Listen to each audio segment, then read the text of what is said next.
There we go. Whoops. Oh, I would do. Let's press that one. I don't know. Press the button. Keep pressing buttons.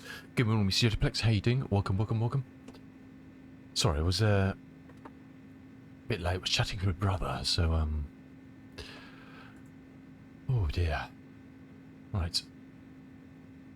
Just need to sort something quickly.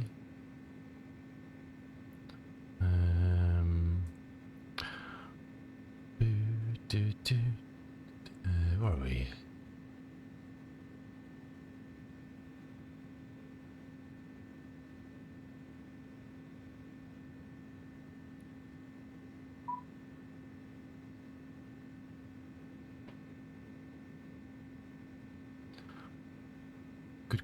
Good.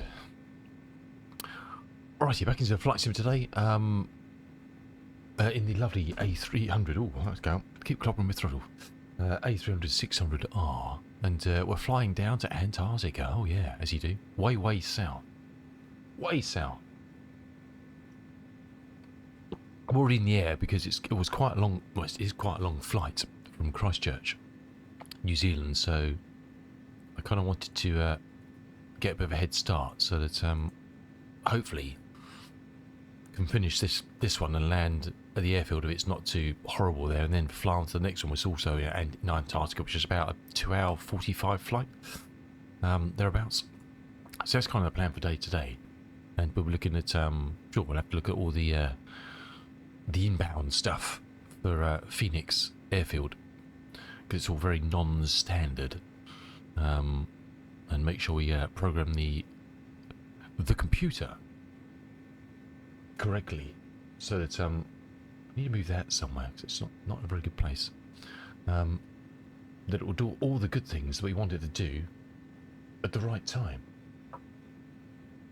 and in the right order.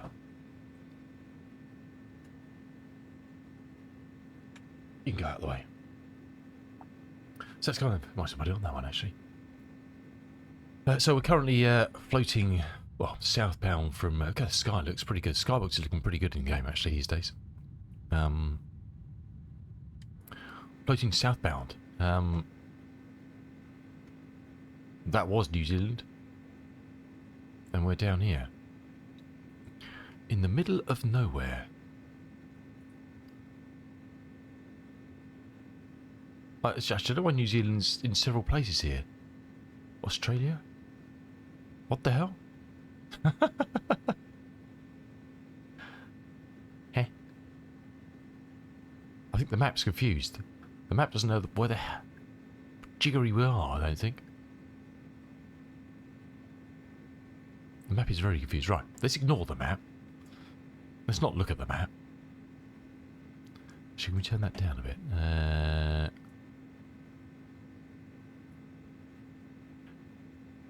Let's ignore the map.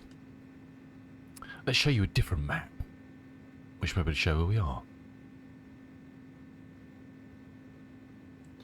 And press the right buttons. This has got the right New Zealand on it and the right Antarctica on it. So I took off at Christchurch. Oof, not as early as I wanted to, unfortunately. Had problems with the aircraft and everything. Anyway, eventually took off, and yeah, we're kind of on the long road south at the moment. We're heading down to November Zulu Foxtrot X-ray, and this airfield that exists, but it's in a different place to the one in here. I don't know why. And be interesting to see it. It's one that they built for World Flight. Literally built the airfield for World Flight. There obviously is one at McMurdo, but they've actually handcrafted one for this particular event, and also the next one across at Union Glacier as well. Yeah, I don't know. It's a bit weird, isn't it? But that is an Indie Builds map, so who knows? Who knows? Interested to see what the Just Flight one would do, but there we go. So yeah, it's quite. We barely scratched the surface. Let's have a look down here. What's this predicting that?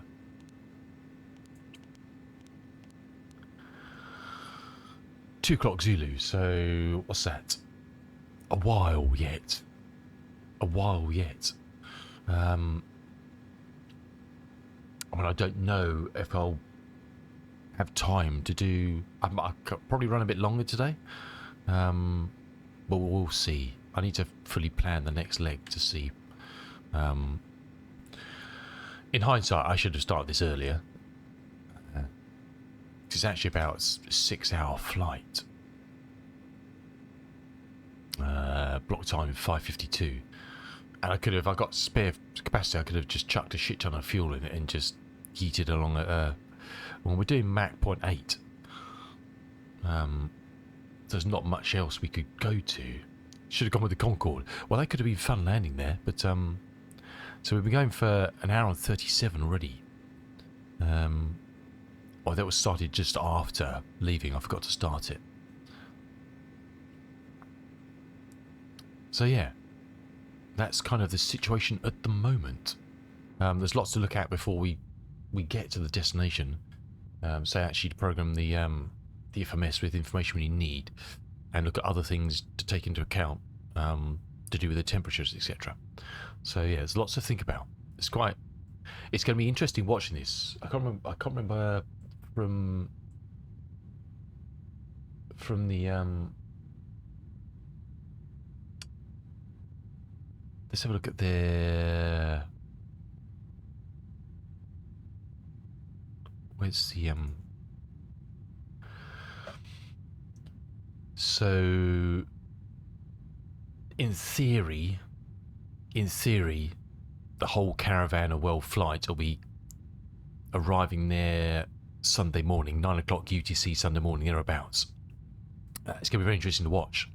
A, all of them coming in, and B, how ATC cope with it. And also what the weather's like, live weather. Because I popped in there this morning and it was fine. I popped in there the other day and it was just, as I said yesterday, I couldn't see the runway and I was on the runway. Which isn't good when you're trying to land on ice and you just can't. They got one pappy at the end of the runway they put in, unless they've changed it since then, and it was a new scenery updated which I've downloaded and installed. I popped in this morning quickly just to see if it was loading okay, but we'll find out when we get there. So I don't know what. Look, people just have to switch to non-live weather if it's shit, because there's no other plan. There's nowhere else you can go to. You can't fly to anywhere else. There's no navigation beacon or anything. There's just a route which we'll look at of this is how you get there, and that's as good as it is. The SR-71? I don't think so. Not that I'm aware. There's that... Do you remember there was that... the one they put in 2020 for the Tom Cruise stuff?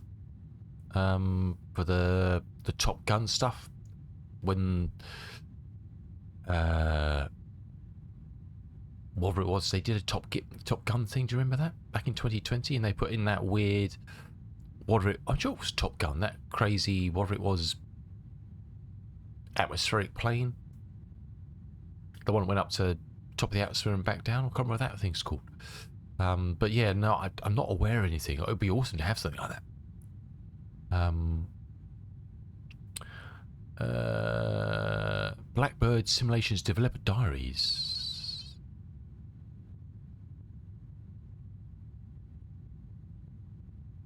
Is someone actually planning on doing it then? Oh, alright, what's this then? Okay, there is a one on flightsim.to from 4 years ago. A free one. I dread to think what that's like. It certainly wouldn't work in 24. Got kudos to someone for building it, but and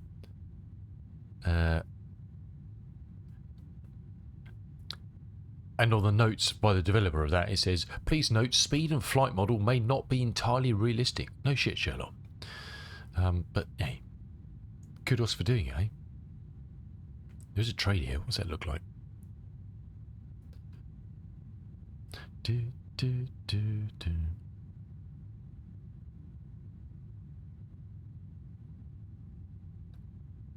Do, do, do, do.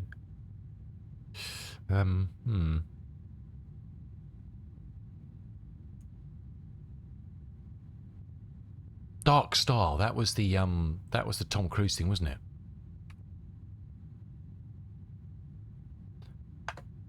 Was that was the one they stuck in, wasn't it?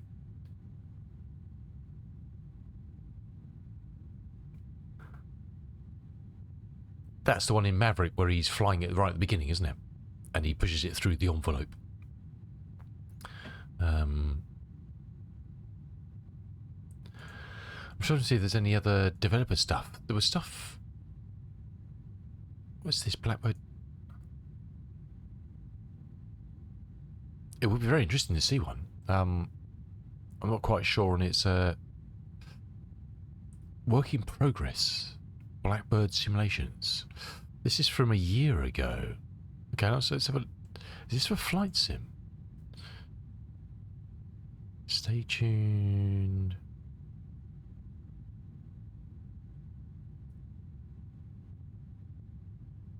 Let's pause the musica. We'll have a look at this then. Let's make sure we get some sound from it.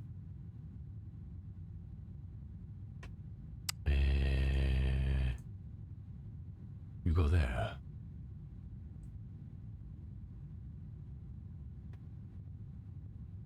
Work in progress, Blackbird simulations.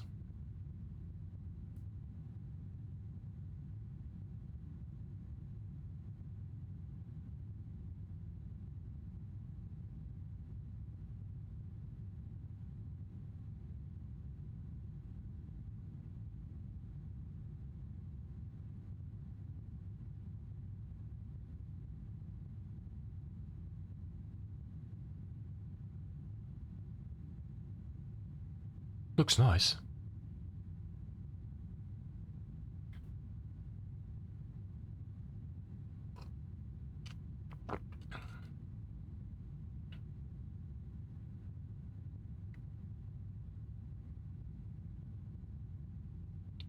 Yeah, it's very strongly worded, Yota. Very strongly worded.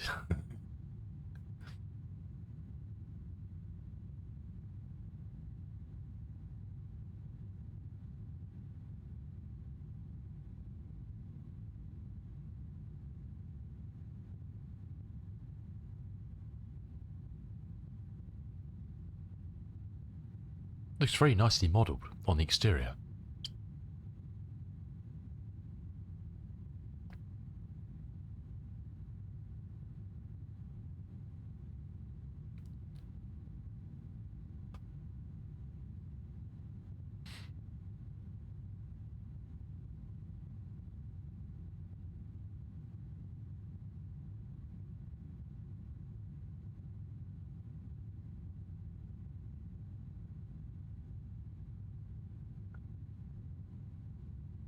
Ooh.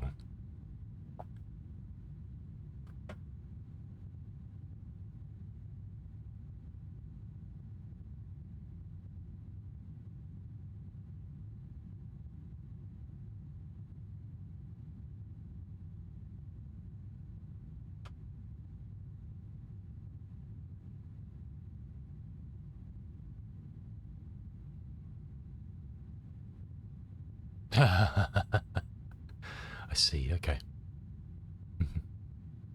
It looks beautifully detailed, doesn't it? For someone who said he's not a, he doesn't do this. Unless he didn't do it and someone else did it.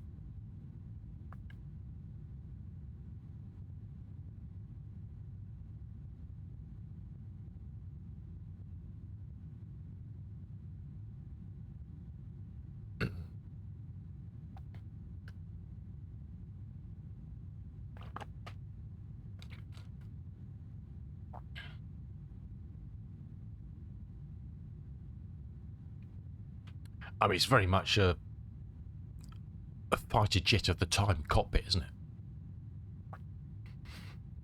I'm sure a lot of these things are probably very common modules the avionics use from, I don't know,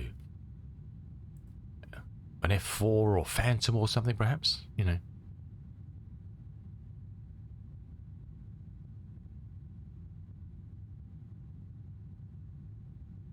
Yeah, it's crazy. You look at that suite of stuff and you think, shit, there's lots of vavavoom controlled by very, very technically basic instrumentation, isn't there? You know, there's no sophistication in there. There's nothing to kind of really help you out, is there? If you think of modern things like the Eurofighter and what have you, which are packed full of computers to try and do crazy shit, but keep that in the sky. Hey Ian, how you doing? But it does look beautifully modelled, doesn't it?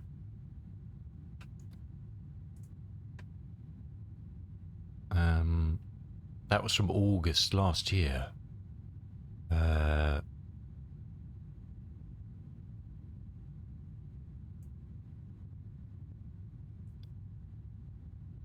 don't know if there's another one, but yeah, that looks interesting, doesn't it? That looks interesting. No, not you. Shush now. Shush now. Looks very interesting. I was going to say something profound then. Have you managed? Were you flying the F-28 last night, Ian? I quickly flicked past my computer in the evening before I was doing other things. And I thought I saw you fly. I didn't have a chance to pop in. Were you flying the dirty Fokker last night?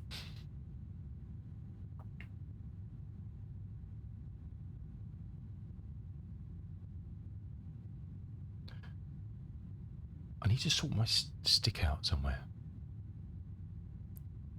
Faro to Bristol. Oh, nice. And how was it? How did you find it? I hope you didn't watch anything. Yesterday I was utter. I don't know what was going on yesterday. It was utter nonsense. It really was. My brain was just completely confuddled. I couldn't cope with pushing any buttons at all and doing anything that was vaguely reasonable to flying an aircraft. It was better with the second flight when I actually used the checklists. It worked better. Funny that.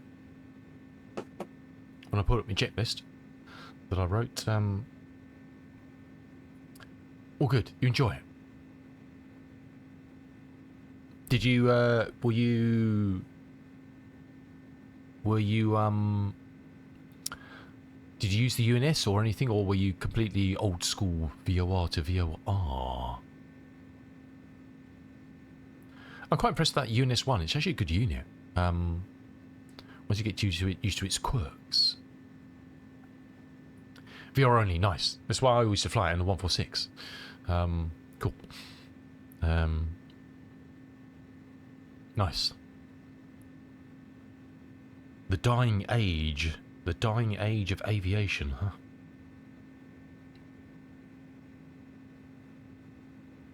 I mean, we've left. I left Christchurch this morning in New Zealand. And certain parts of the world like that, there's not a lot left. You know what I mean? There's not a lot of the good stuff left. Really. Certain countries, it's disappearing quicker than you can even, tune it in. Crazy, crazy, crazy.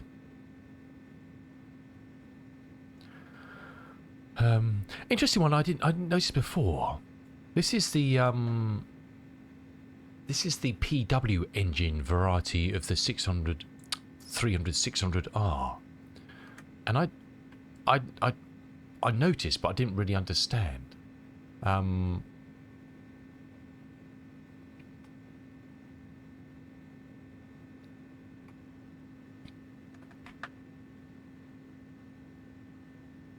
Because we've got the GE variant and the PW variant. And I didn't realise that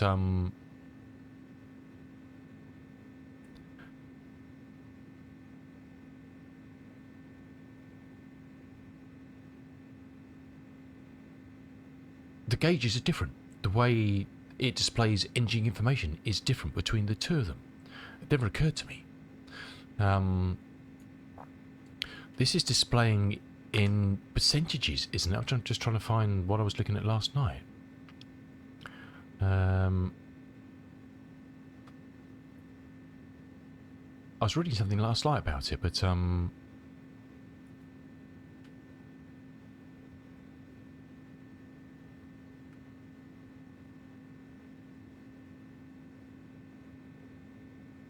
trying to find what I was looking at last night. The measurements. So in the GE, uses fan speed, whereas the PW, the Pratt & Whitney, uses engine pressure ratio.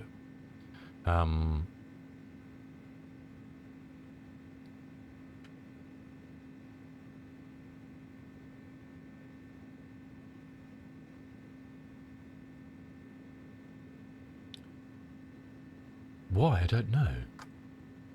Obviously, I'm sure there was the reasons for it, but I don't know technically why. I'm not a guru on that sort of stuff. I mean, very similar engines and performance, I think, but so it's the CF6880C2 or the PW4000. I prefer the sound of the PW, to be honest. It's got a bit of a roar to it, I think. But very similar thrust outputs, I think.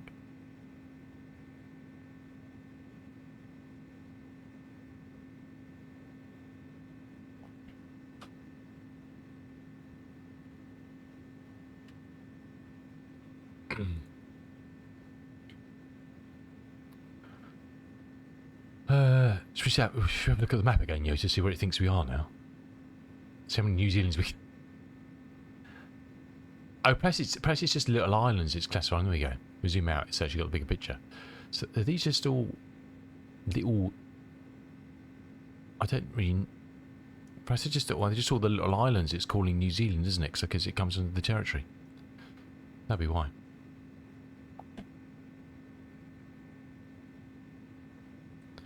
So we're heading down here.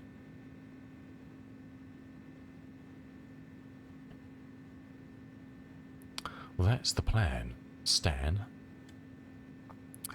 This is a World Flight created field. And if you want to try them out, you can go to their website and get the briefings for the two different airfields, Phoenix and Union Glacier, and download their sceneries. You don't need them, I don't think, but the libraries of bits and bobs they use to create it. So, markings on the runway, wind socks, various bits of equipment. You can all download it and install that. And that's what we're heading down to today. It's a Phoenix Field. To check it out, have a look. Assuming the weather's okay.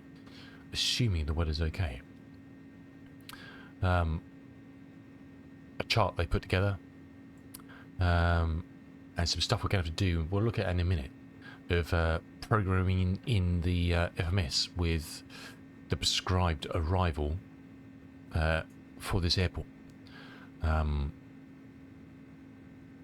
taking into account of the locations as we get closer to the airfield on kind of like the final RMP approach, to make sure that we do temperature corrections on the altitude, because it's going to be quite cold there. It's going to be a bit nippy.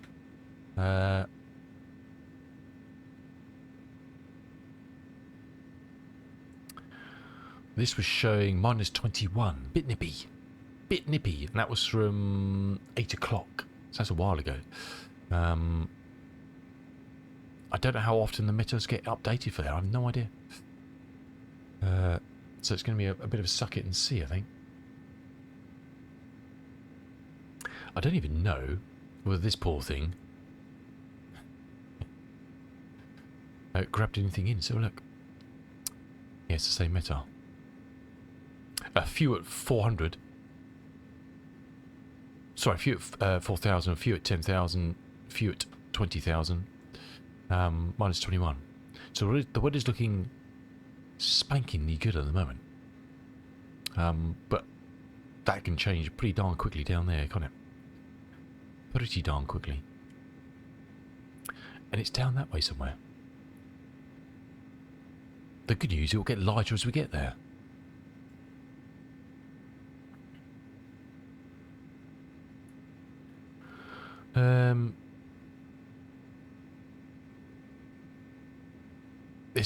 I mean, I've never really flown down. I'm sure Ian's probably flown down to these areas before. I don't know. It's going to be interesting to see. Obviously, we're cruising at 34,000, and it's minus 34 outside. That as we get further south and as we descend, it's not really going to change, because it was minus 20 on the ground 2.5 hours ago. I guess we probably should look at there's some stuff now, so otherwise I'll forget to do it, and we'll be up the Swanee when it comes to actually arriving there. So we'll land on runway 33. They're only using one runway. All this, everybody's going to be landing on 33, irrespective of anything. Anything. It's a long runway. It's 11,000 feet. So, yeah, it is what it is. You just got to get the aircraft down on the ground there.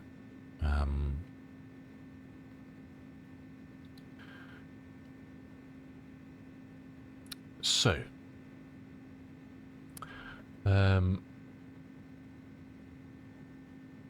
lots of key things for people who are going to be flying this. For separation, all pilots must plan a descent at Mach 0.78 or 280 knots, and then 250 below 10,000.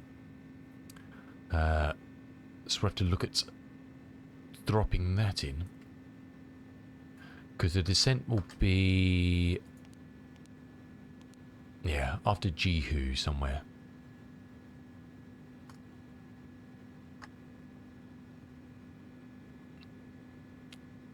Now, this is one thing I've never really, so I don't fly airliners that much, really. And there's still lots to learn about all this good stuff in here.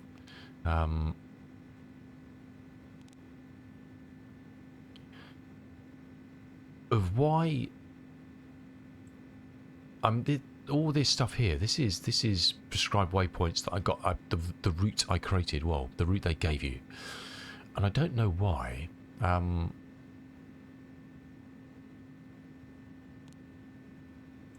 I don't know why. What dictates when it goes from a mark to a speed? I don't know. Loads of questions. I don't know why. What dictates that? I don't know. On here, why is it switching from 0.8 to say then it's a speed? I don't know.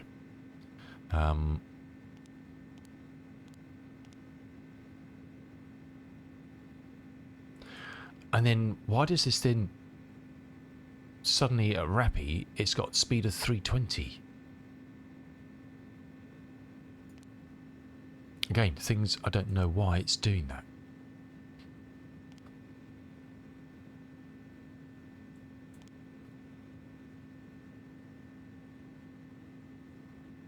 I mean, there's nothing in.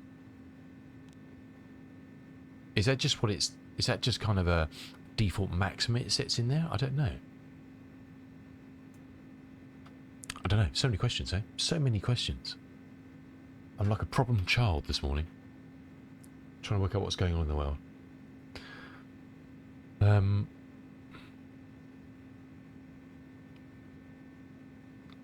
So I presume if we wanted to stick a restriction in there of 280 knots, as it's on knots already and not Mark, this is probably where it goes all Pete Tong and I break this.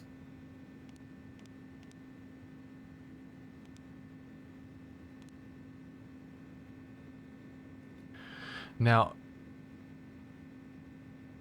I don't understand why I would have a limit in there, because that's saying that speed reduction, isn't it? Limit the speed to 320. So can you change those as well, or that completely break everything?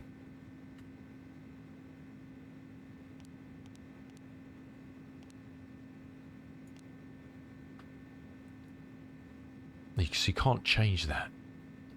It's not going to suddenly go up to 300, but I don't know why it would have that. Do you know what I mean? I don't understand in my brain why it was...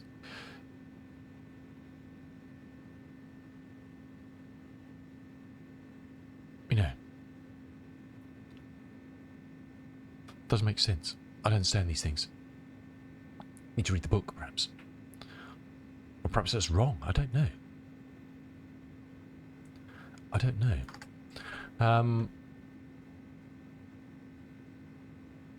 So, we need to cross Jehu at or above 245. Well, that says we'll still be at cruise then. Hey, Taxi, how you doing? Welcome, my dude. So that is fine, isn't it? We'll have to work out whether we should be... I guess once we put the rest of the profile in, perhaps it will change its mind on where things should be. So we'll leave that for the moment. And it says track 188 degrees to Rappy. Well, I guess that's what it's got in...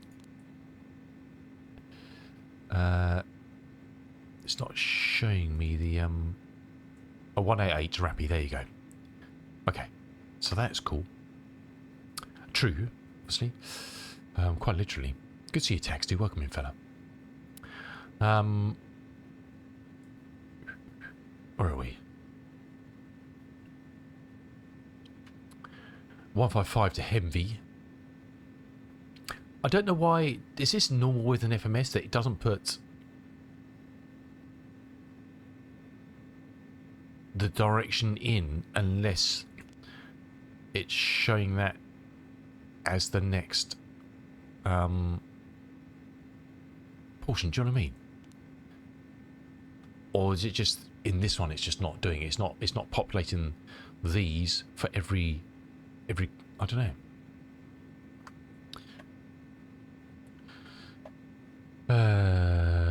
155. Okay, so that's right. Cross Hemvee at or above 4,300, max 230. So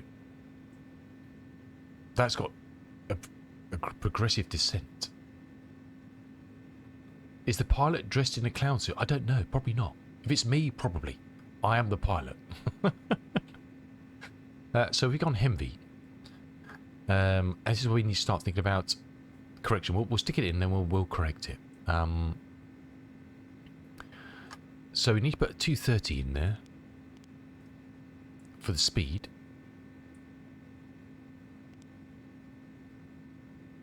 Okay. And we need to be at or above 4,300. I'm going to have to look at correcting these in a minute.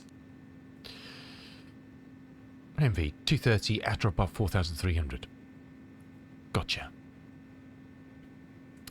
So vaguely happy at the moment. Right. Tracks 162 to Job Goose. We need to start entering some waypoints in here. I could have done this on the plan when I built it, but I thought I'd do them now. Job Goo, Heald and Ardley.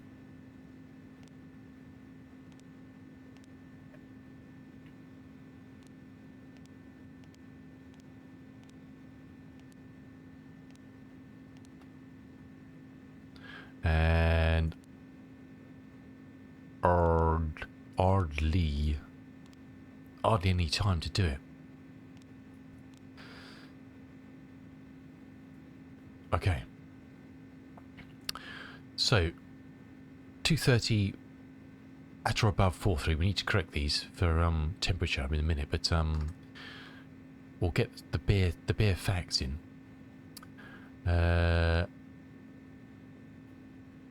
Cross Jogbu at or above 3,300.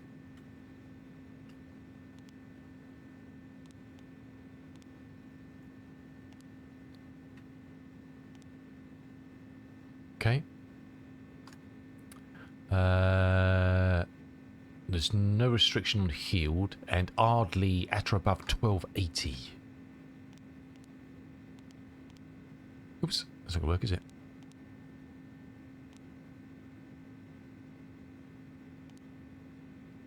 1280.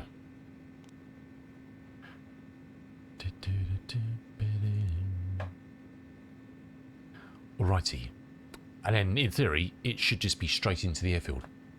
In theory. That's kind of the 161, 161, 161. Final protocols is 162 true. What is it, degrees? One degree between friends, huh? Now, obviously we need to correct that for, and I hope I do this right. Again, I don't think I've physically done this in FMS before. So they provided a table here with the corrections. So aerodrome temperature -20, which is what it was. We need to -21, -20, -21.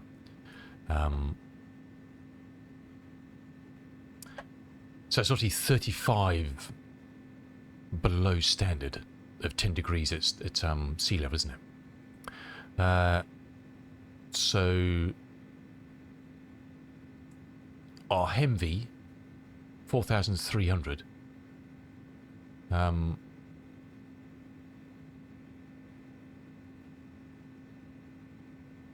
would be a correction of 570. So we need to add 570. Is that right? We need to add, take the screen.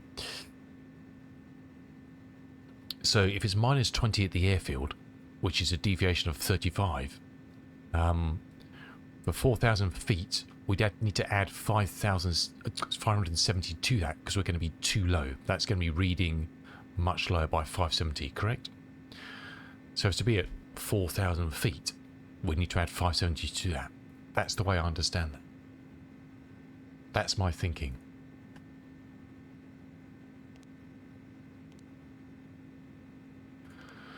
At the moment.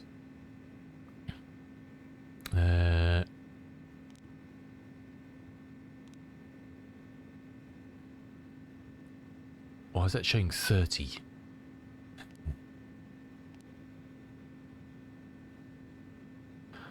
Oh, so I wonder if that's so healed. Huh. Is this so is the FMS already showing, because I've put fixed ones in there, this is saying so healed. What height was healed? We don't know.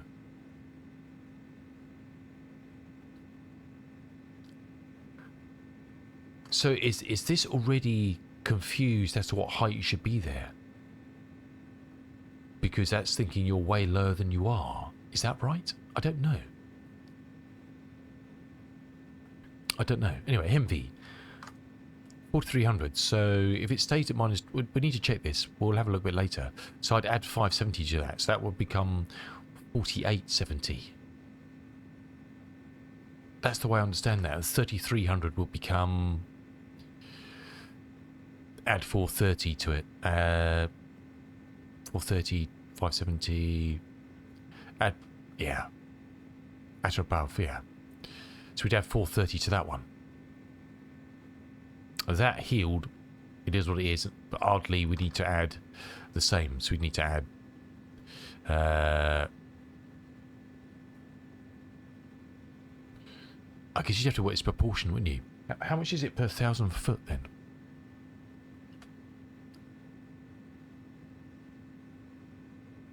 It's 140 per 1,000.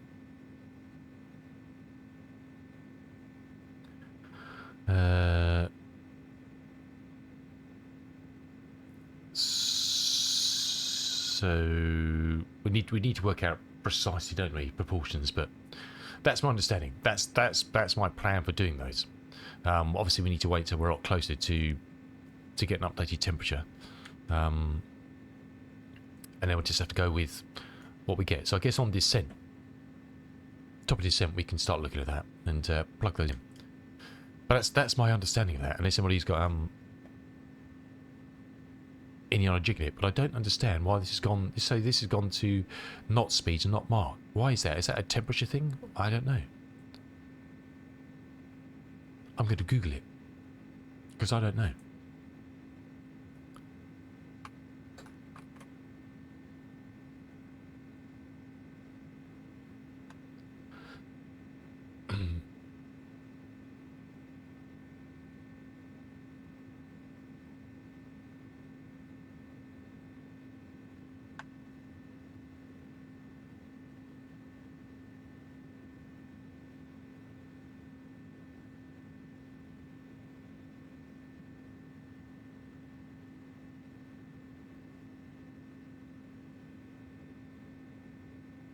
Is it just because of the density of the air or whatever that I don't know that they're similar? So that it's the crossover. Is it? I don't know.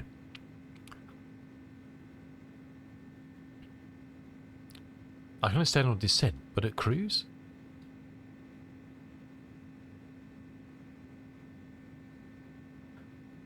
I don't know. I need someone with knowledge of such things.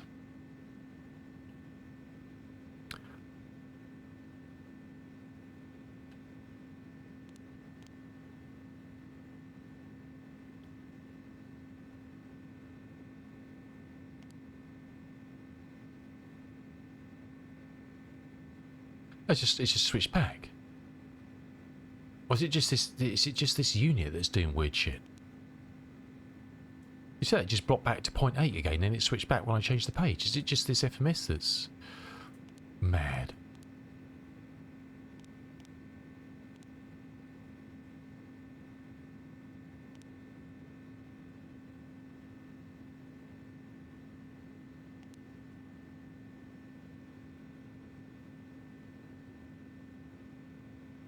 I don't know. I have no idea.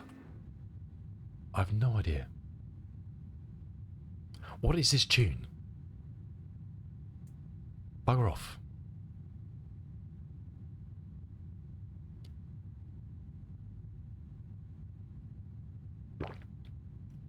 Someone's got a creaky door. Ah, okay. I recognise the howl.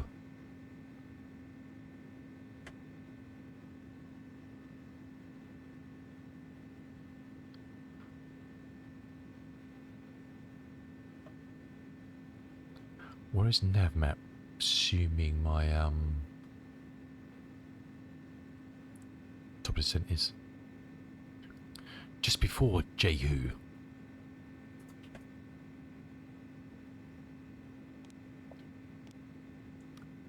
3 minutes afterwards.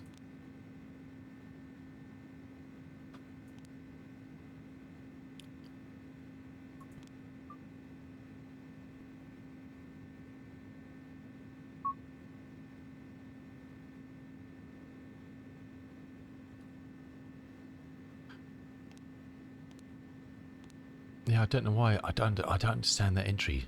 230 limit. 30.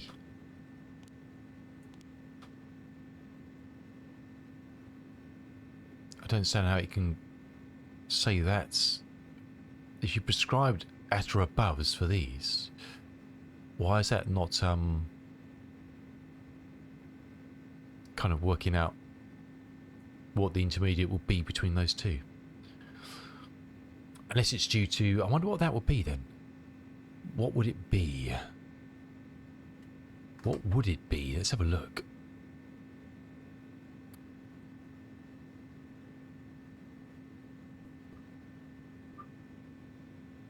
What would it be? That says 2000.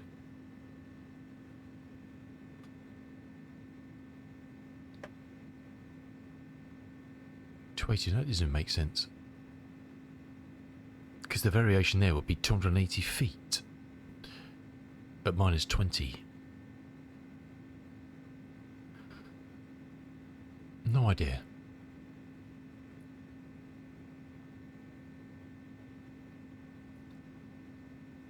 It's just putting destination altitude in there. Talking destination altitude, do we actually set this?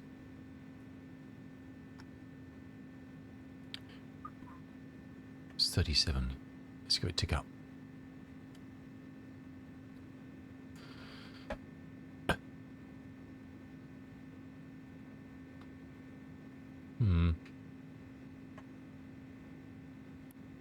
We just confused the bejesus out of the poor thing.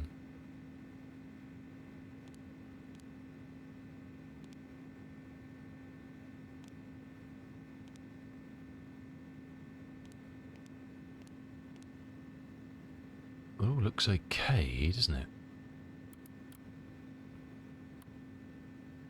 It all seems to be okay. Now, I presume... I don't know, I haven't tested it. I'm not going to turn it off now. I think sometimes that's to do with the frame gen, because I've got frame gen on. And the weather thing is only generating it for the actual generation of frame, but the frame gen isn't generating... I think. I don't know. That's kind of why I think that, but I don't know that. Higher flight levels are measured in Mach because, yes.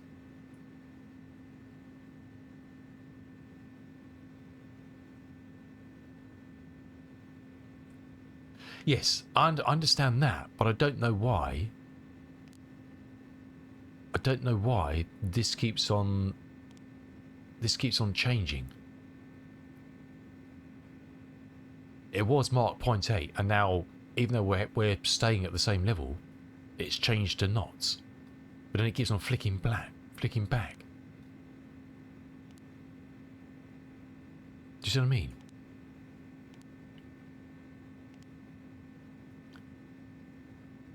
I have to keep an eye on it, see if it does it again. I say it could just be this unit is slightly doolally, which is very possible. Or it's something older unit, I don't know. The older units did, I don't know. Thanks, Ian.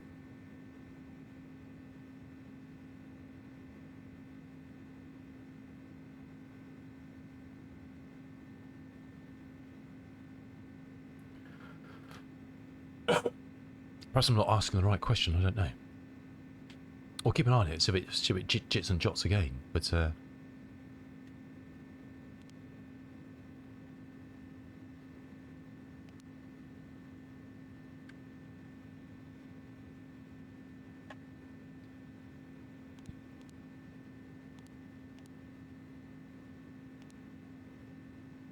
we've got 1,000 miles to go until Jehu.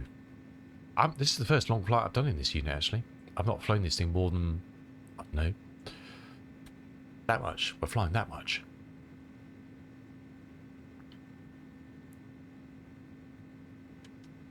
Do you know what I could do while we're flying?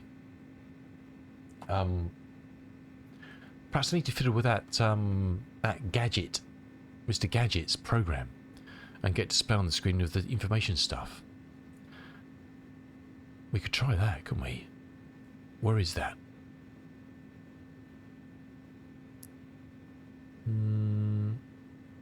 That's a good question. Where is it? I'm sure I downloaded it, didn't I?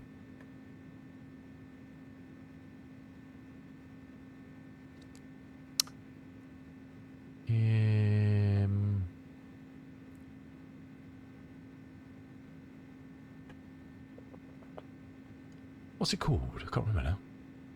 I'm sure I downloaded it. What is this music? No, come. Oh my word. Streamflight, yes. I've got the download of it. Well, I thought I had the download of it here. I just can't see the damn thing. I've downloaded it again.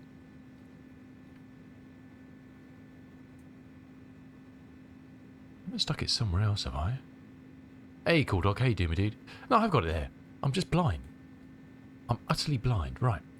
Let's run that. Steamflight.exe. Yes. What could possibly go wrong? What could possibly go wrong? Simbrief ID. Simbrief. Bosh. Yes, that's all correct information. Connected.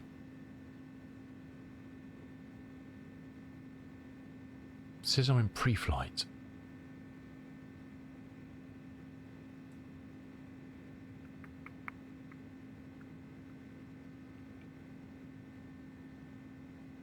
Howdo, Sir Woolies. How's the weather Hey, today? sexy Lexi. It's very heavy rain, thunder, and lightning here. D. We've got, it's quite bright actually, but light rain at the moment. But I guess all that stuff you've got, Lex, is sweeping across us, isn't it? Well, it's kind of drifting up from the south, isn't it? Kind of brushing through. So there was a mention of thunderous activity, but it always misses us here anyway.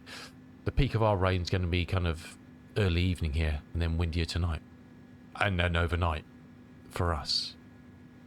So yeah, you're monopolising the weather at the moment, sexy Lexi.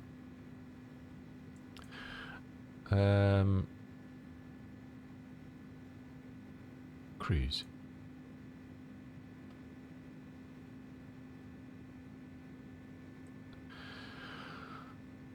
Right, now I've got to try and I'm going to have to do a graphic thing, aren't I?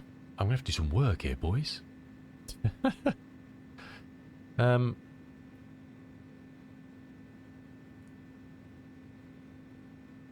This is probably going to break everything. Absolutely everything.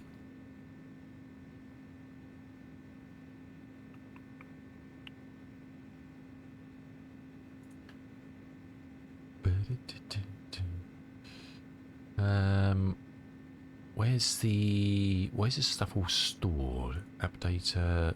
Is app data local?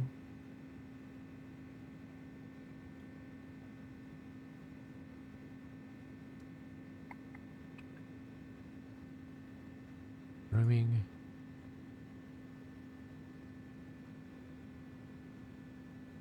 No idea. Shall I read the manual? Is there a manual?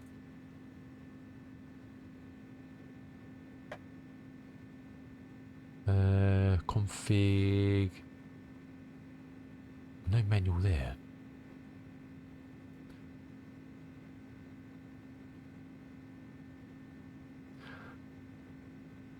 That's the progress bar HTML. Right, let's whap that in as a thing and see what that looks like.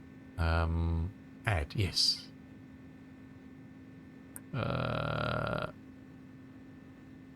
Browser source, yes.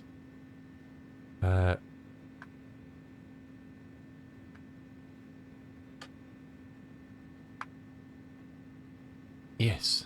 We're getting this. No, we don't want that.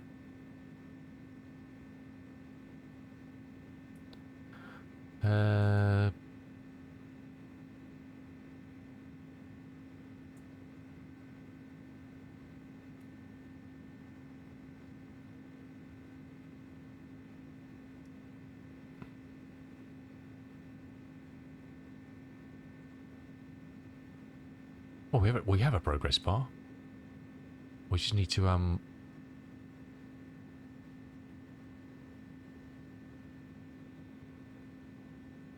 we just need to do a thing.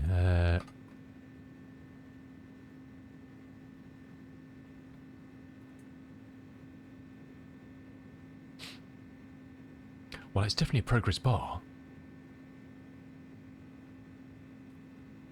I'm sure we've done more than that, haven't we?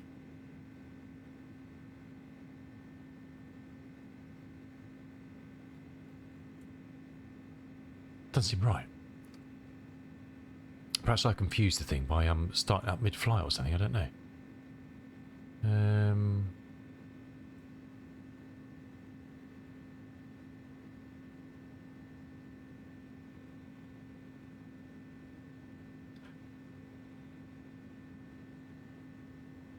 Where's the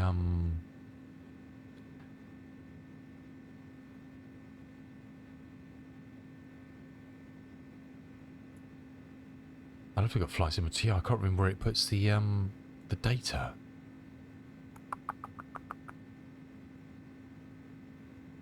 not in there. I thought it was in app data roaming, wasn't it?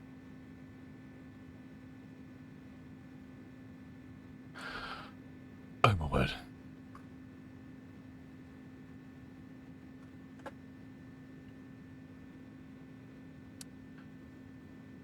New romper room toys. What does that even mean?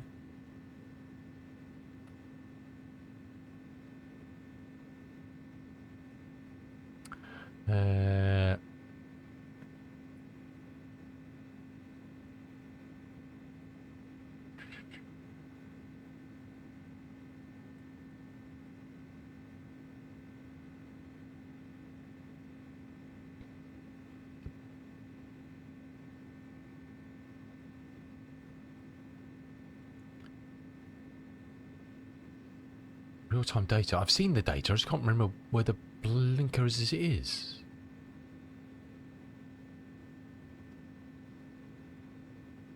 I'm reading stuff and I can't see the words I want.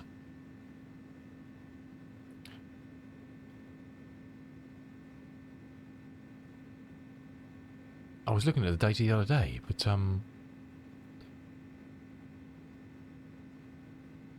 usage. Come on, tell me.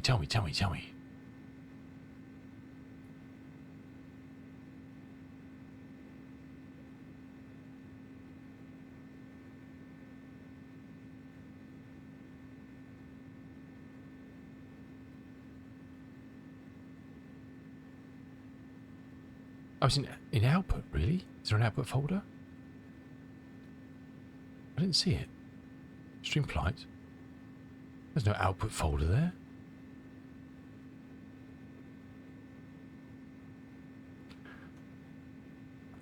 I'm so confused. Do you specify where you put it? Output, oh, see, oh God, it says in the app. No!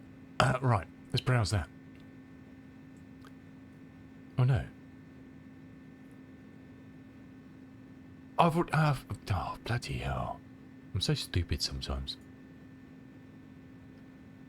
Done a bit. Right. Okay. It is updating the information. That's good. So let's go back to here. Add a group.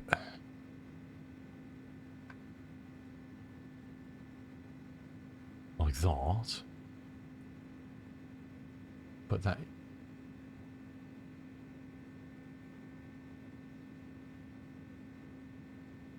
I can't move that.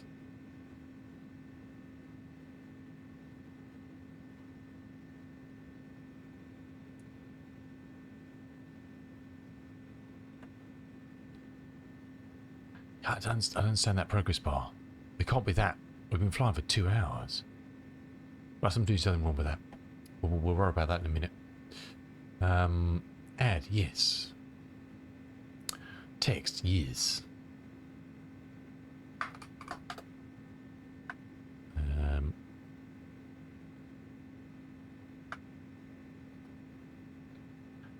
Do. Read from file, yes.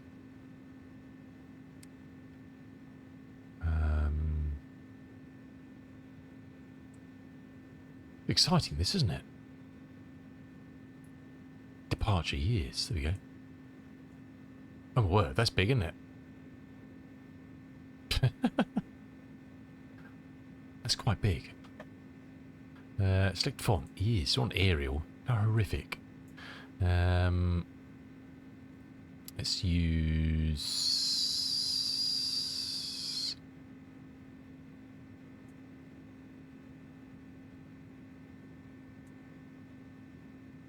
Not that one. Where's the one I was looking for?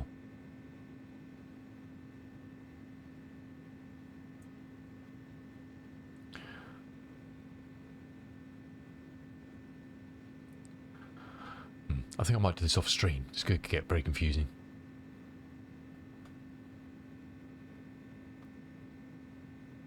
Why is that not hiding that as well. Oh, so it's not in there, you muppet.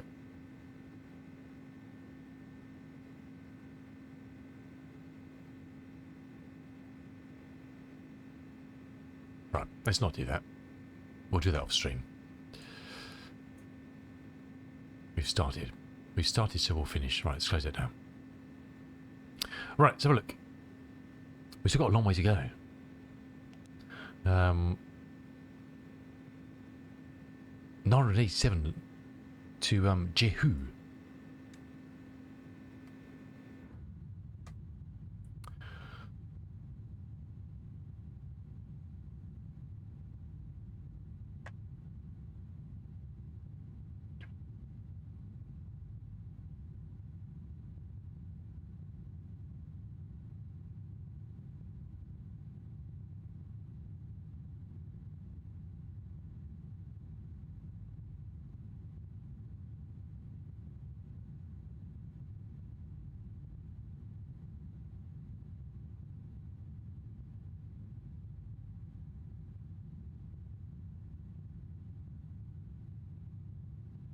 Stuff.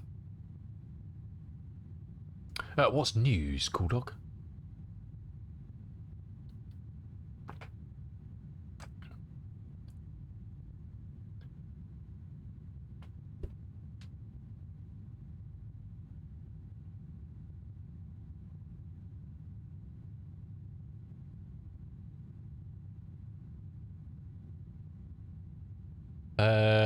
You're the most boring person on earth. Well, I don't know about that. You've got a wife who flies around in private jets for a living. That's not boring. That's not boring. That's very, very exciting. Very exciting. She's decidedly less boring than you. Okay.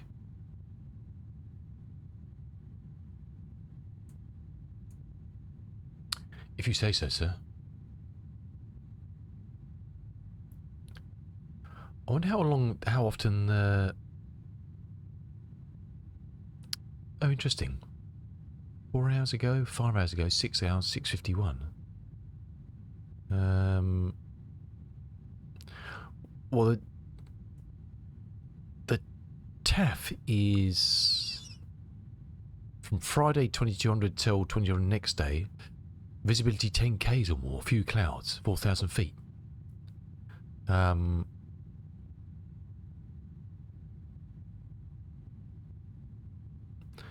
there's where's that then?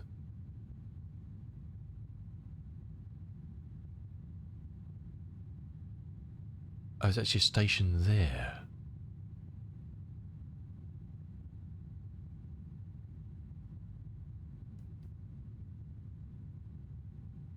Hut Point in McMurdo.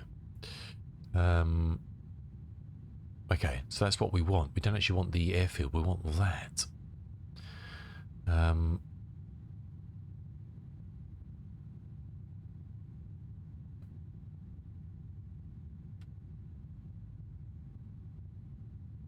It's not that far from the field, is it?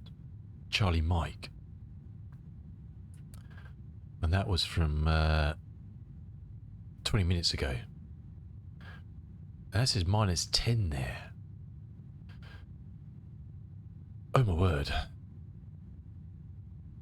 Visibility 10 k's or more, no clouds, under 12,000 feet. Temperature -10.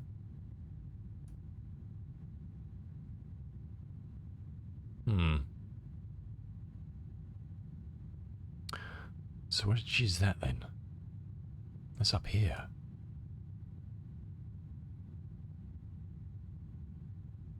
Oh, they're going to have so much fun flying to this at the weekend, aren't they? It's not actually an airport, it's just a station, isn't it?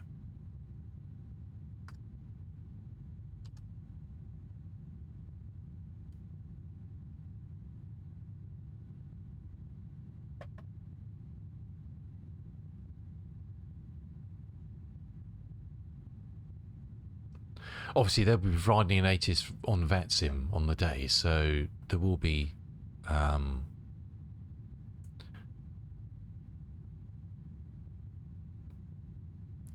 accurate-ish of what the weather is for everybody to abide to and utilise. But yeah, we can actually use that as a reference. So there's actually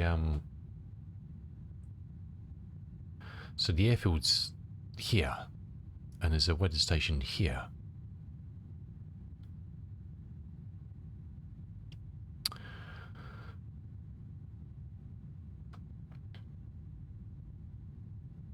So it's obviously warming up.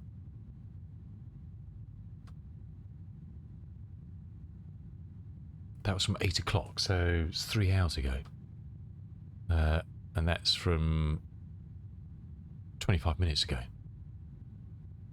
I don't know what the variation in temperature would be across these places, but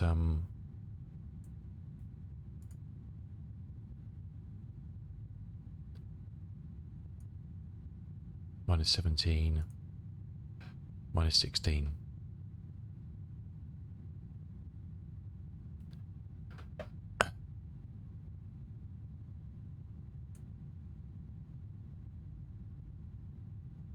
See, even that's, well, what do you trust, eh? 25 minutes ago that said it was minus 10, and this is saying it's minus 16. 174 meters. I guess we're not.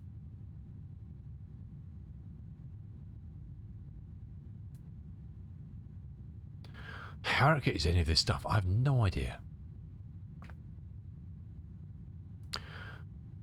But it's a bit of discrepancy there, isn't there? I think for the altitude correction, you've got to go beyond what you think it might be and put you above where you should be rather than being below, I think. Above is better than below, isn't it? In any sense of the word. There's not going to be anything above you. Everything should be behind you when you're flying in there.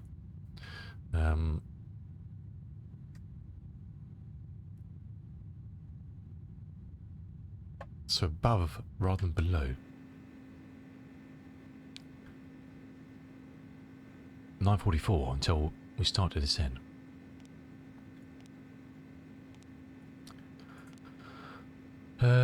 So I think we'll just stick these in and then we'll reevaluate closer to the time.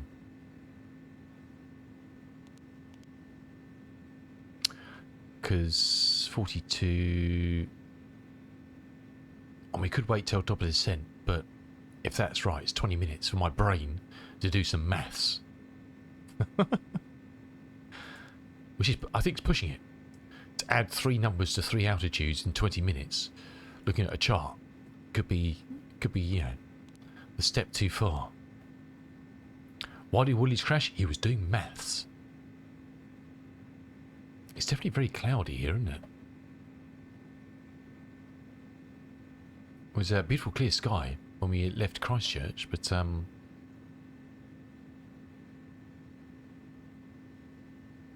it looks decidedly murky out there. I don't think it actually does anything, does it? You stick that like that, does it actually do anything? Not so much. Because it's just a flat image, isn't it? There's no physical weather radar in the game. Sadly, I don't think there ever will be, but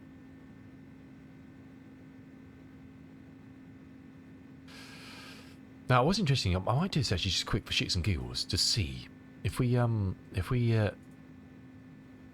launch beyond ATC and say we're in cruise and see what it comes up with. It's probably going to be very, very confused, I think. Not because we're saying we're in cruise, it'll cope with that. Just on the fact that I don't know quite where it thinks what is and what isn't. Let's press the button. Beyond ATC connected. I haven't worked out a plan for tonight yet. Still haven't worked out a plan for tonight. So I don't come up with anything. We'll just fly somewhere. I'll dream up a flight. Flight flays is clues. flight phase is cruise. Okay.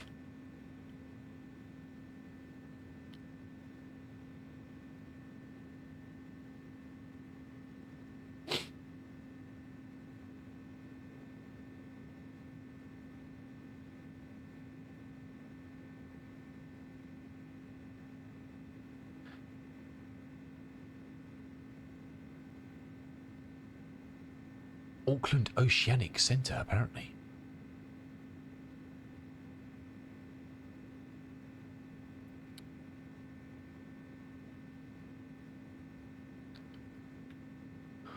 Auckland Oceanic, good day, Walker 3165, flight level 340.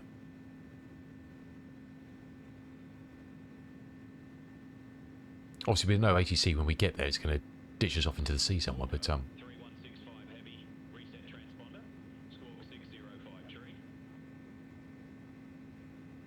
Squawk squawk 6053. 6053, Walker 3165 heavy.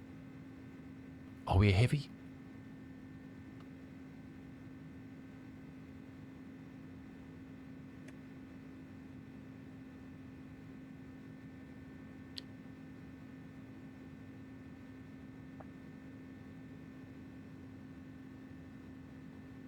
There won't be much traffic chatter anyway. I think it's probably fairly safe to say. Walker 3165, heavy Auckland Oceanic Centre, identified.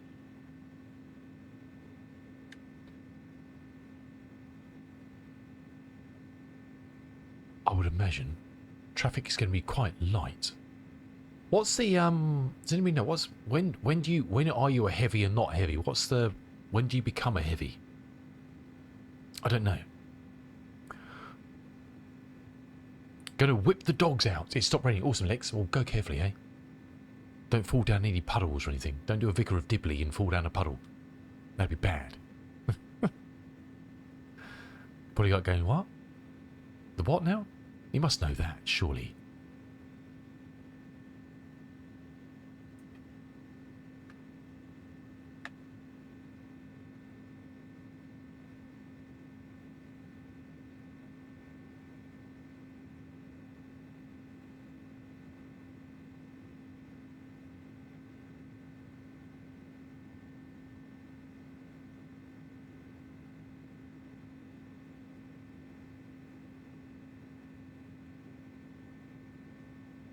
Is it maximum takeoff weight of more than 300,000 pounds?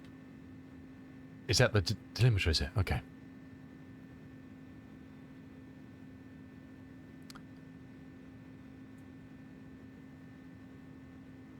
It's a classic from back in the day, this.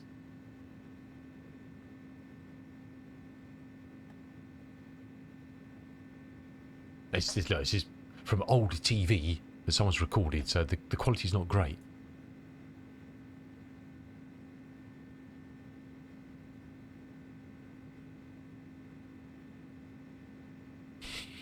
That'll be Lex in a minute. An oldie but a goodie. Can't be better than the old Vicar of Dibbles, can you? Thanks, Jotaplex.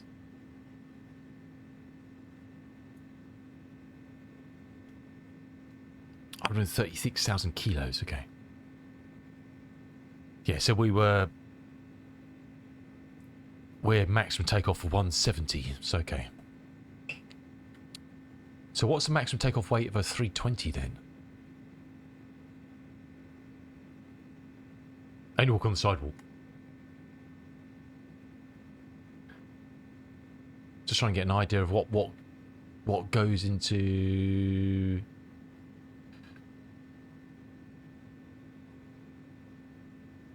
Wow, quite lighter, aren't they? Wow, damn it. 70,000 kilos. Neo 79. Is that right?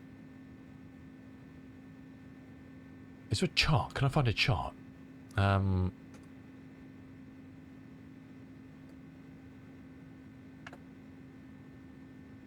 List of airliners by maximum takeoff weight. Here we go on the good old Wikipedia. The good old wiki, huh? Phenom, 4,800. Tiny. So according to this, when do we go to heavy? A DC-8. There you go. So these are pretty close. I mean, a 757-300, 124. And we said threshold was 136, according to the Mr. Yodoplex. You'd think these things are quite big, aren't you? The A400 goes into it. The A400 is a heavy. Wow. Really? 310, obviously. There's us. I mean, it's quite crazy, isn't it, when you think these things are fecking huge. That an Antonov, which is super, a 747-8F. I mean, you can understand that being a heavy and this being a super. But for an A400 to be in the same class as that's 447. 141. Seems a bit skew. Does it seem a bit skew? I would have thought some of these are large rather than heavies, really.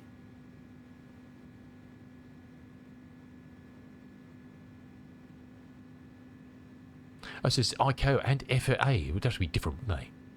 That'd be bloody different. So there's nothing small in ICAO. I've got on this chart anyway. Light to medium. But they both go to heavy at heavy. They concur.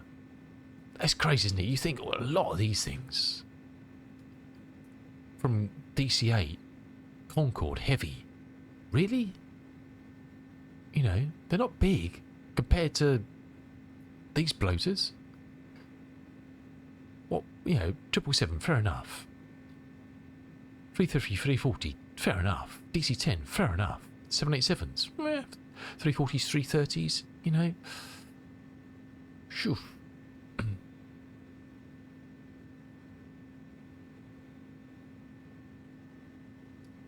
And us in this thing, 192,000. You know, we're not even half the weight of an 8F. Maximum takeoff weight. Basically, I'm saying it's not fair. It's unjust that I have to say heavy. It's making me think more things. And I don't appreciate that. Look at the light. Look at the glow.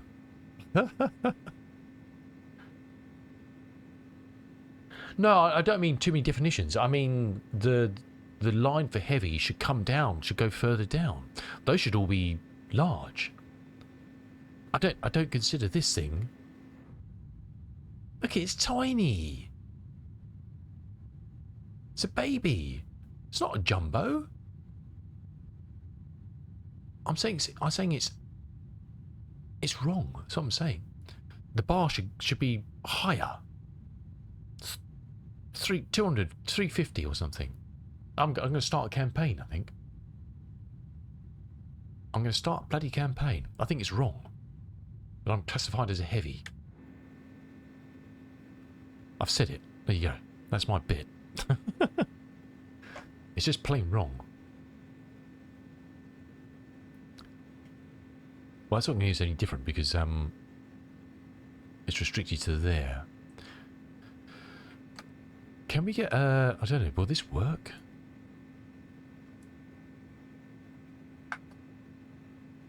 Meter. No, because I'm not connected apparently. Marvellous. I'm going to come to you for expert advice on how to word one, and I will send one. Hell yeah. We can't do that.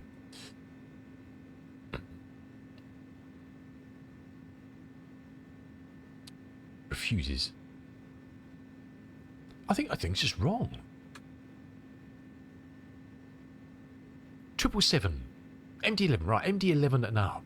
We'll go with that. No, right. 350, 340s. They're big, aren't they? DC-10, right, we'll allow that. 250, I'm calling it 250. A330-200 is 242. Large. Illusion 96-300, whatever that is. 250. Bloater. That's what I'm saying. 250. That's a number, isn't it? 250,000 kilograms. 136. Where did they get that from? It's nonsense. It's not even a round number, is it? It's crazy. Crazy. It's just plain wrong.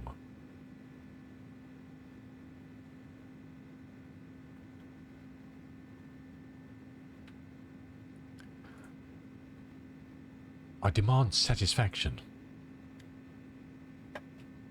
It's Friday after all. Oh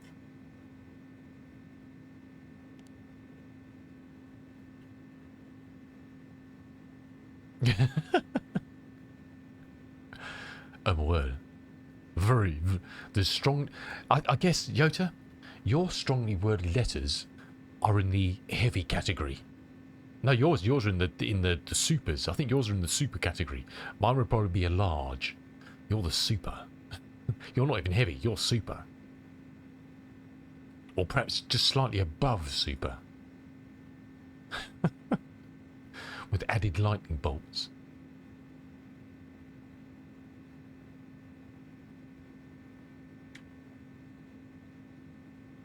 Now, I found a keybind the other day, which I didn't know existed. And I don't know if it actually works. I'll get my maracas out for this one. What's this got to do with Halloween? I put Halloween playlist on it. Oh, it's called Happy Halloween. I know that. Right, go with that. I forgot it was called Happy Halloween. Anyway, toggle headphone simulation. Alt H. Doesn't seem to work. It doesn't seem to work. We turn the sound on in the game. Alt H.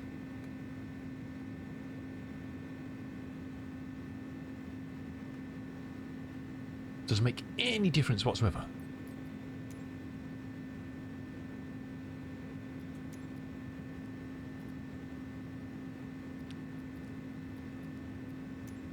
So you can't toggle it on and off.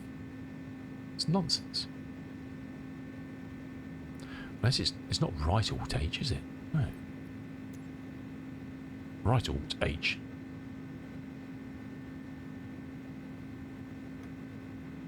Category singularity. Okay. Doesn't work.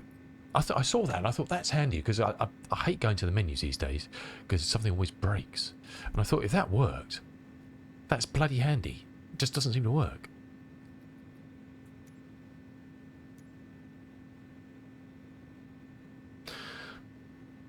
And I'm going to write strongly worded letters. We're sober about that as well, I think.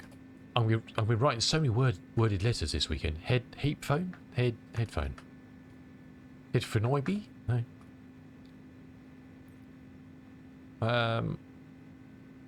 Doesn't work. Let's try these ones. Control Alt H. Control Shift H. Control Alt H. Control Shift H. Control Alt H.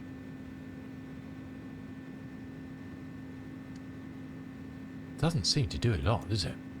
To be honest. I'm just going to check one thing because there could be an issue with this.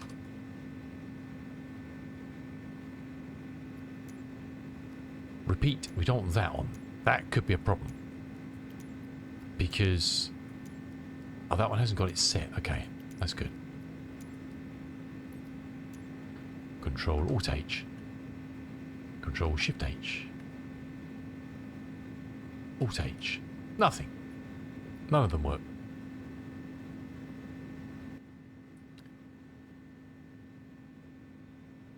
The webcam. That doesn't help me though, does it? See, this is what long haul flights about, really, is fiddling with things because there's nothing else to do. We'll get rid of him.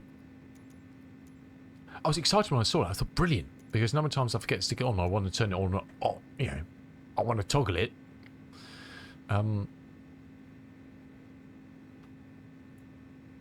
wonder if there's something else that's stopping that from doing that. I don't know. I don't think so. I don't know what could be.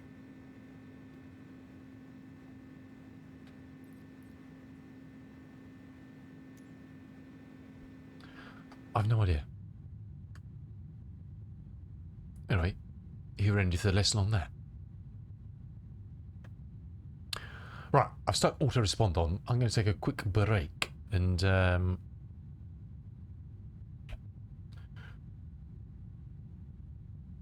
see, I don't like flying long haul on stream, you see, because it's just like tumbleweed for like 4 hours, and I've got to fill it with stuff. I'm not very good at filling things with stuff. Look at that. There's a glowing. There's a star exploding up there. Look at that. It's not. So I'm going to take a break and go to the toilet for 2.5 hours. Not like that. All right, back in a minute. So get up, stretch your legs, grab a cup of coffee or a glass of water or a glass of champagne. It's Friday, and we'll see you back in a minute. See you just now.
What is this music?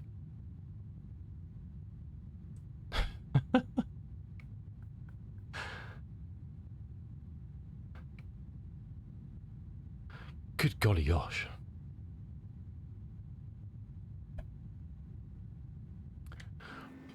It is Friday and it's Halloween, so I thought I'd treat myself. It's been a long time. I can't remember the last time I had a biscuit on stream. And a ginger nut as such.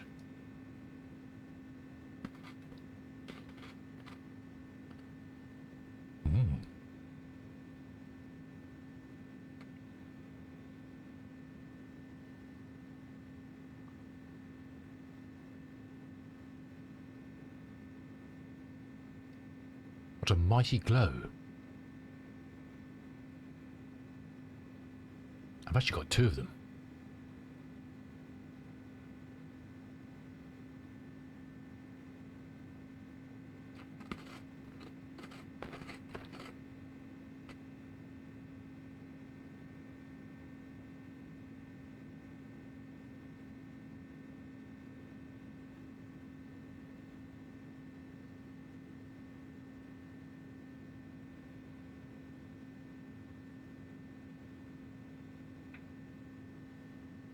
Now, I must admit, I mean, I know I like to say I like flying GEO, and I do like flying GEO. And in my mind's eye, I kind of always put the kind of the Fokker F-28, the 146 into kind of that GA bracket in a weird way, because they're kind of, I always, apart from recently where I've been using the UNS-1 in them, always flying them VOR to VOR, and they're quite small. I always kind of, especially the Fokker, I kind of always feel like that's kind of like a, just a big GA. It's like a private jet sort of thing. Do you know what I mean? I know you're not tooting around in VFR and all that sort of stuff, but I kind of, you know, I always feel comfortable in those because they're kind of, they're not heavies. They ain't heavy, they're just smaller. But I have enjoyed flying this, I must admit. And it's just something different to learn. There's lots of things I didn't really fully understand. Not just about this, but just, you know, general stuff that I've kind of encroached on and learnt about from just flying an airliner. So it's always good to stretch your wings and getting more of a glow there, no? Like that. Something on fire down there, I think. It's quite an arc, isn't it? Is that realistic? I don't know. So it has been a lot of fun, actually, must admit. Tinkered in the past, but never really kind of got into airliners.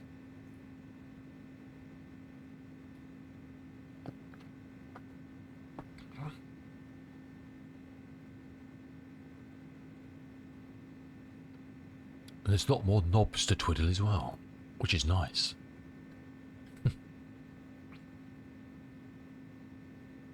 Which is nice.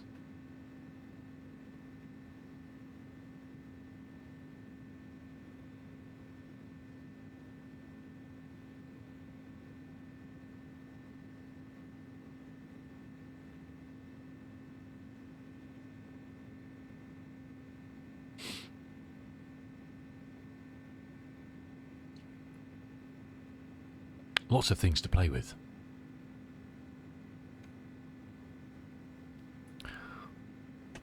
Most of which probably not a good idea to press during flight, but there we go.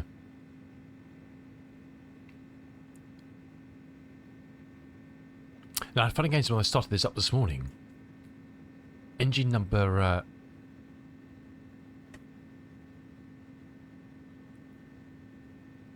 2 died on taxi for some reason. I was just lining up and I was just checking stuff before giving it the power. And I looked down at the gauges, it was like, ooh. They all kind of weren't showing here, they were going all down here somewhere. I was like, eh?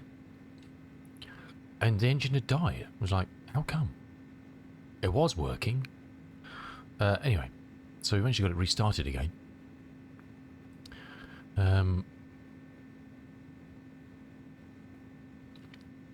Now, and that brought a question. I don't know why. I couldn't restart it without starting the APU and putting the APU bleed on. Can you not engine to what if an engine died in flight to restart it? Would you have to start the APU to restart it? Would it not? Can you not take bleed from the other engine? I don't know.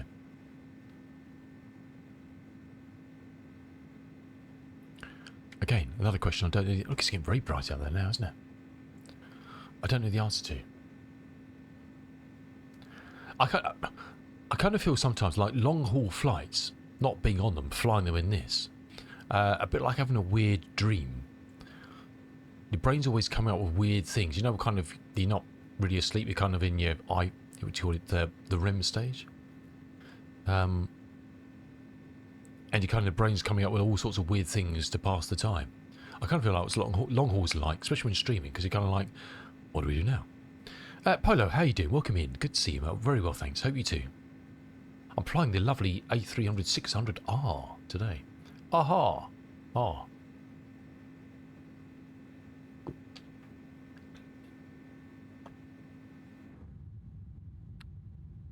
That one there. I need to change that view a bit. It's kind of off-centered, isn't it? PW. Ooh. PW.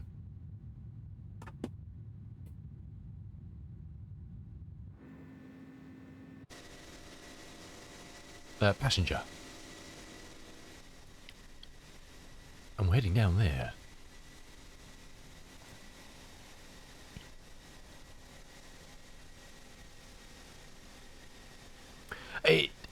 It does sound distinctly different to the GE, doesn't it? And we're down to the Antarctica. The Antarctica. Is that such a thing? It's like saying the Arsenal. The Antarctica.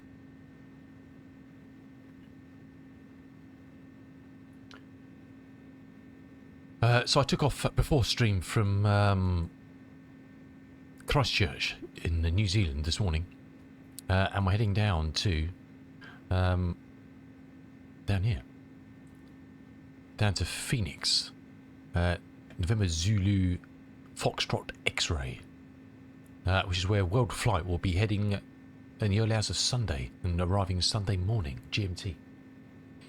And that's what we're flying to. We're flying to their scenery down at Phoenix this morning, or almost this afternoon. We still got we'll get halfway. I wanted to start it early this morning, so we were kind of arriving there early in the stream because I kind of wanted then to fly on to I don't know, I'll have time.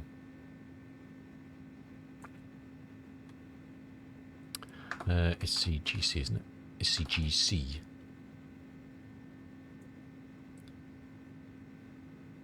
Why have I got that user point there? Don't know.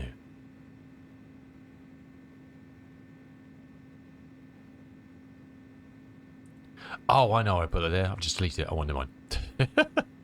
We can put that on. So the next leg is across here. We'll then head up to South America. And this is obviously, this is a bit weird. It's not actually that distance. But I don't know. We'll have time. So we'll see. If not, we'll think of something else to do.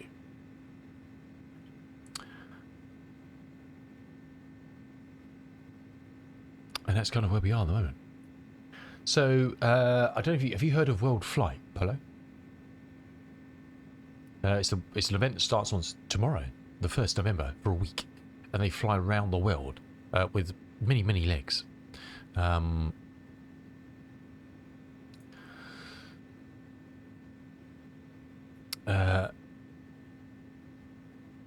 their route for this year is this beast here.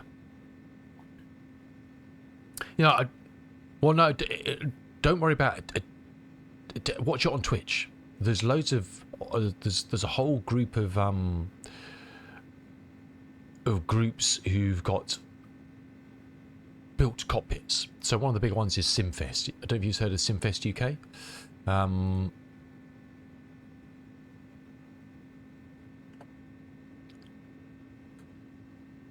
these fellas.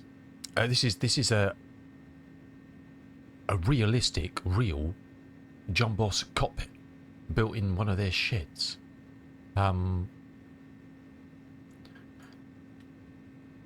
So check them out over the weekend. You'll see them flying. There's a whole team of people who fly over the week. And check them out. That's their link in the Twitch. This is the link to... Actually, if you type in... I'll type in there now. I think I've got a thing set up for it. That's the link to the website, World Flight Centre. And you can get the route on there. You can see the route. Also on there, you can get everything you need. So there's a spreadsheet that has all the routings on there and kind of the approximate departure times they're planning on doing. And the routings they'll be following, which you can load in and fly yourself if you want to. So everybody does it on VATSIM. I won't be doing it myself. I was planning on to, but kind of it's just not happened with other things. So there's all the routings. There's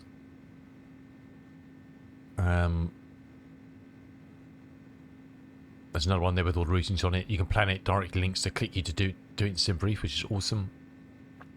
There's a list of all the sceneries that you can find for Flight Sim and X-Plane paywares or freewares. Some of these are 2020 only, so they may not work in 24. Just be careful with any. Check everything you use. And then for these two airports down here, they've done separate briefs for Phoenix and Union Glacier, and they provided a whole procedure that they built themselves for this flight, with the routing, etc., to get you into the field. And they built a scenery, well, the scenery is what we're going to be flying today. So you can download the scenery packs for Flight Sim or X-Plane via these links here, and all the libraries they've used for all the kind of the field assets. So they'll be on, SimFest will be online on Twitch for a week, and it'll be different. They've got a whole team of people who do pilot, non-flying pilot, third man in the cockpit, etc. With usual shenanigans, all sorts of giveaways and raising money for charity. So join in, watch them, check them out. So they'll be flying.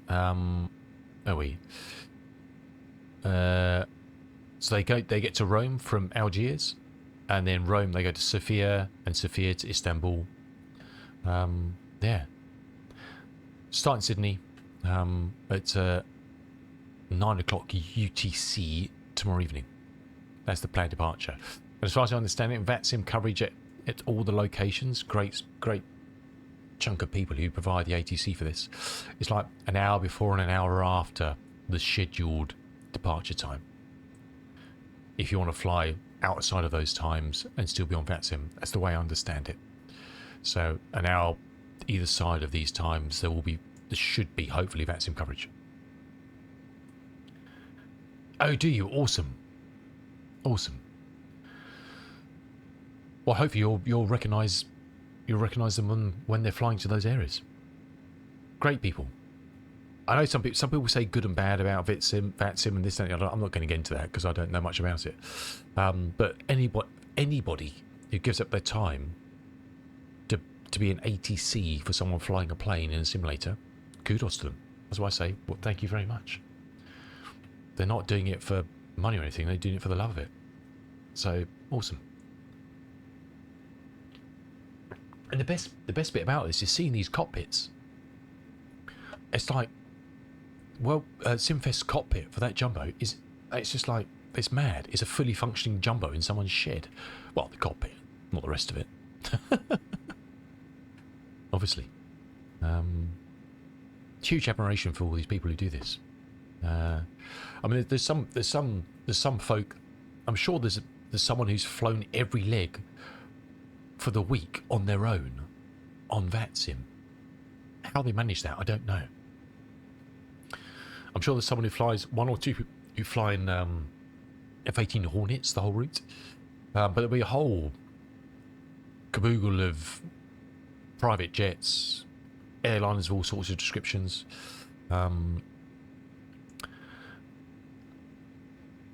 So yeah, watch and enjoy.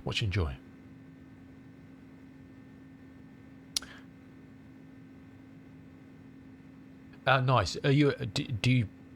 So you an experienced VATSIM yourself, Palo?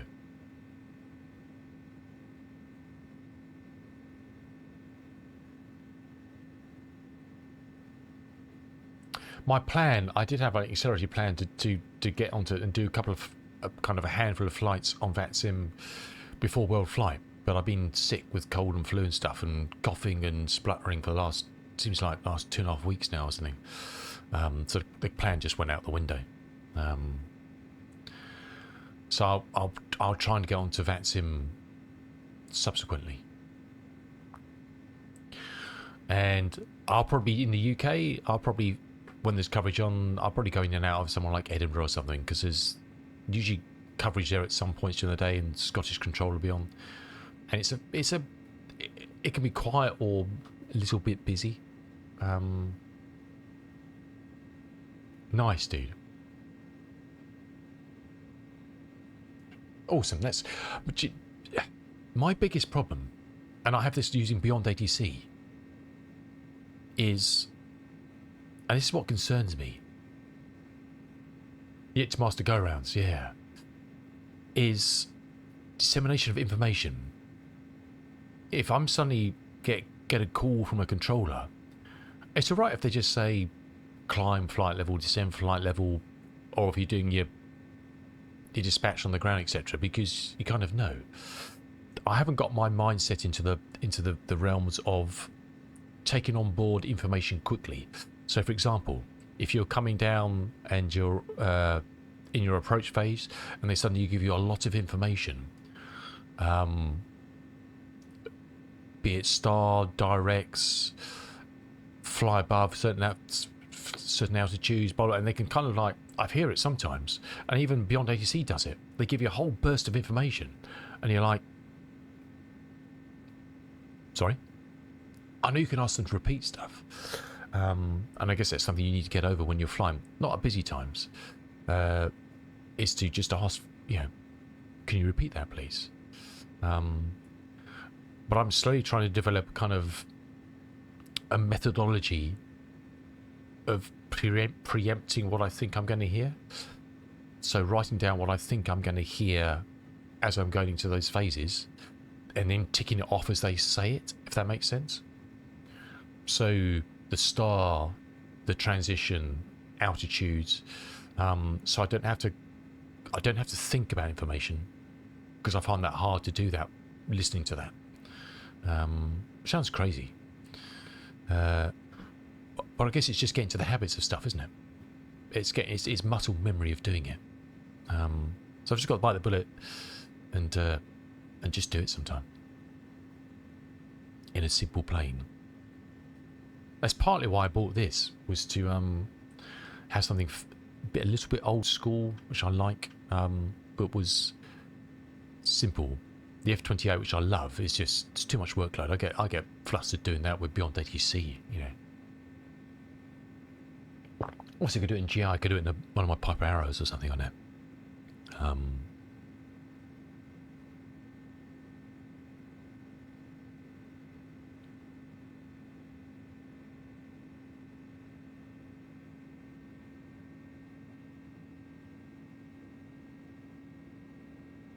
Yeah, no, exactly, dude. Yeah.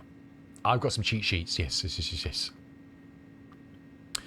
I've been looking for, I want to get to have is just a little A5 whiteboard.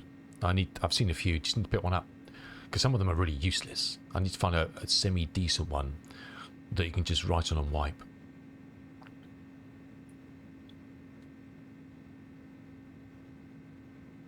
Yeah, nice, dude. Thanks for the advice, dude. Appreciate that. I mean, it sounds stupid. Another reason why I've always shied away from it, not the communications or anything, is, and the reason I enjoy 100% Ian, 100%. It's the reason I enjoy Beyond ATC. I know it's AI, and some people don't like that. That's cool. But it's nice having end-to-end ATC when I want it. Do you know what I mean? I know it's there when I start. I know it's there through the flight. I know it's there when I end. Whereas You may have it at the start, and then you may have nothing, or you may not have it at the start. It may pop on, a center may pop on when you're in cruise, and then there's nothing at arrival, you know, or there's nothing at all, and then just when you're on your final approach or something, tower pops on or something. You know what I mean?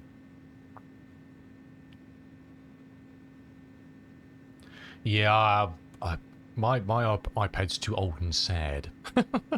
I've got one of the original iPad Airs, and it struggles to wake up in the morning, let alone rewrite on it.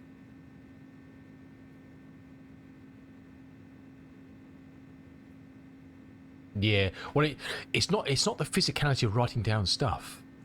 It's trying to keep it. You know, you've got the speed of the person speaking to you. You then got the speed that your brain's trying to keep up with that, while the speed of you writing down stuff. So you kind of got the top line of the controller, you got your brain slowly behind it, and then you got your pen down here somewhere. So you've kind of got these three lines moving, and the brain and the pen one are getting further and further behind the stream of information. That's the problem in my mind, you know. But it's muscle memory of doing it, you know.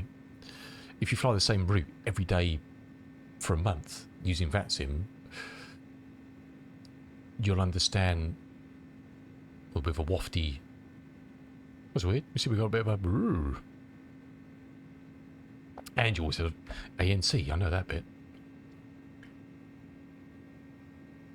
No, I'm looking forward to it. And probably once I finally get myself onto the network, I will probably use it in combo with Beyond ATC, so that I've got coverage all the time and just drop Beyond when I don't need it. That's kind of the plan. But, I know when there's no coverage, you use Unicom and you're just speaking to local people around there, but it's not quite the same, is it? I know you do that with general aviation flying as an unmanned airfield, but when you're flying a Jumbos into Heathrow and you're communicating on Unicom doing it, I just find that unrealistic. Do you know what I mean? So, I don't know. One day.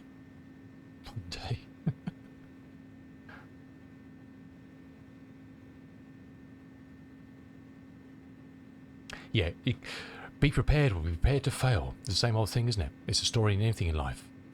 Make sure you know every inch of your route, every inch of your plane, but every inch of your route from start to finish that you're hoping to fly. So there's no surprises there.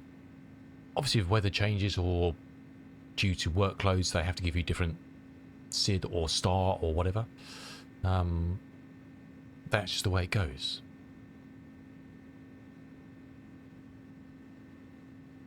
And I might just leave new pilot in the tags, in the remarks for like a year. Yeah, why not?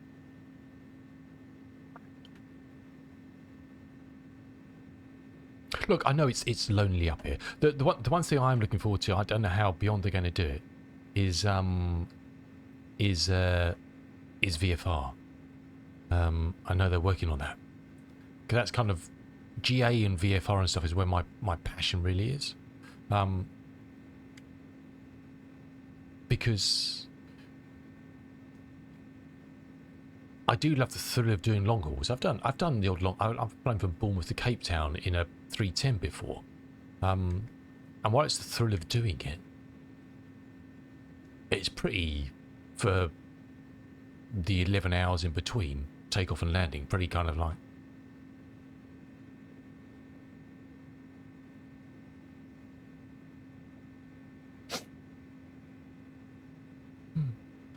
Yeah. I mean, I enjoy doing all the stuff. And yes, I know if you were flying, you'd be doing checks all the time, or getting dinner, or going to the toilet, or chatting up the hosties, I don't know. Not saying pilots do that, of course. Of course. Oh, God. Is that just lighting? Isn't it? Look at that. Look at that orange beam. Look at it.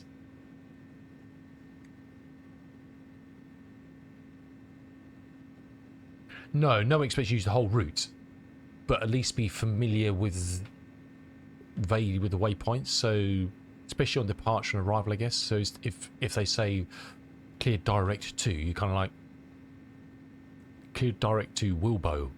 Never heard of it. Sure, I can do that. Or whatever it is. At least have, you know, the end segment's kind of pretty. That's the way I think about it, anyway. Having said that, I do none of the above when I'm flying on Beyond. I'm always scrabbling for information because I know if I want to, I can put the window up and it tells me what I need to know. Do you know what I mean? As you probably saw yesterday, I was kind of like, the what now? Until I decided to put the window up because my brain couldn't cope.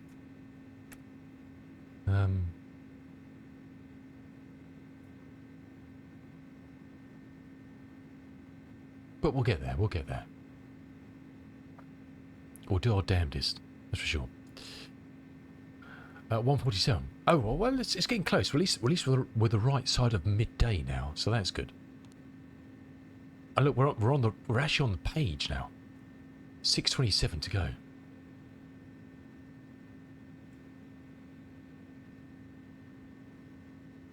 Oh really? Damn. Look, I guess the good and the bad is if you were doing like a 5-hour flight and there was full VATSIM coverage all the way, it's unlikely to happen unless it's an event. But just ad hoc, if you had all the way from clearance to ground at the other end, every stage, every level, I guess it is realistic that, you know, you've got to step away. Can I step away? But you can't just kind of wander off and go and get a cup of coffee and a bit of toast, or go and have a lie down for 3 hours. Do you know what I mean?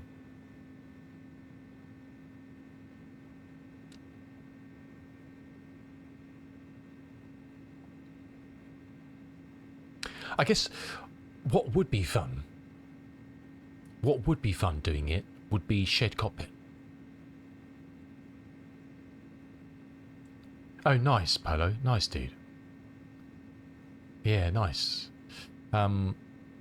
Shared cockpit would be a lot of fun doing VATSIM because you delegate the roles, don't you? As you would in real life, I guess. You know? While I'm sitting there eating my packed lunch, old Johnny Watts over there can be doing all the good stuff. And I guess we have that with AI stuff. You can just click on, make the co-pilot do some work.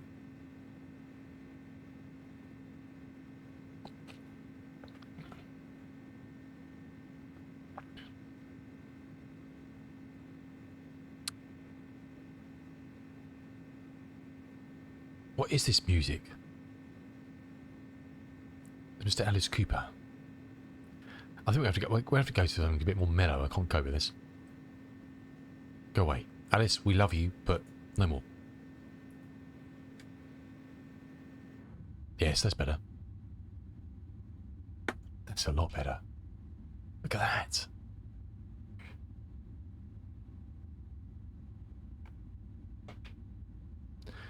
I guess one thing you can't get when you're flying, putting around a little Piper Arrow, or whatever it is, kind of, you can't get these views. It does have its benefits.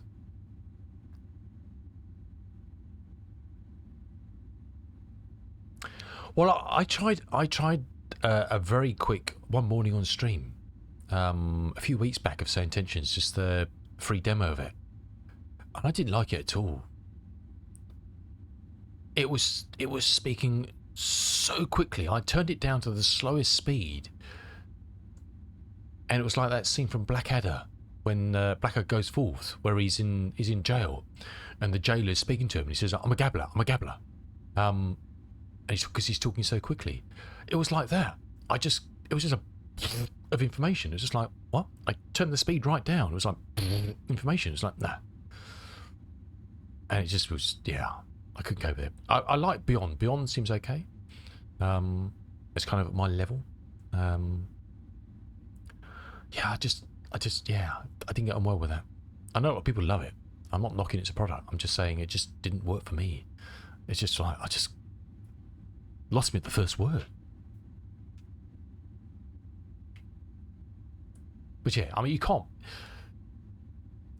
beat the views from an airliner at 30, 40,000 feet or whatever you're cruising at, can you? Cloudy or not cloudy, night or whatever. You get some spectacular vistas.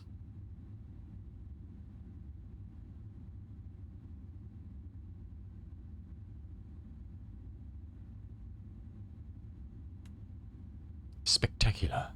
Or I should say spooktacular. It's Halloween. Missed one there.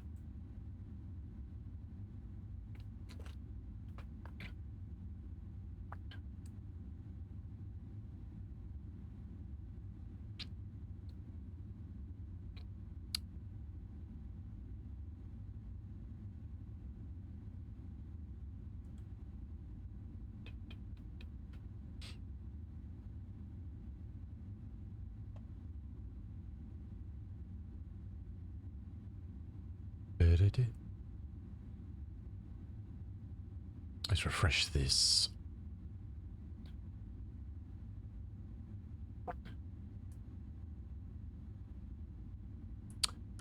11:55 minus 13. This is minus 19. Not convinced. Anyway, so we're flying this for Walker Air Transport. It's a lovely virtual airline that's Oh, go buy a train ticket. Hello, buy a train ticket. Don't forget that. I really enjoy using them actually. They seem very organised. It's got a nice mapper of us currently flying, which is very cool. More information from SimBrief, etc. Meters. I'm not. I don't know when another one of these will get published. I don't know how often they do them actually from the airfield, if at all. We've got no alternate. We're either there or we're not.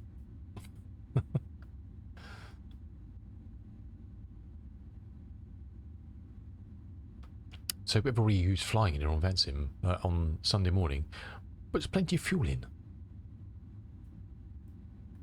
Because there could be a few go-rounds and holds, I think.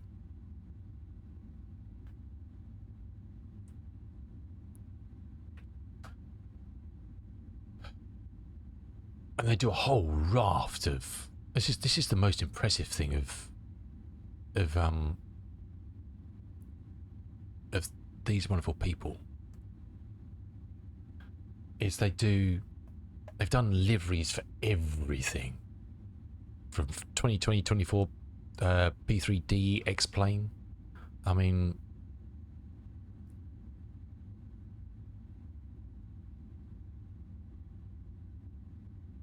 bespoke liveries. And we're not just talking one livery. Example, what I'm flying now in 2024. There's the one modern one, and then 1, 2, 3, 4, 5, 6, 7 special ones. We're flying the register at the moment. That's 8 liveries for this aircraft, and it's pretty much same for all of those aircraft on that list. That is mad, isn't it?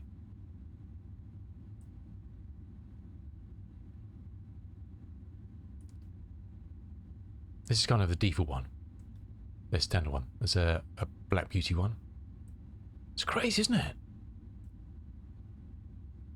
I've helped them out with a couple of them. I found a few issues with 2024 stuff they fixed, and they're very good at fixing stuff. Look at that. Even Ian's lovely Connie. Look at that. In Walker Air Transport.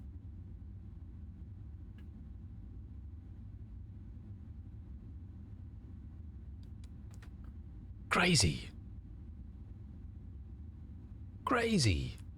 Lovely 146. Look at that beauty. I haven't flown yet. I'm not sure if does the ATR work in 24? I don't know. Helicopters, the lot. The absolute lot. Even the Atlas. Mad, isn't it? And you say, well, they're just white with a black tail. But, you know, you still got to create all the liveries and keep them up to date. I still love one. This is a vintage one. That's a nice one. They do like a vintage one like that for all their, well, a lot of the aircraft.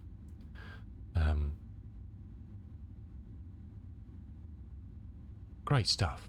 All sorts of anniversary paint jobs. Even the big old beluga. Wonderful stuff. Wonderful stuff.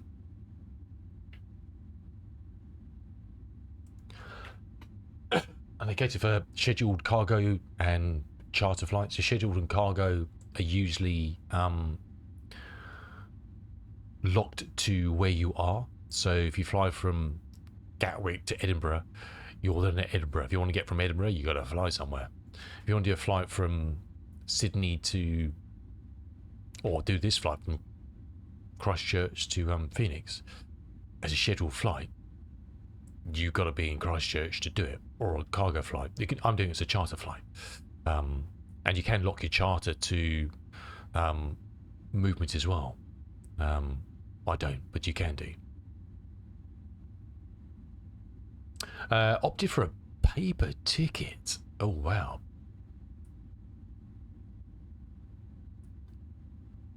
I'm old and grumpy, and I even do electronic tickets. No, actually, we did some paper ones the other day, actually, because I forgot. I had to buy them at the station. There's never really in UK. I don't know where you are, Polo. But half the bloody stations you go to in the UK, the ticket machines don't work at a small station. There's no one in the bloody office. And then you get some grumpy official on the train saying, why have you got a ticket? Well, I couldn't. How am I supposed to buy one? There's no one to sell it to me, electronic or otherwise. Go and pester someone else.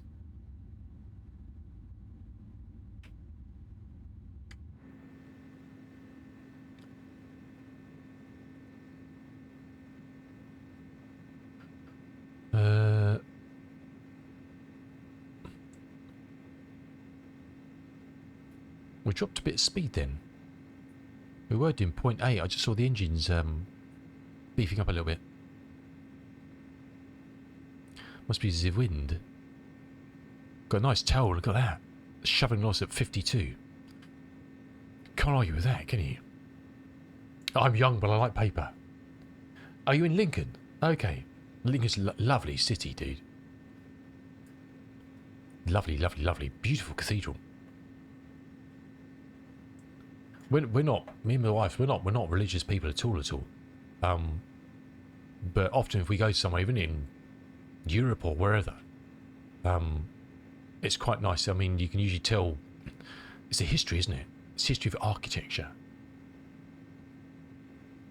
Back. Oh, you're from Holland. Oh, okay, cool. Nice. Nottingham's a beautiful place as well. Very nice. Well, enjoy. Have a safe trip, fella, and I appreciate you popping in.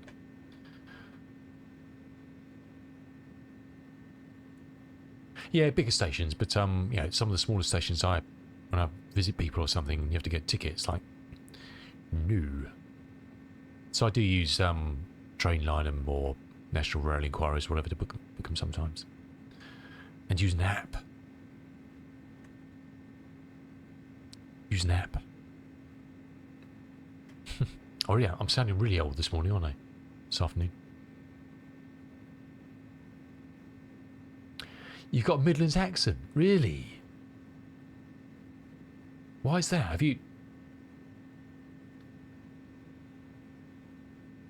You don't sound Dutch.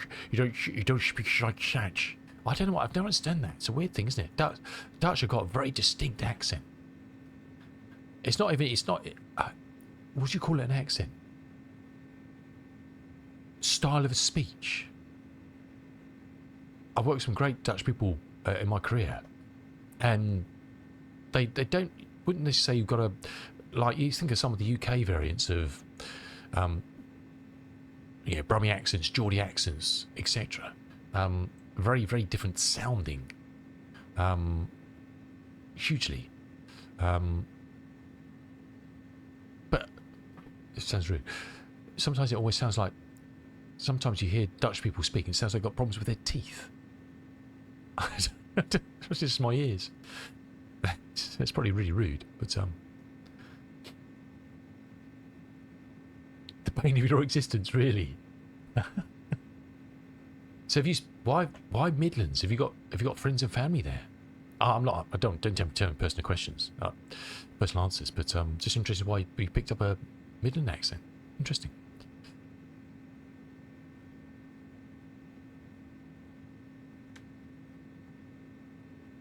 Interesting. But the Dutch people are awesome people. We did a lot of travelling motorhomes around Europe, and you can guarantee wherever you were, there will be a fleet of Dutch motorhomes or caravans descending on the place. No matter where you were, you'd be there and be like, and lovely people, very friendly and helpful. Not like the Brits, who just ignore you.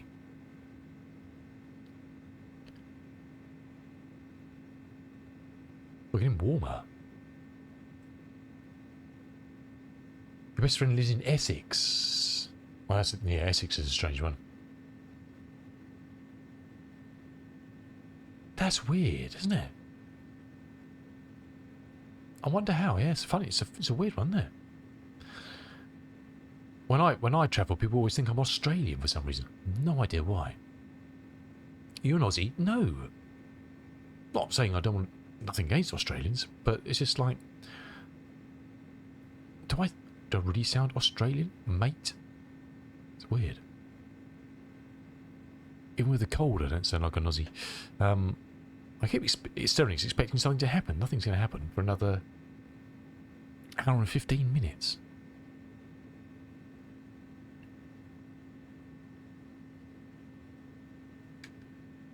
There you go. Right.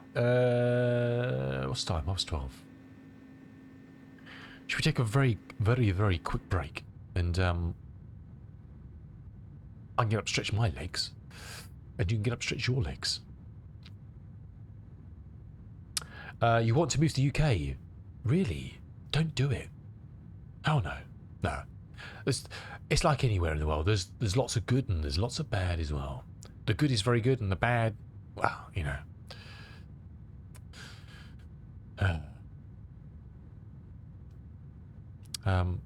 But yeah, enjoy the good and steer away from the bad. I guess it's a lot harder now after, and it's the same for us really. We did a lot of travelling before Brexit in a motorhome around Europe for long periods, and it was so much easier then. Now, obviously, you can't because of Schengen visas. It's the same everywhere, Polo. It's the same everywhere. There's good and bad everywhere. Feels like home. Oh, nice, dude. Well, you're very welcome here. You're very welcome. It's a lot harder now because you're limited to 90 days in the whole of Europe. And if you want to go spend 6 months travelling around Europe, you can't anymore without going the extra step of trying to get a... I know we've got to do all this damn fingerprinting and all that nonsense now. I don't know what chaos that's going to be. Chaos!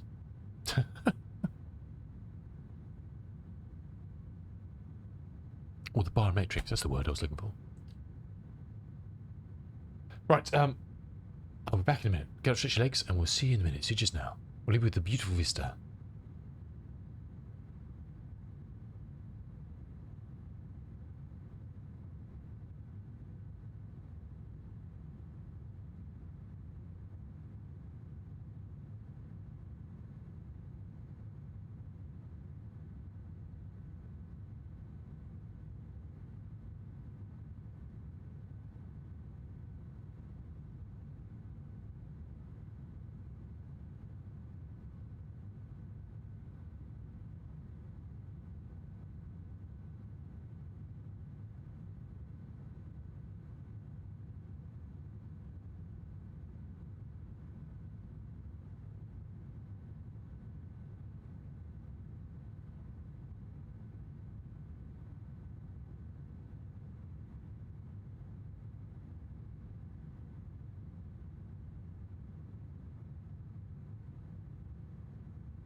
Alrighty.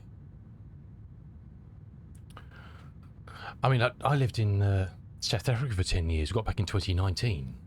Just for all the shit hit the fan in 2020. And I kind of picked up a little bit of a South African twang while I was over there. But that's kind of gone now. People used to say, oh, you're starting to sound very South African now. It's like, oh. I was going to turn the camera off a bit because I've got something to munch. I'll still be hearing voice, though.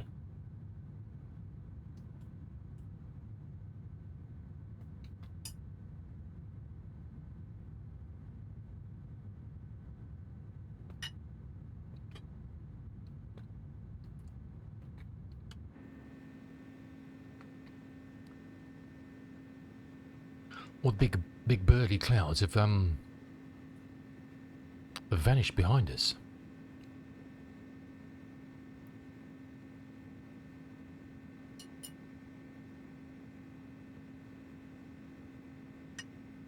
Awesome, dude. Awesome. Enjoy your cuppa.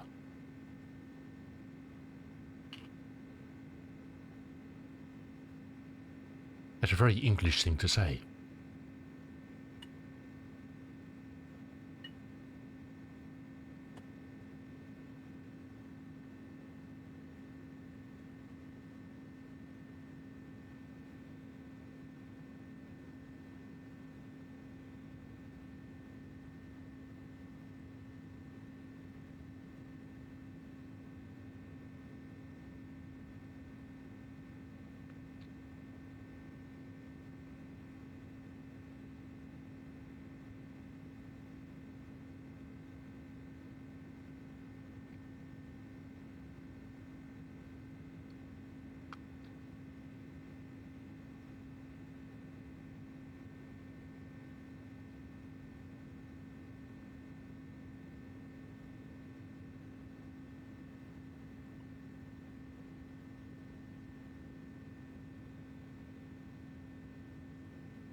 Well, that's nice.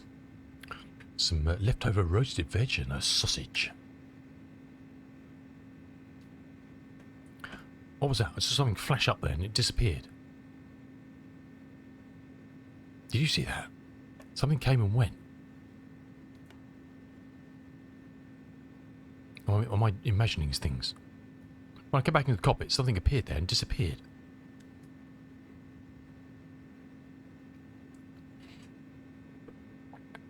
Everything seems to be working okay.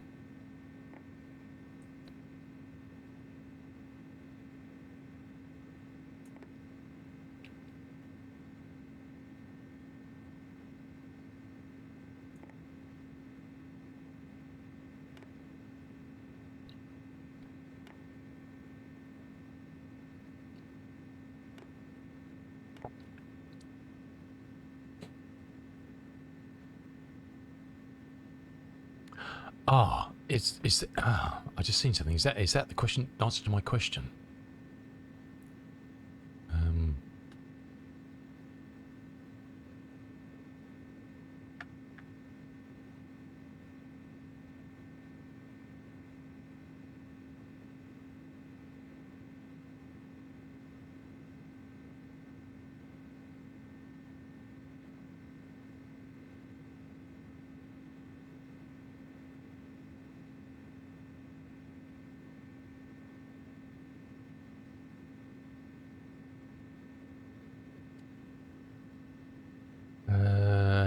Gonna let it brew. You haven't had any coffee. Oh dear. And you're a coffee drinker. Oh my word. Oh my word.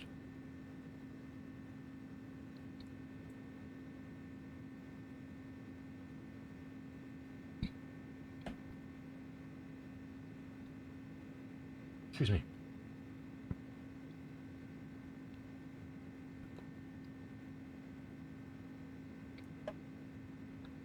Oops. Yeah, I don't know what that was. I definitely saw something flop up on the screen. I can't see anything that's flopping up on the screen.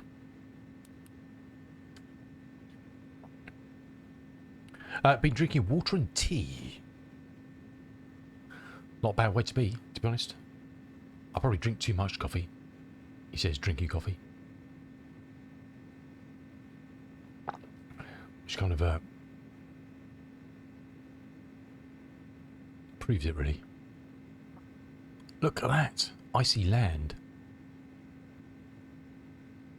So weird looking back here, you kind of think, shit, that's a big cloud up there. It's not, it's actually the land. Were we really that close? Yeah, I guess so. It's this chunk sticking out here. Oops, wrong one. Let's do that one.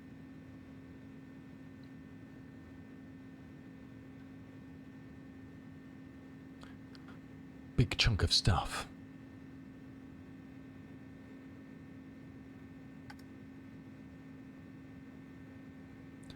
It's about 120 nautical miles to that.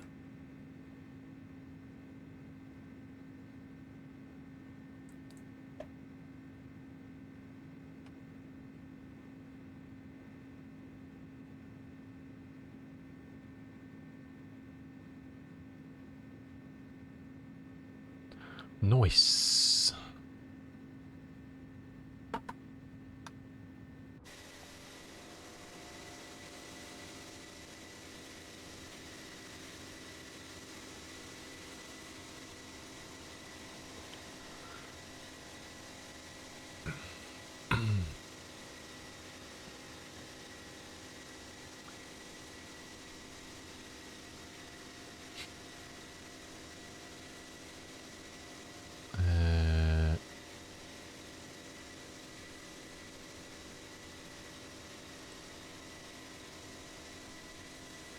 About 484-ish to go, 500 to go.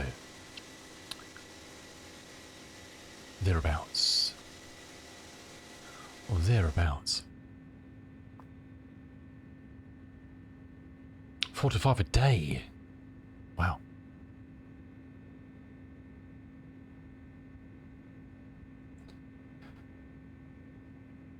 It definitely lies around the guts, for sure, and doesn't make you pee so often.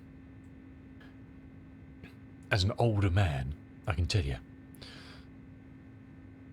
Instant coffee, not so much. Proper coffee. If we have a cafetiere, me and the missus, and have a big mug of coffee, pee like a trooper. But tea and instant coffee, it's probably because there's no bloody caffeine in instant coffee. I don't know. Yeah, well, I guess I don't drink that much. On a normal day, I'll probably have a big mug of tea in the morning. Rooibos, red bush tea. Very nice, very good for you. And then perhaps a small cup of coffee after breakfast with some, after toast or something. And then we'll have some proper coffee at 11:30 or whatever. And then probably won't have another cup of coffee until a small cup of coffee in the evening after dinner. Which is probably a bad idea. And that's it. I tend not to drink coffee when I'm doing an evening stream now. Very rare. We used to kind of always have a coffee like an hour and a half, 2 hours in the stream, like 11:30 at night or something. Which is a bad idea. And I'm trying not to do that now. So my coffee intake's definitely gone down. I used to modulate a lot because when we were in South Africa, I used to do a lot of sport. So cycling and triathlons and things. And you need to moderate it because you need caffeine boost when you're doing events and things. If you drink a ton of coffee all the time, your body's used to it. You don't get a bit of vavavoom from it. You don't get that perk. So I used to try and be sensible about coffee then. Not so much now. You like your Yorkshire tea? Oh, nice brew. Nice, dude.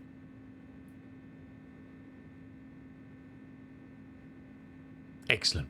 Yeah. So we go home with a suitcase full of tea. I said it could look suspicious flying anywhere, but flying into Holland, not so much.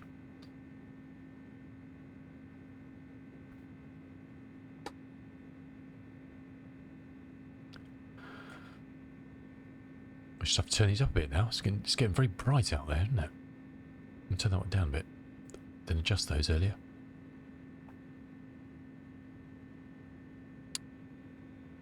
We haven't done that for a while. Bosh, 91. See now, okay. Now we're getting this. We're getting to an interesting fact here now. Obviously,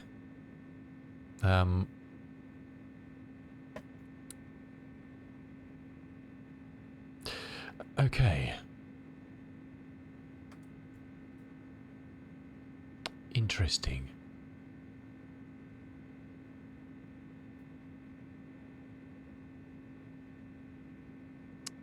Interesting.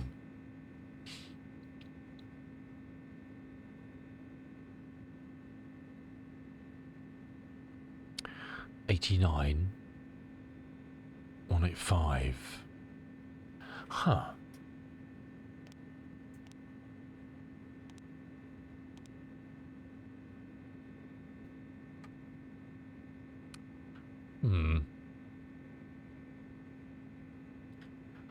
What's the declination here? 98.5. Roughly 100, isn't it?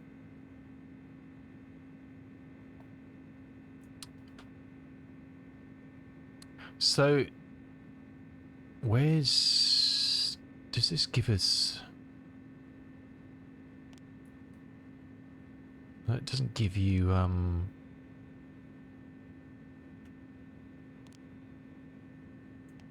position, does it? Aurora was, well, it's way up, isn't it?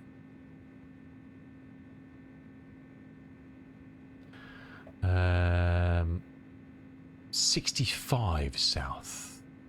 The snippet is 70 south.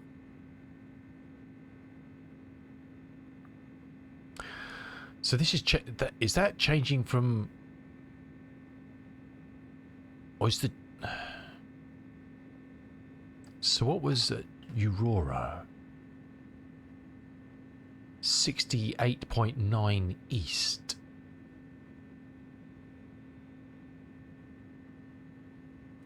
Got my car. So, oh, awesome! So you'll have a car full of tea. Boot full of Yorkshire tea.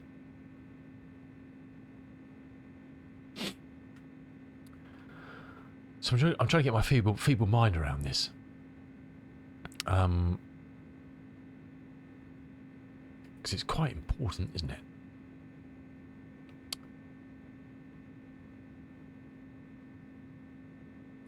So that was, what heading was that? True magnetic. 18587.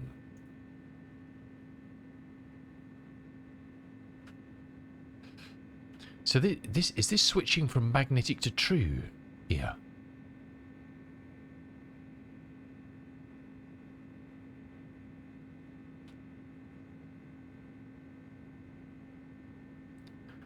Because this was a question I had about this airframe. I know in more modern ones, you may even have a toggle up here to say true or magnetic, yeah? And you'd get something displayed on here or here saying true. This doesn't have such a thing. Oh, look, again, almost getting some sun glare there. But it definitely looks like that's switching because the course from... It's got 181 there, which is the true heading, and that's magnetic. Because there's such a variation here. Because if I look at on the nav map,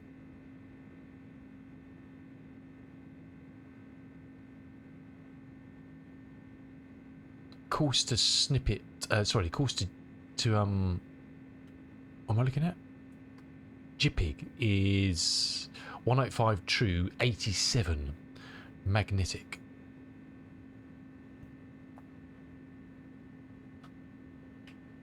Or center tank feeding, okay. That's what flashed up, something I don't know. So 185.87. 186, but yeah. So that's showing magnetic and true there. Because then going all the way down,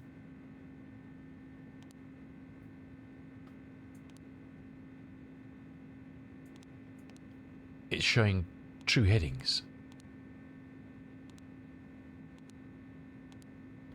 And that's showing kind of the switchover. Now,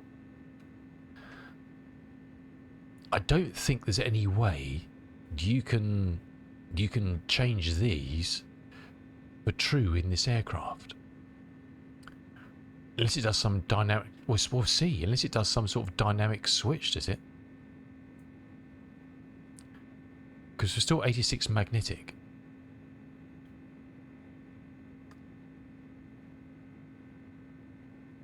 And that's one thing I wasn't sure about, because one thing they said for this approach they'll be doing on VATSIM is be giving, when you get closer in, is giving you true headings, obviously, because magnetic goes to the window when you get down here.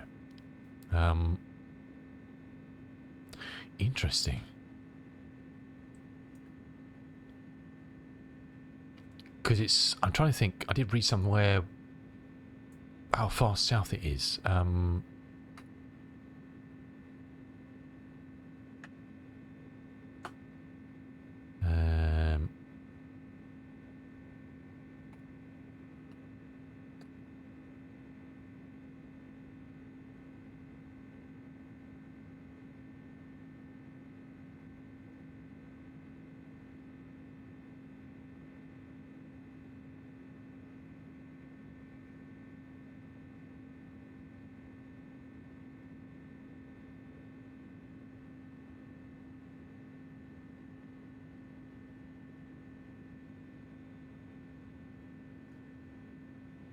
I can't remember the kind of the north and south kind of line where it flips, or a lot of systems flip.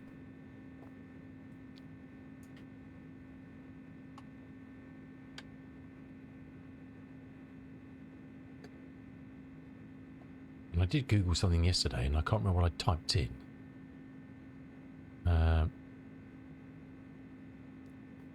There we go. Below 60 degrees south. And what did we say these are? Snippet is 70. No, the one before. Euro is 65. So that's still below. JPEG 74.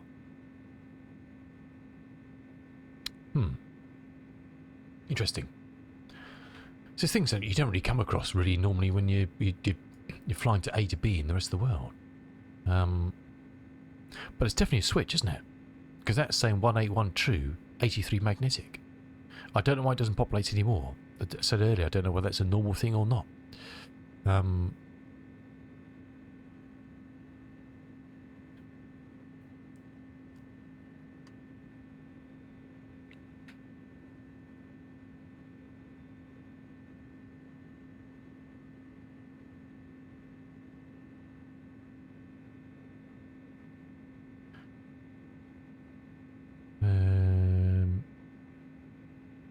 Three magnetic, that's what they're saying.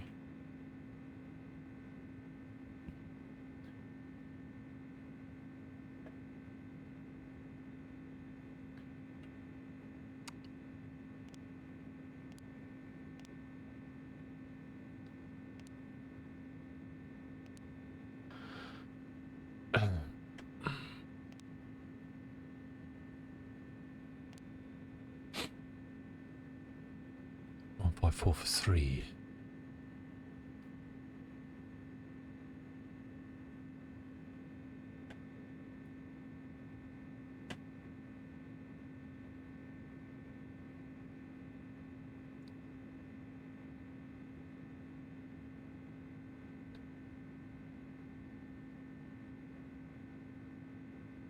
Yeah.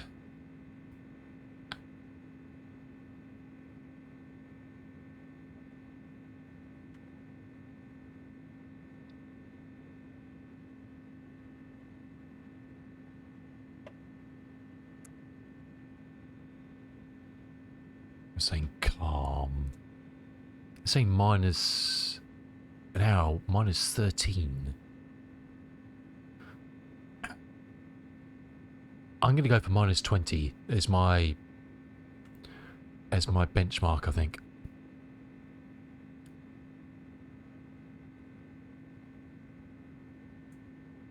For corrections. Oh. Hey Dutch, how you doing? Good to see you, my friend. Welcome in. Doing alright. Doing alright. It's Friday, isn't it? It's Friday. How far to Jippig? 194. So another Dutch guy. Yeah, we'll have to keep an eye on this to see what happens when we get to Jippig.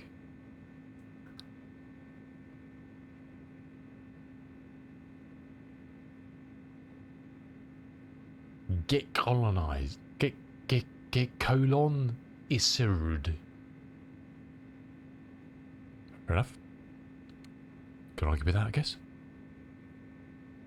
Seems to make sense. I'm intrigued. I'm intrigued. Because I guess the winds are in true, aren't they?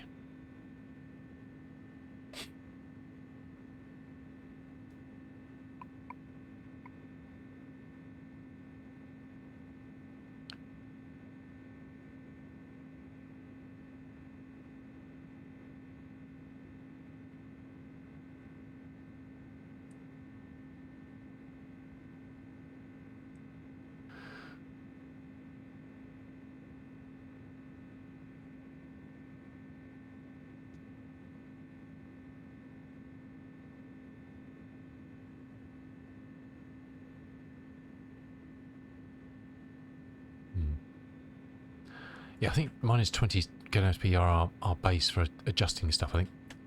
I'm going to do it now, and if we need to correct again, I'd rather be too high than too low, that's for sure.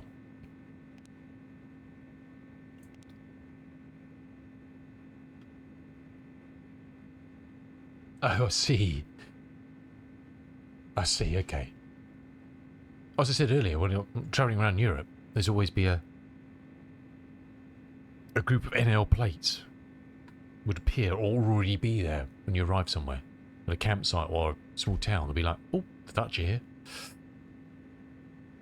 Good travellers. I think, oh, look at this, beautiful, look at it. So I mean, staring down like a bloody computer. I'm not looking out the window. Let's look out the window quickly. Oh, we drink some coffee, some cold coffee.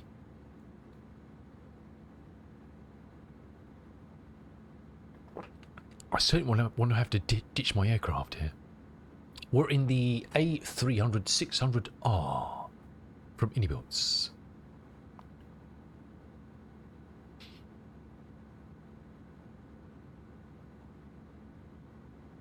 You spotted a Dutch plate in a random... Yeah, I know. They're everywhere. They're everywhere. It's taking over the world.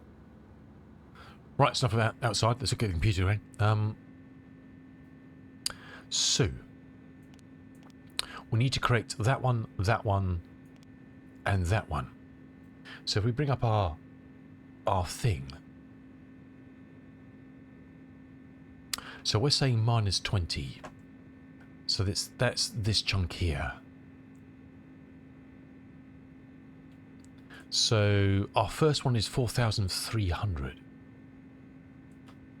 You're en route to Ibiza. Party time in a 319. Nice. Ibiza for the weekend. We're kind of playing some chill Ibiza stuff now. Ish. EasyJet. Oh god. Or Ryanair. 4,300. There's a number there somewhere. EasyJet is... oh. Okay.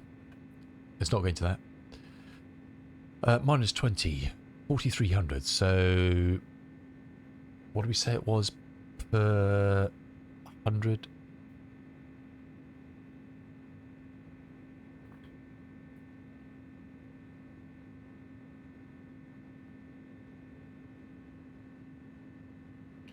14, so I reckon that's got to be plus 580. Let's call it 590.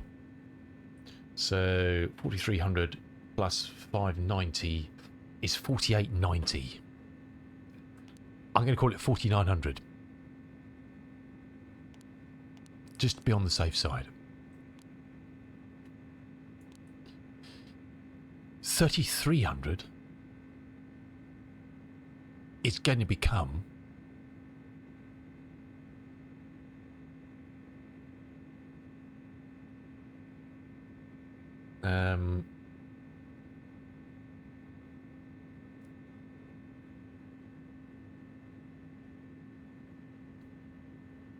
plus 472. Let's call it 480. Let's call it 480. I'm probably doing this completely wrong, but we're going with it. 3780. Let's call it 3800.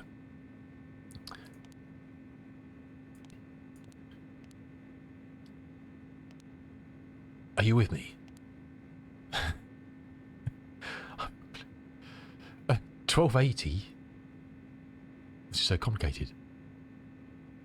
1280 will become. We'll call that 1300. 140 plus 42. Yeah. It's 182. Let's call it 190. 1280 plus 190. 1470. Let's call it 1500. I'm rounding up. 1500. Bosh. Right, so we've adjusted these altitudes for minus 20 degrees now. Possibly. Possibly not. I still understand why that's... I don't know. Polo, thanks for the follow, dude. Appreciate that. It's good to have you here. You took off from Rotterdam. Oh, nice. Close to your home. You flew... Oh, you flew into London City. Oh, nice, dude. How was that? That must have been awesome. What did you fly on? Very cool. And thanks for the follow. Appreciate it, dude. I've flown in and out of there in the sim. I've never been in and out of there in real life. It's weird, you know. We'll go to that. Ever since becoming a flight sim person, a 190, oh lovely dude. Flying in real life, in one of these things, takes on a whole different meaning.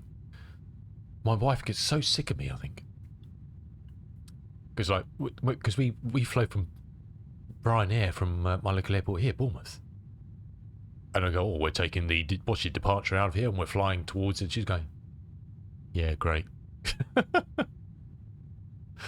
But it was beautiful. We flew back from Croatia a few weeks back, and it was clear. We flew back in. It was like late afternoon, and it was clear. And when we came in over kind of the east coast of the UK, flying away, it's like, oh, that's Biggin Hill. I had a window seat. It was beautiful. It was like, oh, there's Biggin Hill down there. Gatwick, see beautifully, and then come out as Farnborough, and it was like all the and that's. It was great. Southampton, I could see Southampton Airport just coming down as we came down across the Solent. We flew north of the airport, Bournemouth, and watched Bournemouth go past. I was like, I know where we're going. I know we're coming because I'm flying out all the time in flight sim, and I become such an. I'm not really a geeky person for flight simming normally. But when you're in an aircraft, you kind of, oh, look at that. You kind of, oh, I can see the, become very Mr. Bean suddenly. Looking out the window. There we go. Anyway, that's my little bit. Right, in theory, we've temperature adjusted that, and that for 20 degrees below zero. If it changes, we're stuffed. It should be clear. So we will be all right. From what I can see at the moment, it's clear. That can change. I don't know what to do about this fella, though. Because there was no advised above at healed. Let me just double check that. And that's just given me airfield elevation. Hemby 43, Jogbu 33, Ardley 1280. Oh no, there's a hill, 2000, it's just not on their thing. Ah, right, okay. They have one, they've just not put it on the description. There's an arrow, I can see an arrow pointing. So let's put 2000 in there for the moment, and then we'll correct it. Oh god, I thought everything disappeared for a second there. Oh my word. There's no, in the description here, they've got Hemby 43, Jogbu 33, Ardley 1280. I thought, oh great. And I looked over here, look at the picture. Always look at the pictures. 2000 it healed. Right, so we need to correct 2000. We should be fairly easy. We don't do any jiggery pokery. Plus 280. Let's call it 2300. I'm happy now. There we go. There we go. I'm vaguely happy. I guess we'll do something. We're going to do something complicated in a second. Is this? No, we're still at 115. Need to keep an eye on this. Remind me. Jipig. 140 nautical miles. Need to keep a watch on that. Flies with the Thames, you take a left toward the coast, then follow the coast all the way until City. The actual waypoint close to the approach, so you bang over South End. I can see the South End pier. Nice, dude. Nice. Beautiful. Beautiful coming in that way. Lovely, dude. Because it's quite an steep old descent into the city, isn't it? You're kind of holding onto the back of your seat coming in. Thinking, what's he doing? The man's coming, he thinks he's dropping off an airdrop from a Hercules or something. Look at that. The last great wilderness, huh?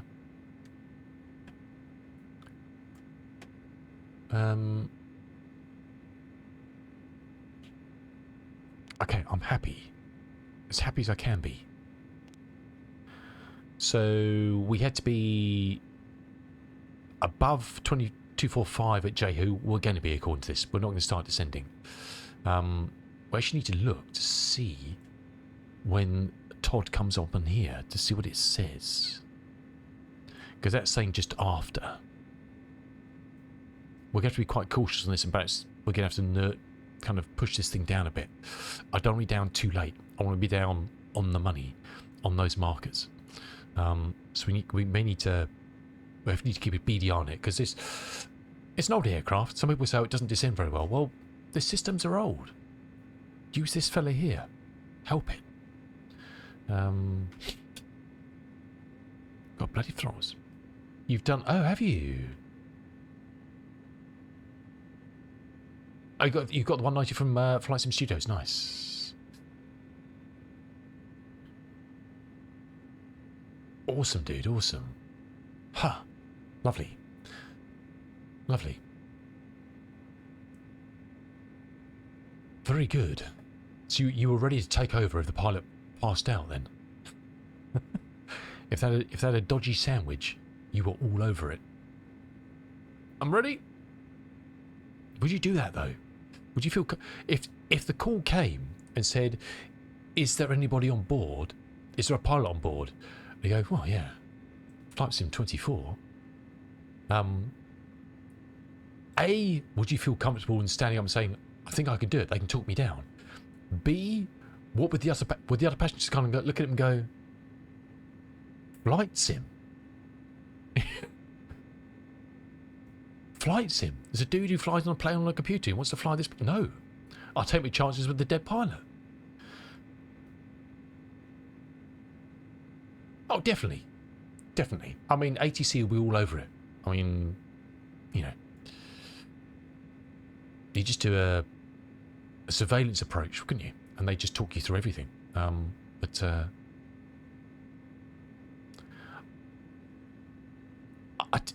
difficult one, isn't it? I definitely wouldn't say I'm a doctor if I'd played Operation, you know, the old game where you just take the funny bone out. I wouldn't say I was a doctor if I played that. I'd draw the line at that. Flying the plane I'd have a stab at. But it's a huge responsibility, though, isn't it? I know potentially you could die as well if no one did, but it's a huge responsibility, isn't it? Saying, I'll have a stab.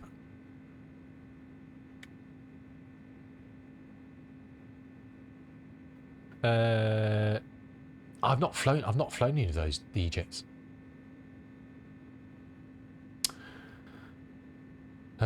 Start 3 weeks ago with the Airbus series. Learn to fly. Awesome. Well, enjoy, Dutch. This is the granddaddy of them.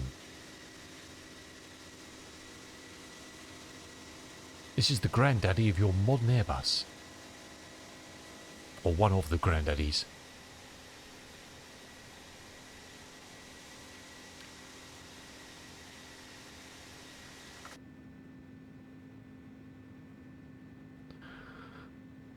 I'm gonna need a cup of coffee when we get there. It's gonna be freaking cold. I'm glad one thing they don't simulate my room temperature on the outside temperature when I get out the plane. That could be a bit disturbing. Right, we're happy. I think we are happy. I think we're happy. That limit, I don't. Yeah, it says 166. That looks all right. How far is it from Ardley to the airport? 166. We're not going to fly on profile. We'll be taking manual control. But how far is that? That's 4 nautical miles. Yeah, okay. That's doable, isn't it? Hot choc with cream.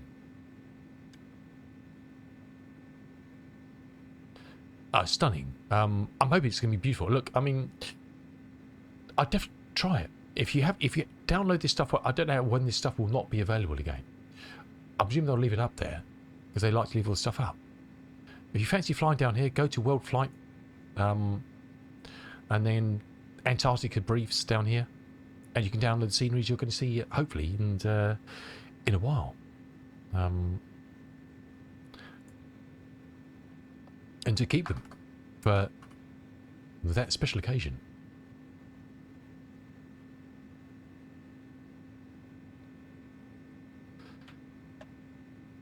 It's only -20. Be fine.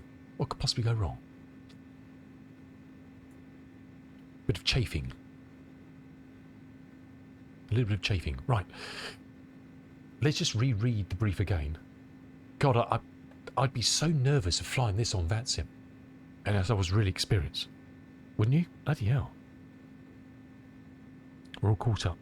God. We're landing on runway 33. That's it. No other choice. Can't come any other way. You're coming in that way. And you may say, well, it's the wrong way. Well, you go down there and see where it is. So it's actually 19 magnetic. Grid 328. Yeah, it's awesome. And they've got everything on there. They've got the route map, so you can the route they're flying for world flight starting on tomorrow. 9 o'clock GMT, leaving Sydney. And then you've got everything on here. There's a spreadsheet with all the plans on it, the planned routes, all the good stuff. There's a list of all sceneries you can get. I've actually found some alternative ones, but try them. Some are 2020, some might be 2024s. Yeah, be careful what you use, obviously. And then obviously the briefings for Phoenix and Union Glacier. And on the Phoenix one, which hopefully will fly later, we've got the outbound route to take as well. So this is how to get out. This is your SID from here.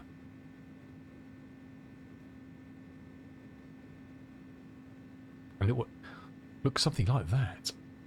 It's awesome. I mean, and join it. I mean, there's lots of. It's quite a small Discord, but they got World Flight got a Discord as well. So I mean, you can chat to people on there about it and see what we're up to. It's awesome. I'll definitely be watching a lot of it over the week, at all hours, just to watch these people fly and all other streamers who fly and the big teams, the small single streamers. See what's going on. It's awesome. I think it's brilliant. Brilliant. Right. Oh, look at that. I like a nice bit of lighting. Give me the light. Give me the light. There we go.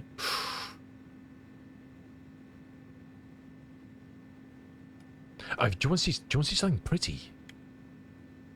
This is Inibils. It's the premium 300. And you know what? I'm slightly annoyed because literally a week after I bought it, it went on sale. Always the way, isn't it?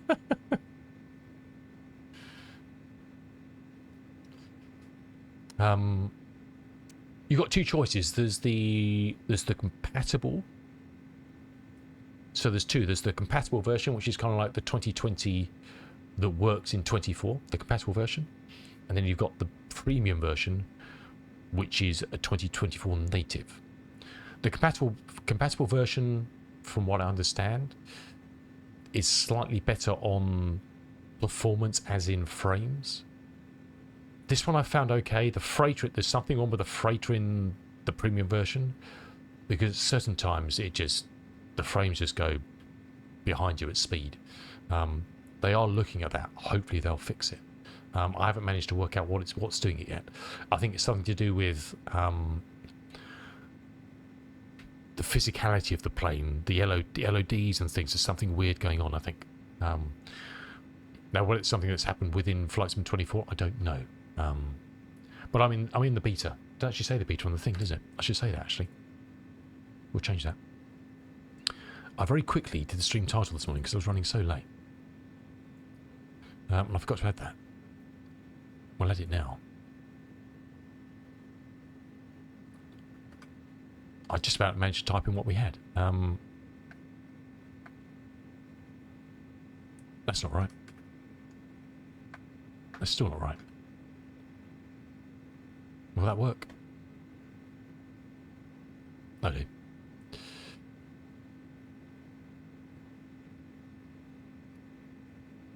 I think it works a lot better than the 350. The 350 sounds like an absolute dog. That sounds horrendous. Some people. But the thing is, it's a lot of these things are on everybody. That's the problem. My beta performance since the first one has been pretty good. There's other people saying this is the worst build for them. It's worse than anything they've had so far. And I'm like, well, mine's all right. I did a complete wipe of the game and everything because I was having some issues in Sim Update 3. And since I did that, it's been fine. Even, oh, look at that. Oh, I do like light. Look at that. Can't be a bit of that, can you? Ooh, cold shower time.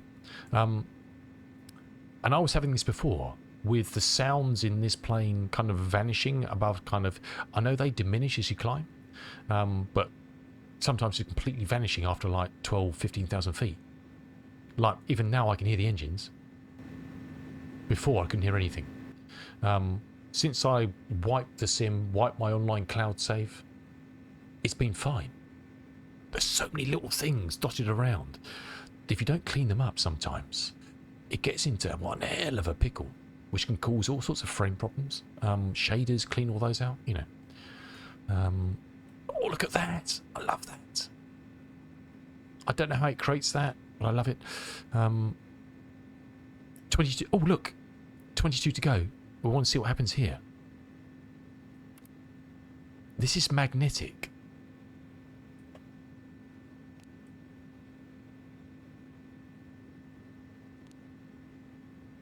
From Jippig to Bonnies, we've got a true heading there. You see it's got 181 true there, 64 magnetic.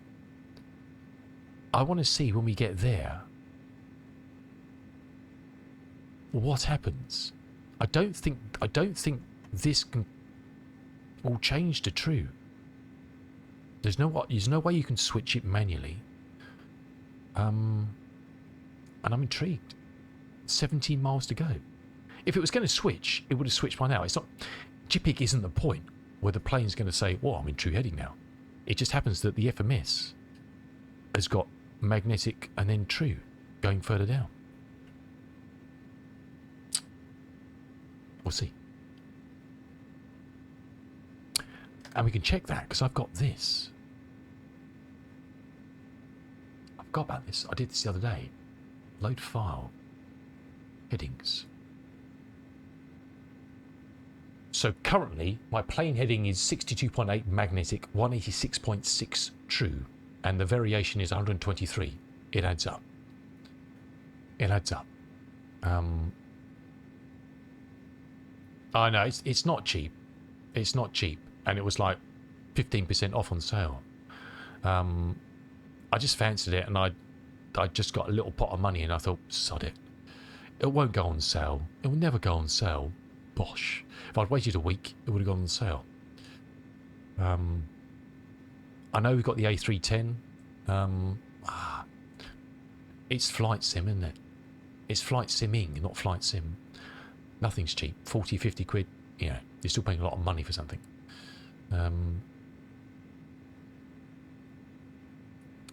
So I've done this little quick in SimVar watcher, which is a very handy little thing. I don't know if anybody's used this. It's part of, it's part of the SDK of Flight Sim, and you can select all sorts of fields and show their values. So you can see my current plate heading is 62, magnetic 182, true, and that's the magnetic variation where I am at 124 east. You can't see east on there. I know it's east, but so that plus that equals that. Brilliant, bonzo.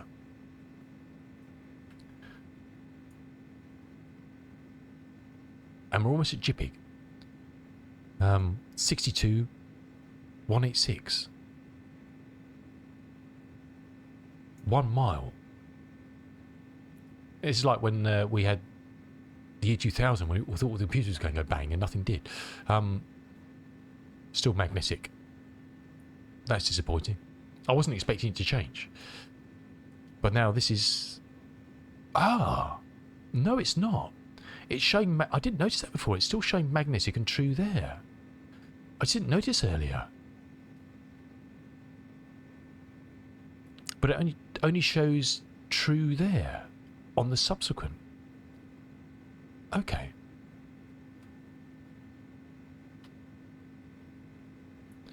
So there's no way I can fly this on true headings. If an ATC said fly true 186, I'd have to say sure.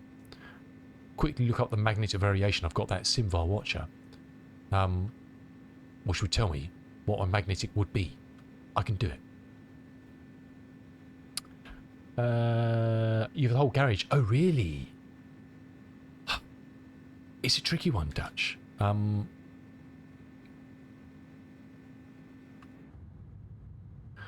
As I said, people, I don't fly a lot of airliners. And I only like, I'm beside myself waiting for the Just Flight A300, the old steam gauge A300. I mean, they can ask 80 quid for that when it comes out. I'm buying it. Steam gauge A300. Boy, engineer's panel, the business. Have you not seen that? Let me show you a link with you. Oh man, the latest. I don't know when it's coming. It's going to be a while yet. It's in development. Check that beauty out. I'm going to put it on screen so you can see it.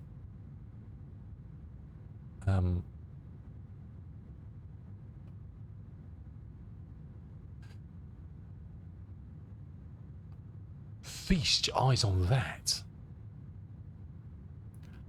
Oh my. Cheers, Yota. Take it, my dude.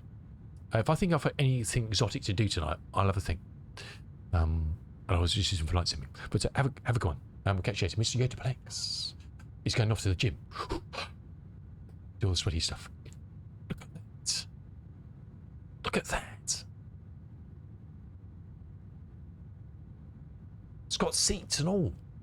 And engines. Rivets. Wings. Knobs and switches. By the yard. That looks like something out of Star Citizen. What the hell is that? What are those? Is that their old VHS collection or something? What is that? Oh, Dutch. And it's Just Flight. You know it's going to be good. I'm what you said about inboards. I'm like with Just Flight. I've got I've got their Tomahawk, their Warrior, normal arrows, turbo arrows, the Hawk, the T1 Hawk jet, the F28 and the 146.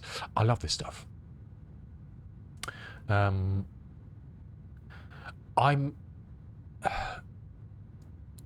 in the same breath, the 340 interests me and doesn't interest me.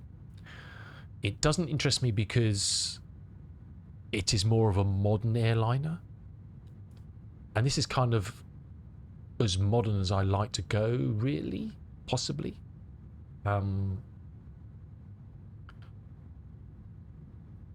But in the same breath, it's a classic airliner. It may have slightly more avionic systems than this thing. Not a lot, but a bit. But it's a classic airliner of our time. Especially the early one that they've done. I know that Tollis or whoever it is and Aerosoft are doing a 600, which is more modern. But the 343 is kind of... It's a classic of our time, isn't it? A really underpowered, slow, lumbering, 4-engine behemoth. And it's quite a classic. So when that goes to any manager and they have a sale on, I might pick it up. Because it depends how you define classic airliner, doesn't it? DC6, 100%. It's a piece of history. I love that. Hopefully we'll get that from PMDG sorted in 24 soon. That's a proper old school airliner. And there's not much. 727, interesting. I might pick it up at some point. I can get that on the sale. Not that I don't like supporting devs, it's just money's tight, you know. You've got to be careful what you spend your money on. Or I might pick it up on full price, we'll see. Again, a classic plane. And then there's not much else really that I've seen. MD-11, yeah, don't know.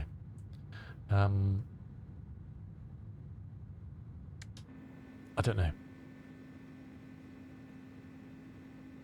But that Just Flight, that A300.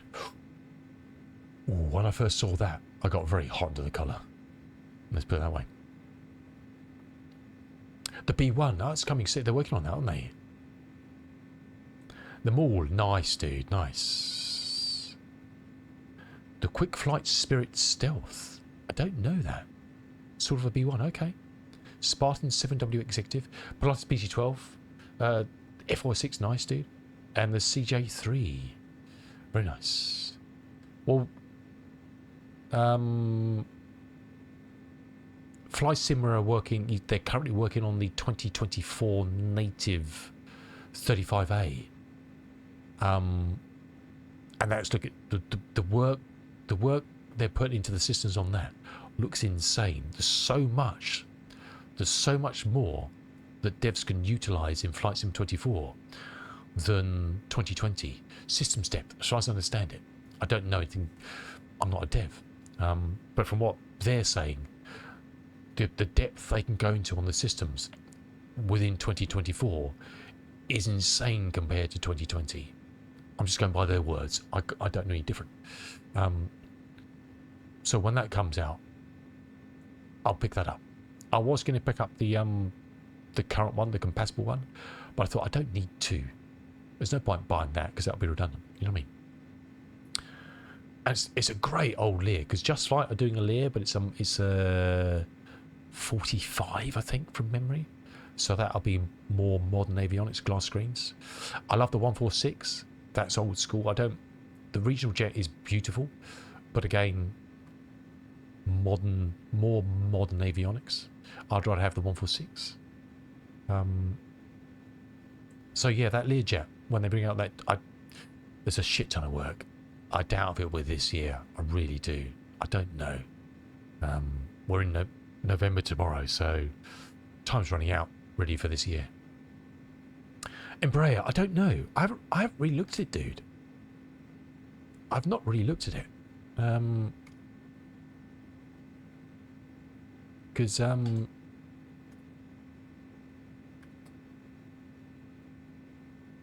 Polo was talking about it, wasn't it? Polo was saying flying the Embraer.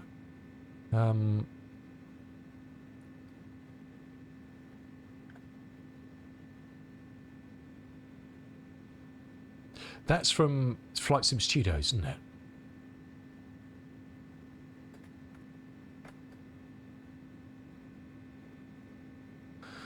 The E-jets, these things. I sound a bit Irish then. The E-jets.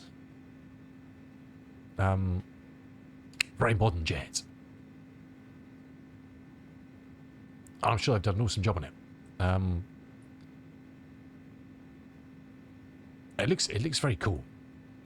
But yeah, that doesn't really. I think it's awesome. Don't get me wrong. I'm not knocking it as a piece of development. It just doesn't really. That just doesn't really float my boat. It's great to have developed something like that.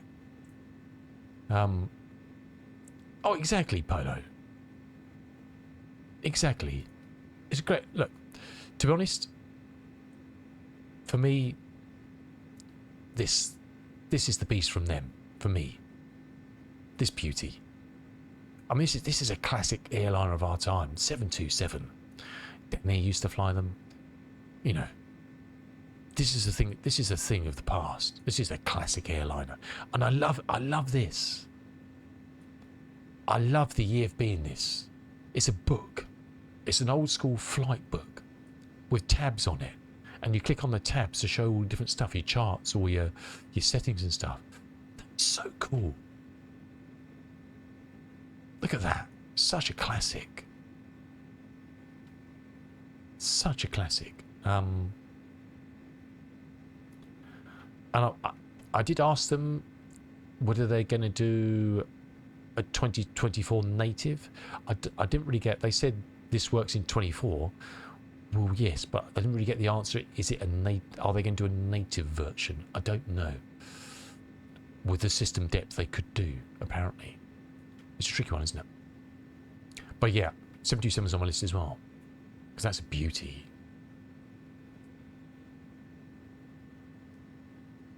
It's like in the Citation X. Citation X looks really good. But again, not my thing.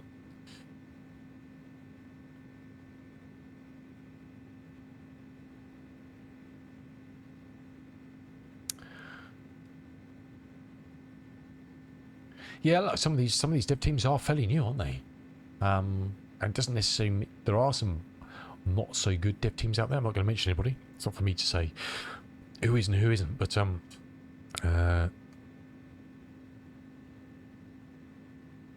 look, we can see we can see destination. Look at that. There's our Todd. Oof. I'm excited about this now. The weather's looking... Look at that. I mean, come on. This is a weird thing, isn't it?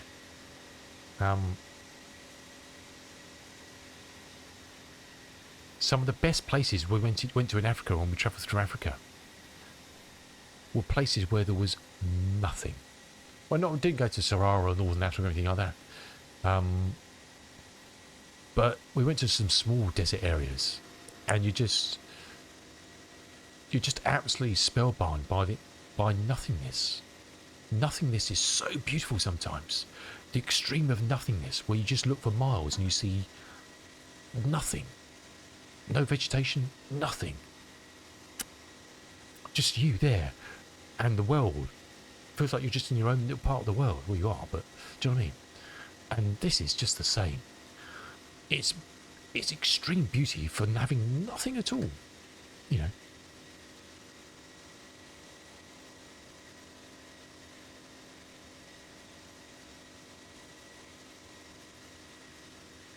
Lovely jubbly.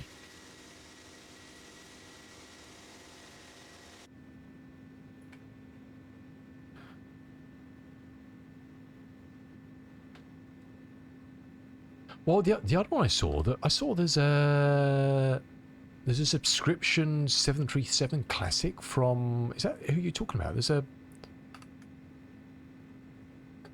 subscription thing. Is that who you're talking about? No, X-Craft, CSS. I saw this thing the other day. I've mentioned it on stream, I think. $5 a month from, or $50 a year, or $120 one time. I know nothing about them. But it's a shame because it's a lovely old school 7.3. Again, just in my ballpark. But I don't know who these people are. You can have more modern stuff in it. But,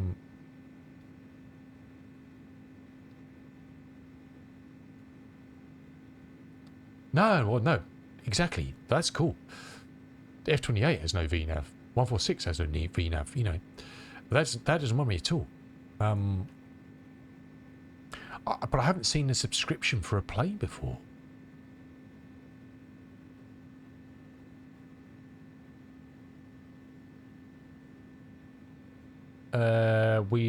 When took off from Rotterdam, I saw the 330-300. Well, they're apparently quite good. The default INI 320 V2 is not bad.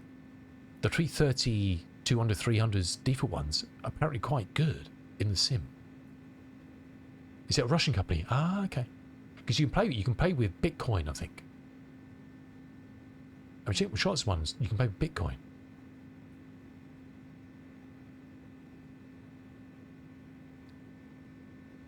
Oh, you've got it. You pay €5 a month. Okay. Interesting. I wish it was more classic airliners. Really do. Kind of modern era classics. I'm not talking about DC-6s and Connies and all that sort of stuff. I'm talking about kind of the trendsetters, the people who like the early A300s. This was the forays into modern airlines, you know, the 320, the 330, 340, all stem from this thing, you know. So kind of the person at the beginning of the queue of these airlines, the person at the beginning of the queue with modern Boeings, etc. 165 heavy, Auckland Oceanic Centre. Expect radar vectors, runway tree. 1 second, someone just spoke to us.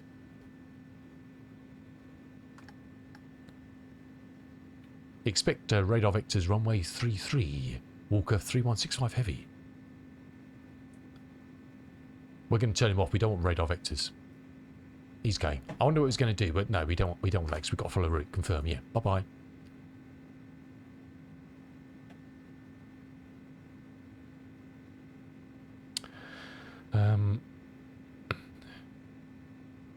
No, I've not flown the PMDGs, no.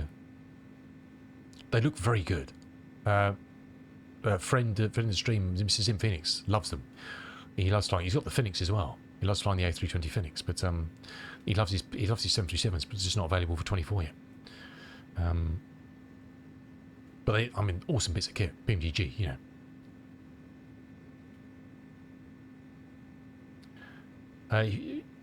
Are you flew to Cape Verde for your honeymoon? Awesome touch. Nice, dude. Very nice.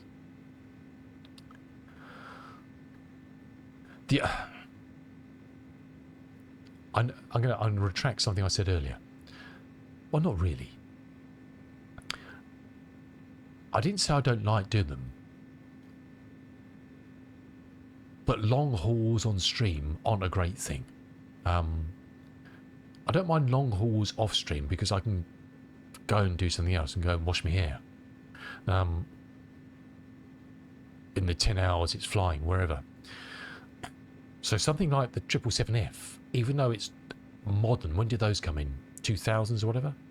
It's not an old aircraft. But it's a classic of its time with respect to its capabilities. Does that make sense? Because I like flying cargo. Obviously, the cargo variation of this can do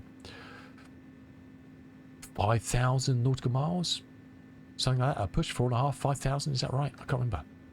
I can't remember what the I know this is a handy thing actually.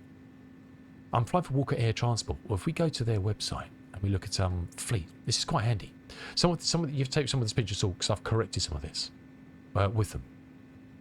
But they've got a list of all the fleet that you can fly with them, which is basically everything from Sim24, X-Plane, P3D, you know, whatever. So if we select cargo here and range, we've obviously got the jumbo now, which I haven't tried yet, but the jumbo in the game now, I don't know if you know, the cargo has got the lifting nose cone now. And then the 777, 9,400 nautical miles. You know. And then you've got the 340-300, which isn't really a cargo plane. They are used for cargo. The European cargo flies them out of Bournemouth, old Virgin 340s, as the Praetor, whatever it's called. But it's not really a cargo plane, you know. 77 don't have that in flight sim. And then we're down to the 310F. We don't have one of those, which is slightly longer range than this, which is 4,000. I do have the DC6, obviously 4,100.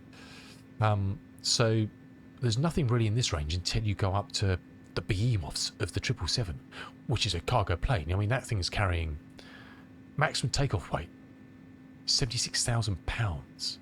And what cargo can that take? Load, 104,000 kilos. Whereas the Praetor, 73. Which is right. But the 777 is a monster of a cargo plane. And so I kind of get away with using the word classic for that, even though it's a really modern classic. Just because I guess if you want to be the 747-8F probably out trumps it, doesn't it? Are we past top of descent? Have I been jibby jabbing? I haven't I? Oh shit! You know we said we want to be ahead of the game.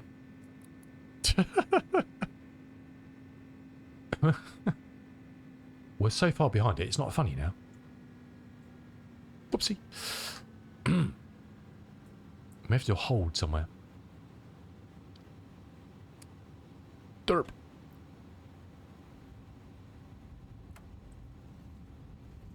What an absolute bellend. This is the problem when you stream. You get carried away on something, you start ranting about something, and you forget all the existence of anything else you're supposed to be doing.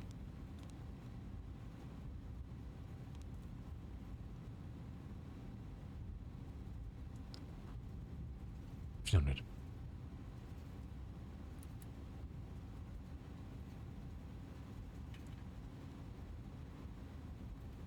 Actually, let's put in 5,000 because that's Hemvee.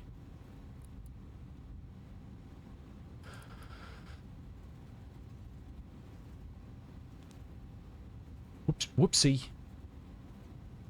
We have got the speed brake all the way out.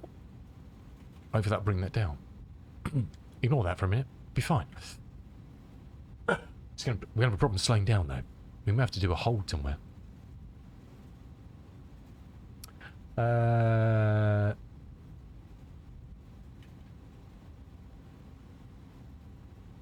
9-hour flight.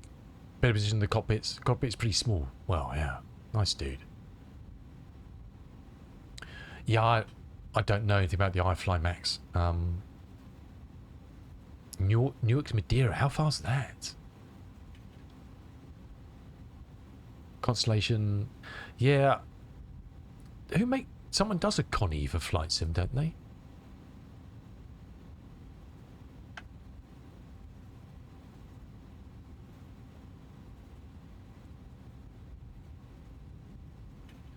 Is this for a flight sim? Red Wing Simulation.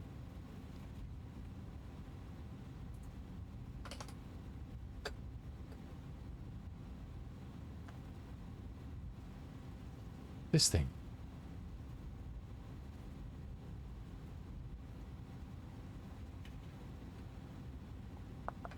They got any?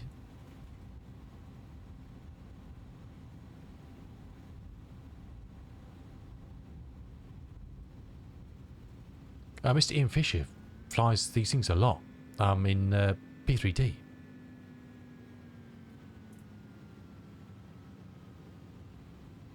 I get nervous when I hear everything suddenly power down.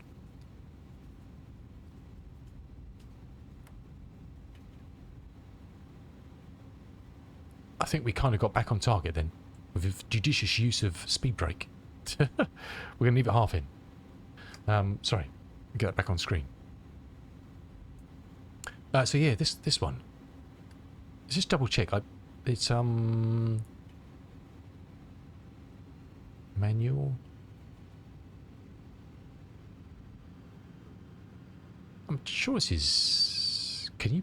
Is this a flight sim? I'm sure there's a version for. Perhaps there isn't. Is there? How do you get to buy it? All planes.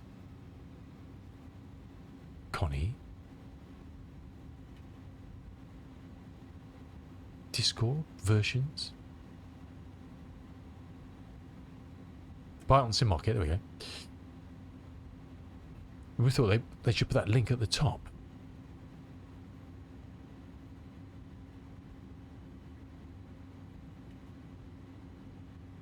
What's going on here?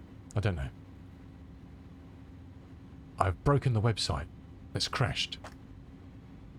Okay, let's get rid of that in a second. Our browser died. Where does it say what this is for?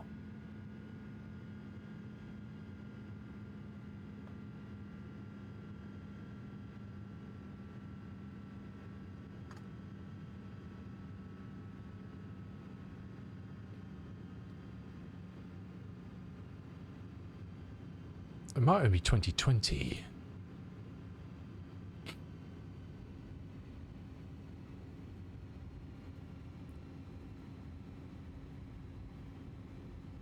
Obviously the Mad Dog is a cool plane. It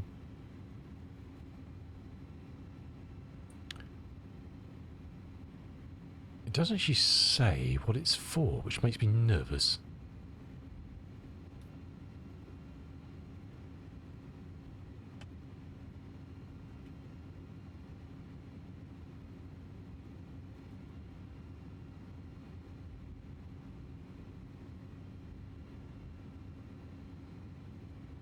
I can't see anywhere it says what it's compatible with.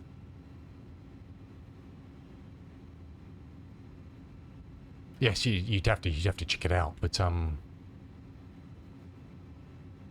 again, real classic old airliner, but right, we need to. Oh, look at this! Look at that! Man, I should be taking so many photographs, but I'm not for some reason because I'm an idiot.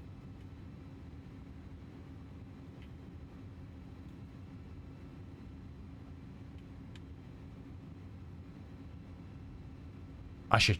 Let me stick. Let me start the flight recorder, and I can come back and take some pictures. Well, I'm gonna be flying it again, but oh,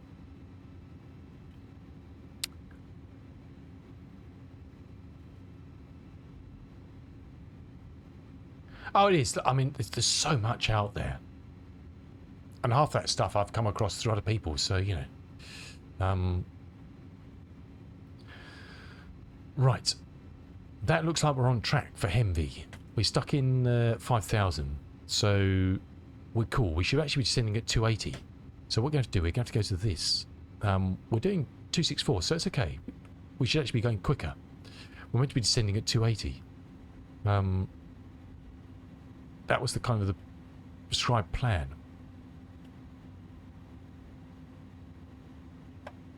And I've broken that rule already. I'll be so useless on VATSIM. I couldn't stream and do VATSIM at the same time. I'd melt.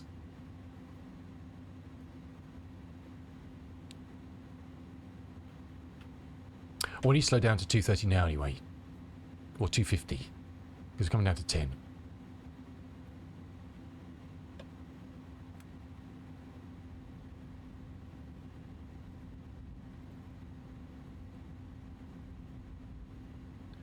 We need to get ahead of the game here. We're behind the ball here. We'll catch up in a second. We'll catch up in a second. Okay, 10,250.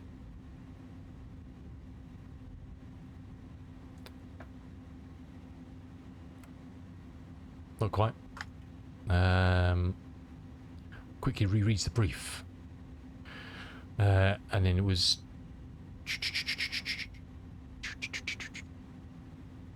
Hemvee was 230, okay.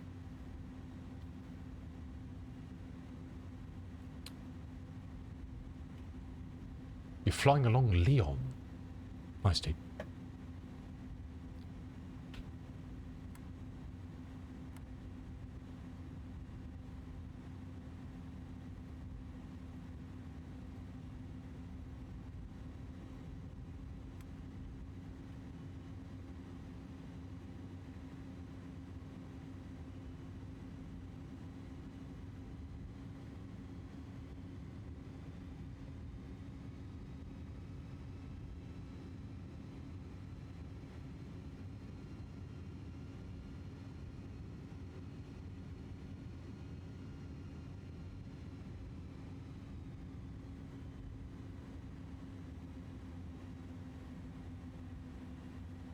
Okay, we're looking for 5 by Hemvee, so I've just slowed this down, descent quite a bit.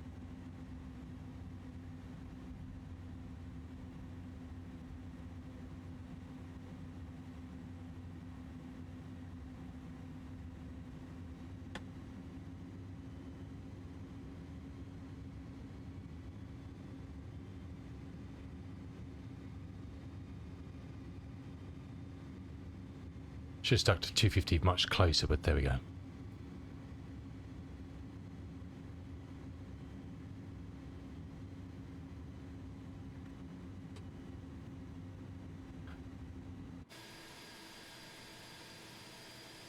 Beautiful, isn't it?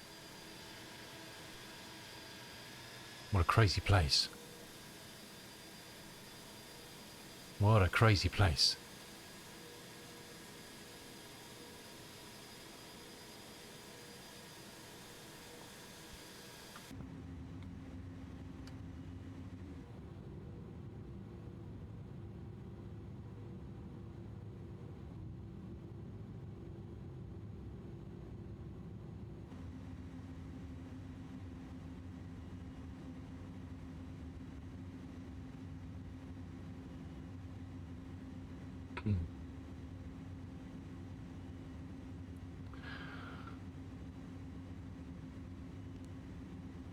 Above 3.8 for Jobgu.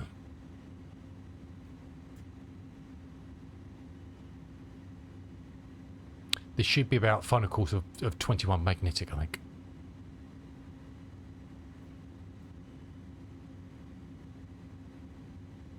But it's beautifully clear. We should have a nice view of the airfield as we come in.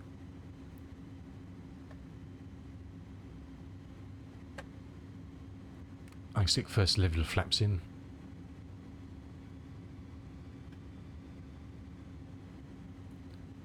Get us down to 230 for Hemvee.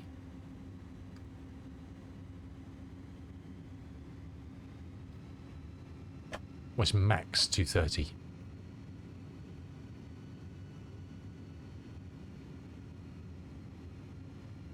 Let's go 220.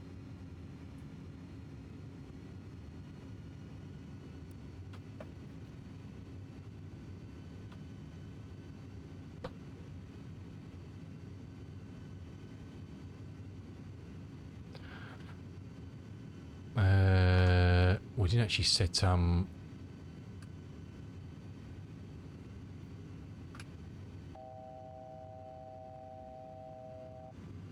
we forgot to go off standard. Such a bad pilot, we really are.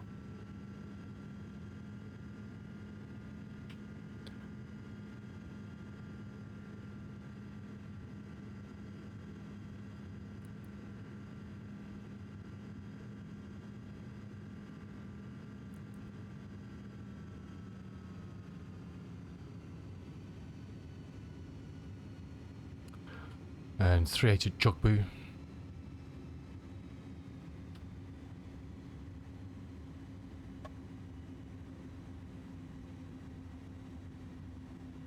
Just when you get behind the curve, you're stuffed, aren't you? You're kind of chasing ideas and thoughts.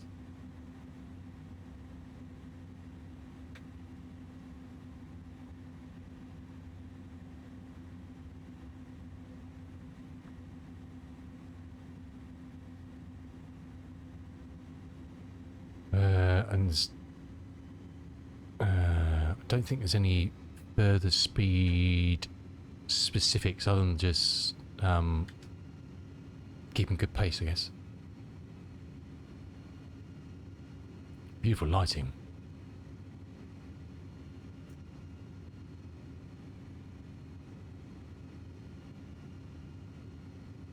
Okay, we're at 3 for job goo, and then we go down to 2-3 for healed.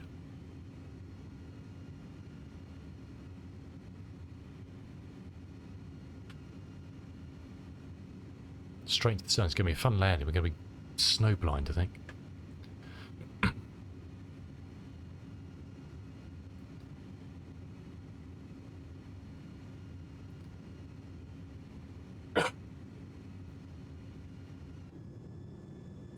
We're landing right into the sunlight. They won't be doing this on the day because they'll be landing here hours ago.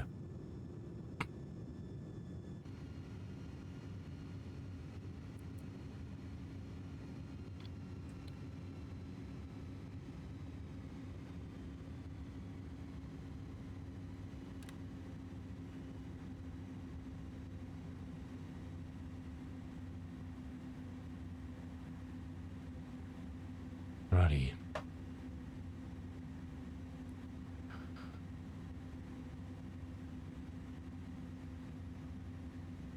I have to unzip the fleece for this. Get warm. Always get warm on landing. I need to prepare myself for going outside at -20. It's going to be a bit nippy.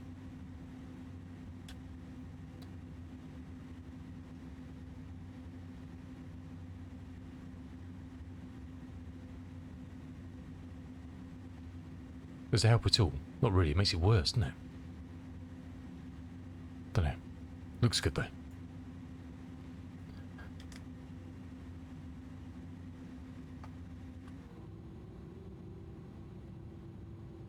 Pretty.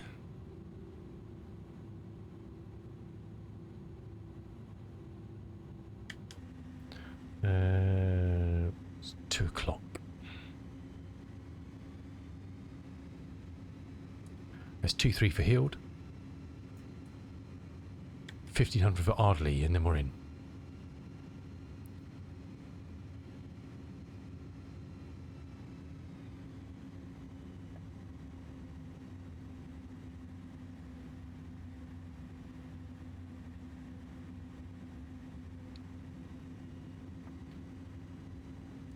I can just make out something on the ground there.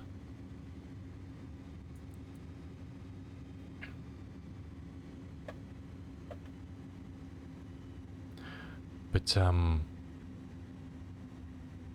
apart from that, not much more than that. Have they realigned this? That looks like it's... Oh no, I think it's the wrong way there, yeah. Because they've done a platform. You can just about make it out. There's kind of a parking area, big parking area here, and then there's parking all around.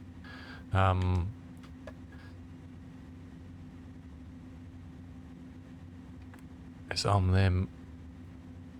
No, it's 11,000 feet. They've put a huge runway in. I'm going to do manual braking. We do reverse as a manual braking. It's a massive runway. I could just about make it. You see, you make out the runway there. We've got some Pappy here.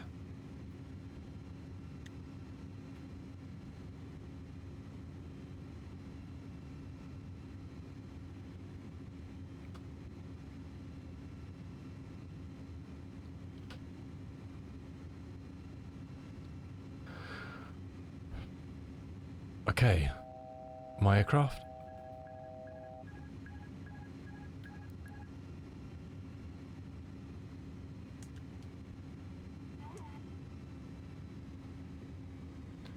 Let's put gear down.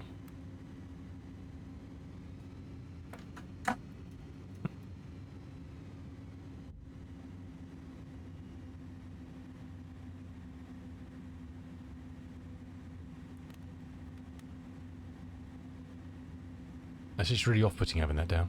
I don't like driving with blinds down in my car, to be honest. I find them really off-putting.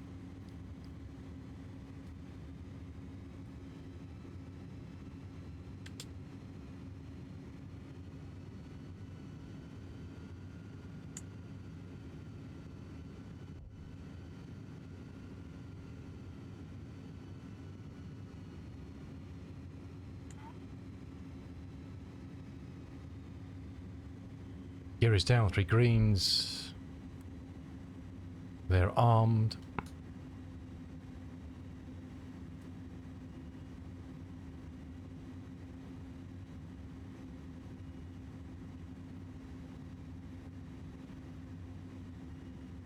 Don't know where the part. I guess it's a bit in the middle. It's hard to see, isn't it?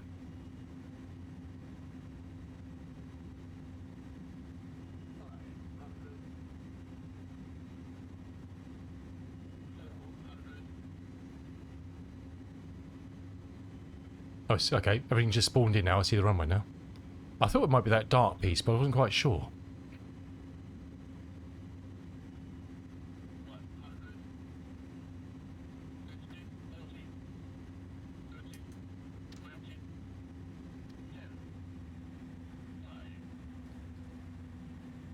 And we're down.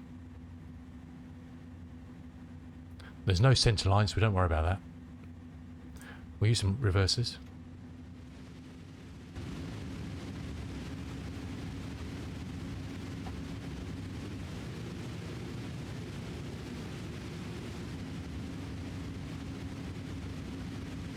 Bit of a dab on the brakes.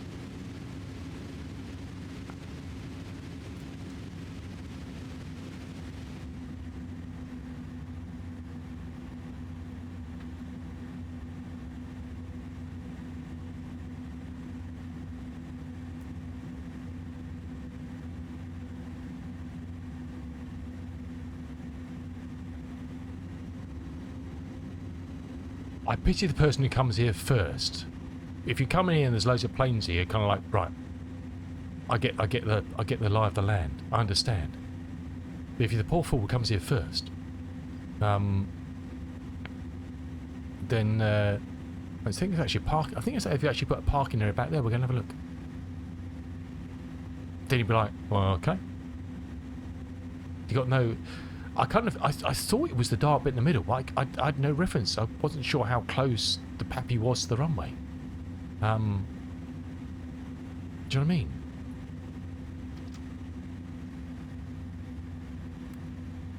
It's nice to get the shadows. We can watch the flaps go up in the shadows.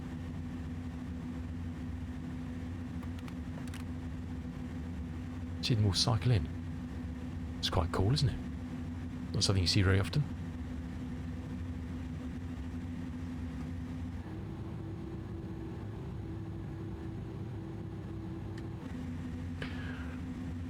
We'll get to the parking and have a quite quick turnaround. Was it 2 o'clock? We should be able to, I don't know. I need to look at the flight plan for the next leg to Union Glasgow. I don't know if I've got enough time to do it. Because I want to have a look at the replays of this. And perhaps might just do some circuits here. Just to check it out.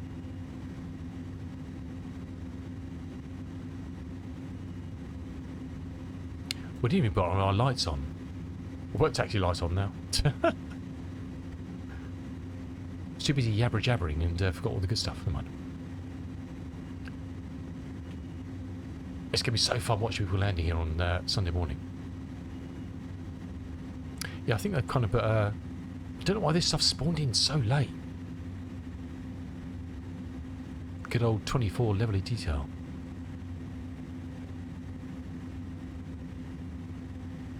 Yeah. So it's minus 26. So, you know. It's a good job we went with an extra precaution for the heights, anyway. It's all margins, but if you hadn't done that, we would have been... If you hadn't applied those temperature corrections, you would have been 500 feet lower than expected if it was cloudy. That's quite a chunk, even by my standards. There's not going to be many aircraft that fit in here. I think they'll probably... I presume they'll probably reserve this for the big teams. I don't know. It's pretty cool. They've just put this together. It's awesome, isn't it? We'll do 360 and they put... There's fire trucks and all sorts of stuff. I'm not quite sure what the hell GSX will work out of this place, but good luck.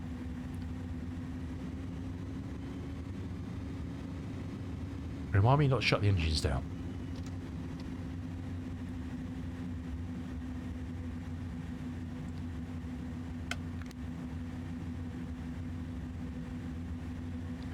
Very cool. Okay, let's stop that recording.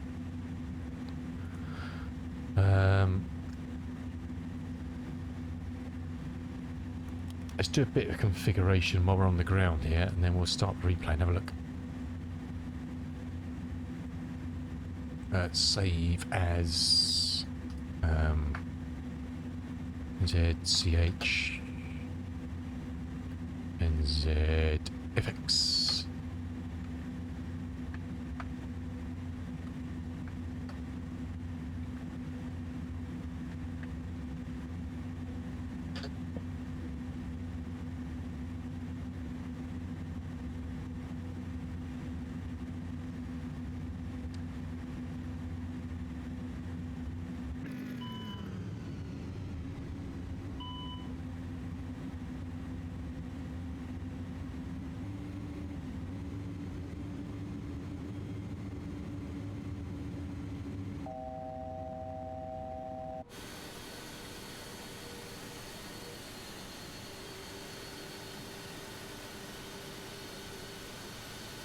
I can't believe I didn't mess around with replay before, really. Such good fun now.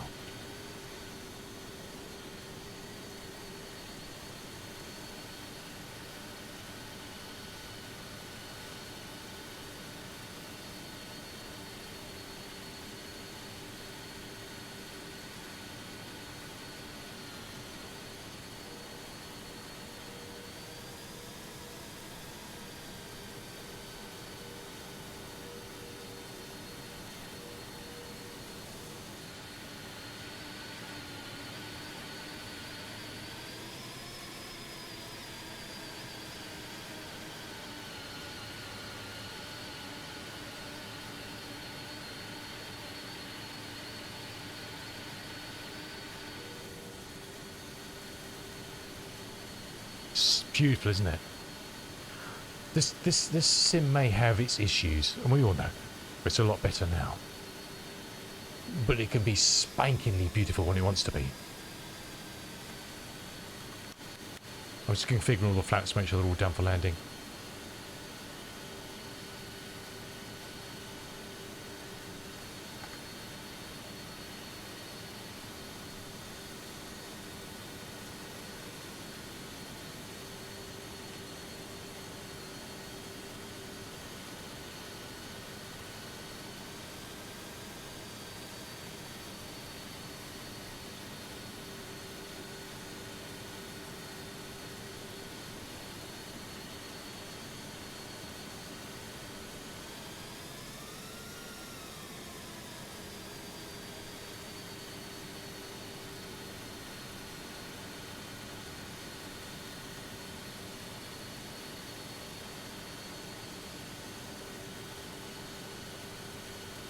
I've just realised I've pooched my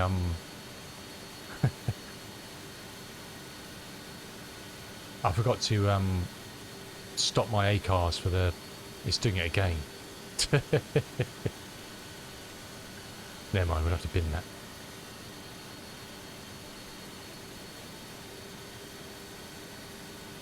We'll be doing it again sometimes. It's fine.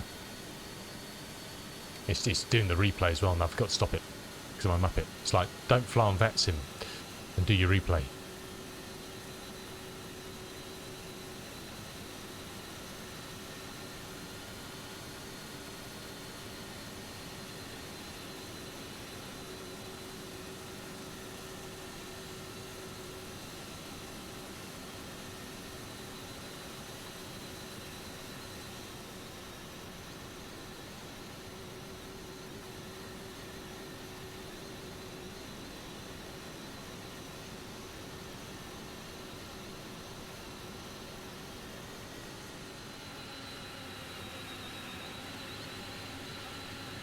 Very cool.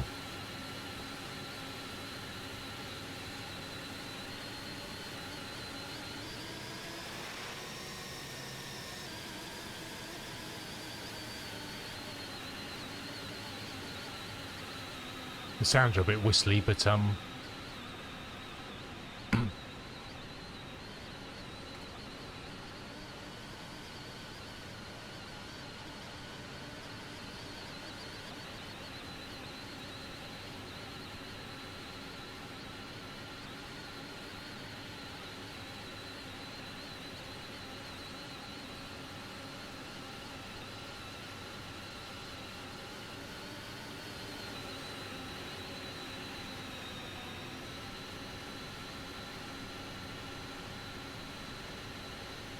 Listen the sounds down.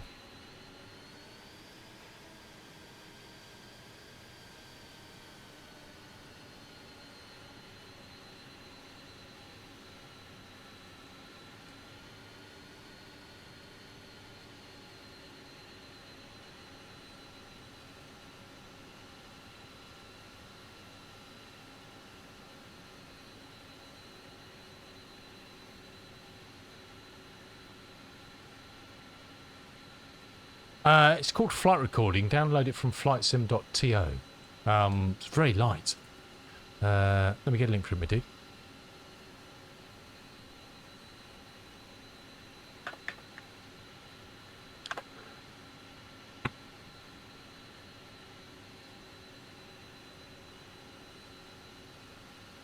It's a very lightweight little program.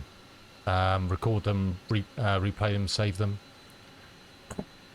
Just with the good old caveat, you can use this one up here. You've got the in-game one, FCR. But always with the huge caveat, it's not going to operate all the bits and pieces. So if you want to make sure that everything's kind of set and working, then you may have to just manipulate your controls. Like stuff that's there, it's not going to come down until I reset it myself. You know, like putting the flaps and stuff. Even though I did it at some point, it's not going to do it until I interact with it. It's not going to set everything correctly. So it's just something to think about, especially if you're doing things like that, coming on, landing and stuff, to make sure that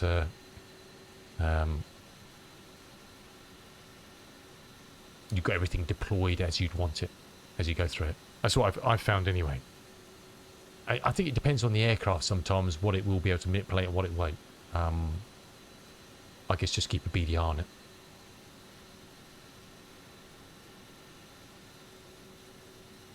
And also just things like when you land and stop, if you're on VATSIM or you're using a smart cars or something to record your flight, stop it. And B, don't stop your engines, because it will start the replay in the current state of the aircraft. So if you suddenly launch into the replay and you've gone cold and dark, you'll be cold and dark at 1,000 feet on final, do you know what I mean? And that won't end well, because then it's flying the plane. It's just injecting it into flight sim, so, you know. But apart from that, they're all pretty good, pretty similar. I say this I've used this one as well. This works.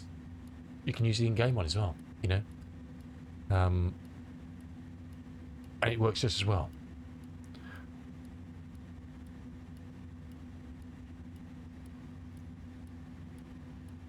And I think there's some other ones out. I think there's some payware ones as well. I'm not sure.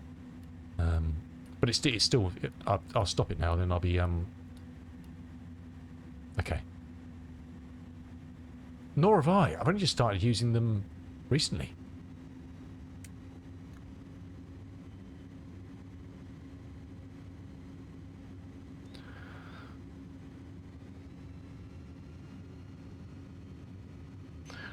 I want to see what. Let me just part this up quickly, and then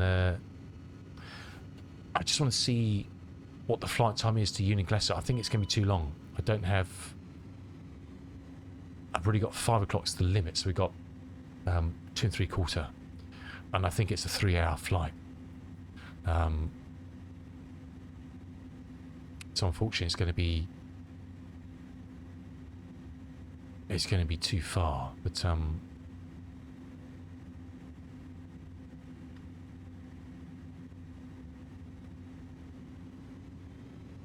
but a great job by the guys who put this together for the event. Awesome stuff, isn't it? Awesome stuff.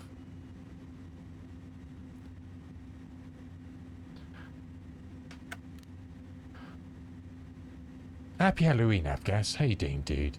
I closed my smart cars down because I forgot to bloody stop it for the recording, so I can't actually tell you what the landing rate was, but it felt pretty good. I'm almost getting to grips with landing this thing now. Almost. Famous last words, huh? Let me see if I can plan this quickly and just get an idea. is the route.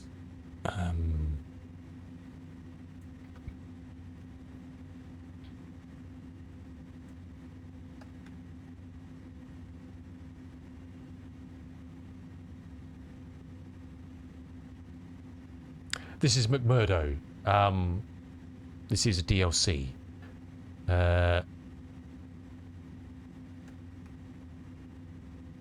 You can get it from the World Flight briefing there, and you'll find another one.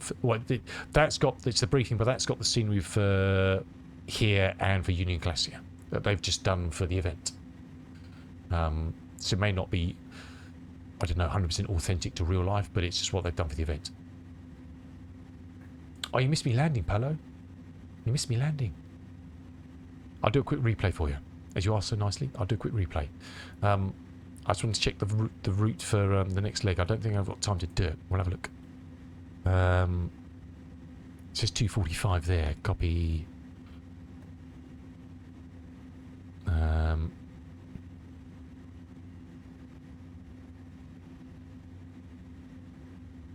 SCGC A300 PW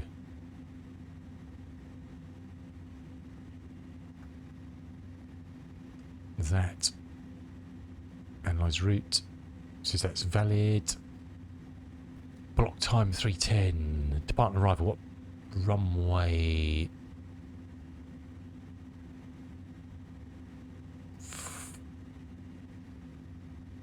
We'd have to arrive in there. Arrival.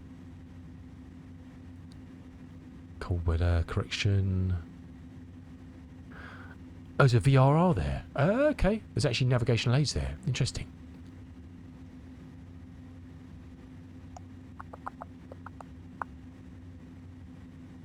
Runway 18. So leave on 33, arrive on 18. No. Generate flight. I guess we could stick quite aggressive cost index, couldn't we? Airtime 238. Let's edit that. Cost index. How high in a cost index can you go on this thing? It's only let me do 100. Is that the maximum you can do? A Mark 82 cruise. Let's do that. Generate that. See what that says.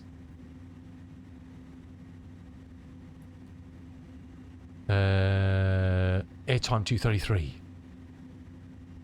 Okay, that's generated. Okay, let's oh, let's show a quick replay. Oh my word. My brain's going. Load. Yes. Are we configured? Engine still started. Let's do that. Let's do that. Gears down. That should be good. Let's go out there. Replay.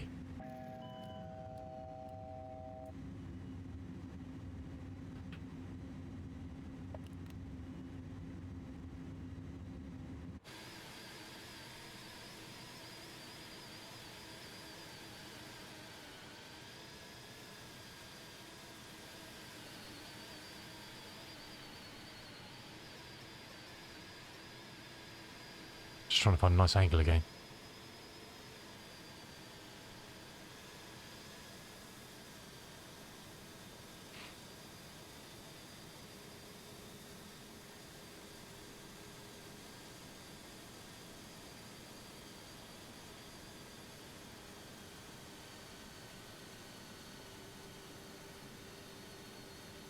Prepare to get a face full of snow.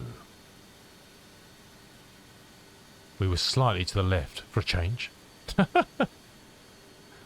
We went to the right, so we cut across. Well, the wind was coming from the left, so kind of pushed us in.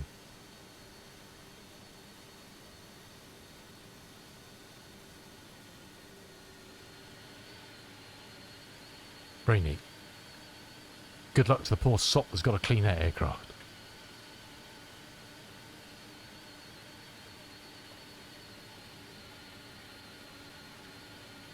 Very nice. I'm going to cheat. I'm going to get us to taxi all the way to the end. There you go.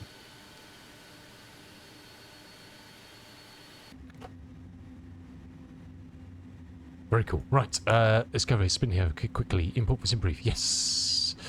Good. We're going to have to...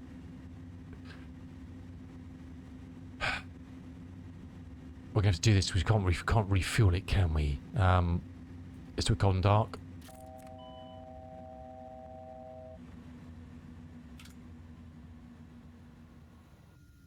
Let's see if we can get to the air. Sharp, sharp.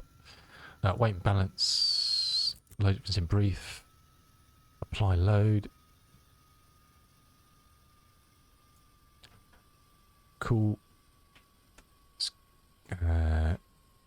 Let's do on APU. As you switch those on, it has cool menu. Bosch.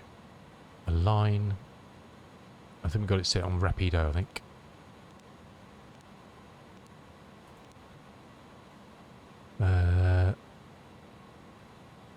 Next page.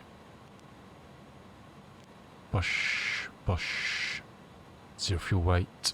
23 CG.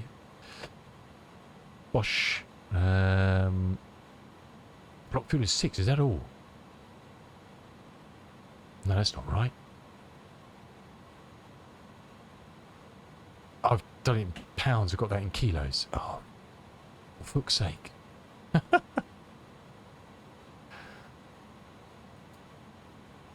Should we try that again?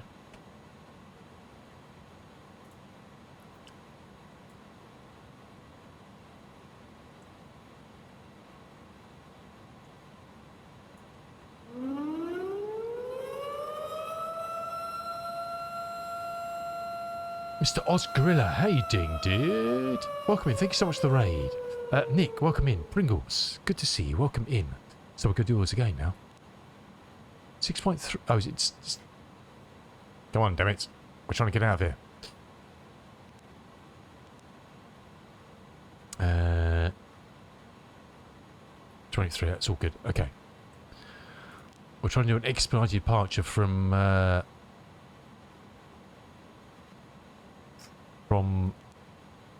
Phoenix.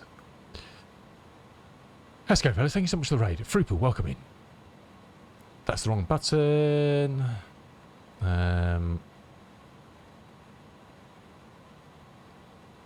That's all good. 57, 60, 63. I'll be with you in a second. 160.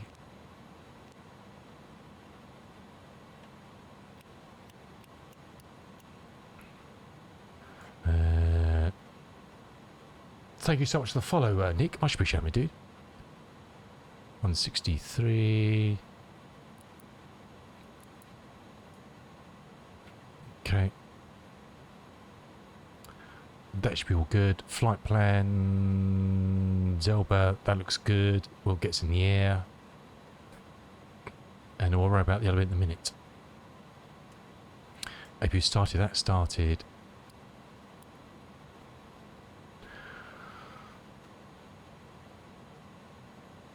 Thank you so much for the raid, Oz. How you doing? How was your stream? What were you up to, my dude? We're just flown into Phoenix, the first airfield on the Antarctic couple of legs for world flight that will be happening this weekend. That's completely wrong. I haven't updated that from yesterday. I'll update it in a second. It's quite a long fella. It's this fella here. Come on.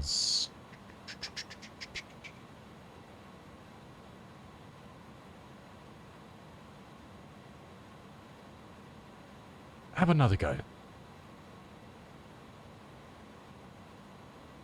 Enjoying it a lot, dude. Enjoying it a lot. Enjoying it a lot. Let me just get my A into G here, and we'll get ourselves skywards. What's our cruise? 34.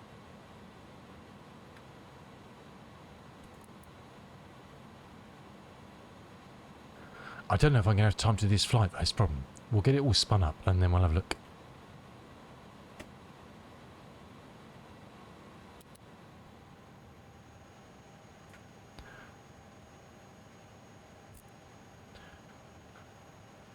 No, I'll explain in a minute. It's not the first time I've heard that.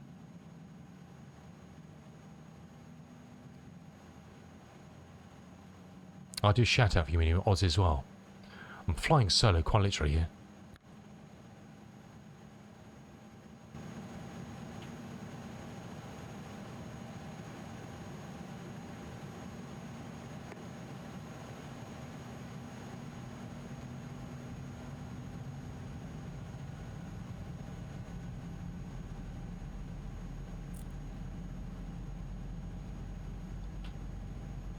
It's weird, now we don't seem to have any sound from the plane on the sim.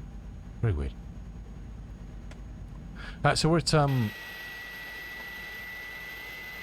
this is Phoenix. This is November Zulu Foxtrot X-Ray, where world flight will be coming into in the early hours of Sunday. Well, early Sunday morning, 9 o'clock or something. That they're scheduled to arrive in here from that away. Oops, getting some great stutters here. Look at that. And we just landed here in this beautiful A300. It was very nice. It was very nice at all. And now we're going on to the next leg if we've got time.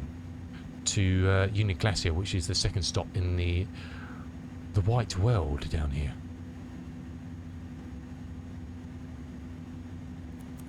But I don't know, unless we get off the ground sharpish, we're going to have time to do it, because I need to finish by 5 o'clock here, sharpish, today. And we got a air time of 2:30. And we could sim rate it, but I think this plane will fall apart. Cheers, Nick. Thanks for the follow.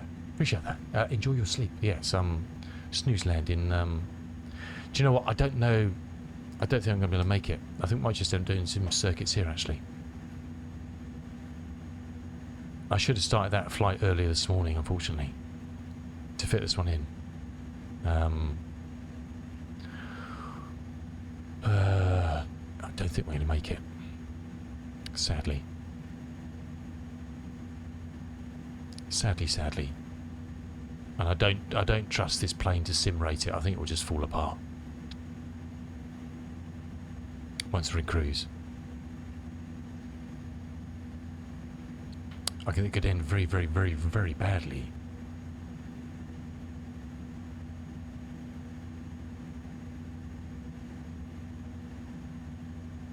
If you're before the raid and you don't know Mr. Oscar, click on that link and drop the awesome fella a follow. Because follows are free and he deserves your followage.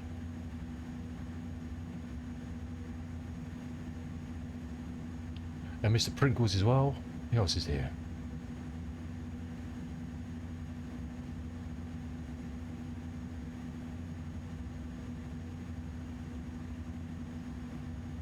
Don't know. Ah, dude. It's called Twitch. Have you never heard of it before? It's a wonderful piece of software that runs on the interweb and forgets everything. It's got a worse memory than me. And that's saying something. Yeah, I think what we'll do, we just do some takeoff and landing here, I think. Because I don't know. Oops. Did we press that and we just stopped it? We did, because we're at Bell End. Let's try again.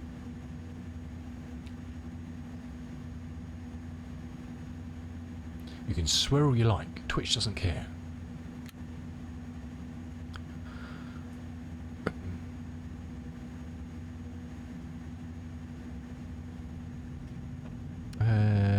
What we can do is... how can we do this?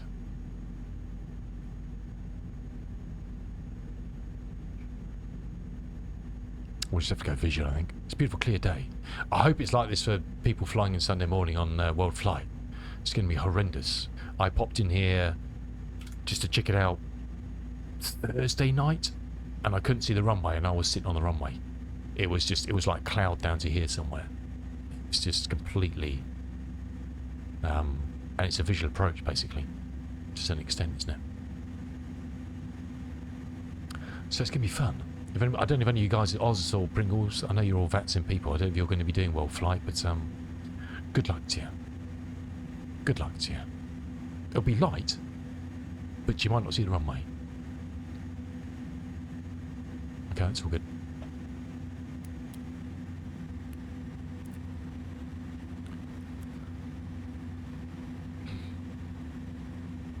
Well, notionally, assuming we have got passengers, we're going to terrify the life out of some passengers now and do some circuits of this beautiful place.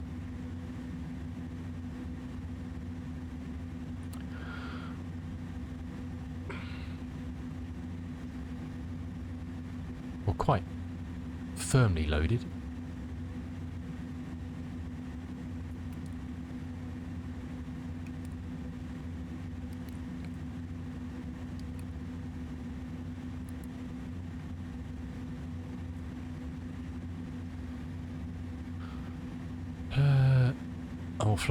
We'll be flying at manual, just with auto throttle. Yeah, we'll use auto throttle, I guess.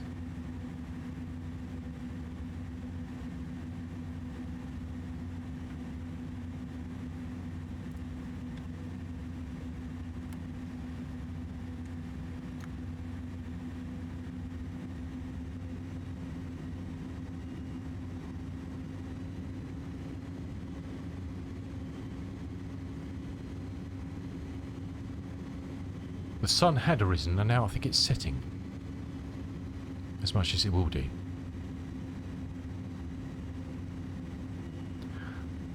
I'm so intrigued to see what this place is going to be like with who knows how many aircraft of all sorts of descriptions landing here and taking off. Good luck to the VATSIM controllers on this one. It's going to be a bit of a pickle, isn't it?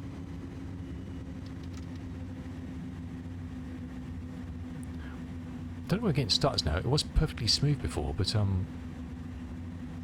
it's decided not to be now.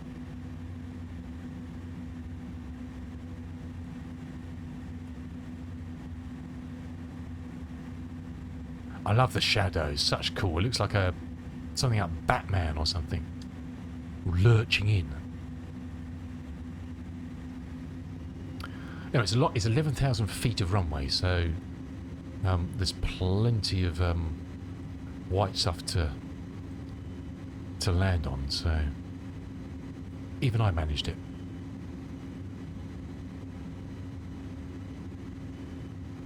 I'm not quite sure. Where's zero then? I don't know.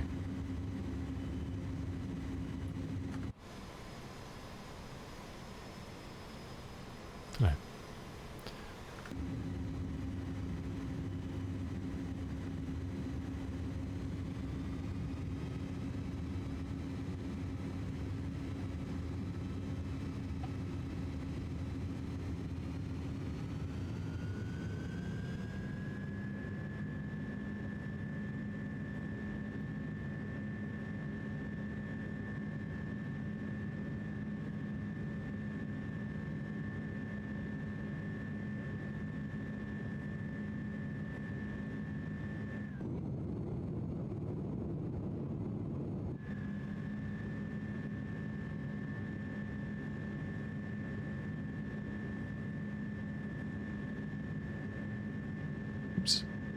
Busy pressing buttons on my keyboard for something, and not watching the centre line.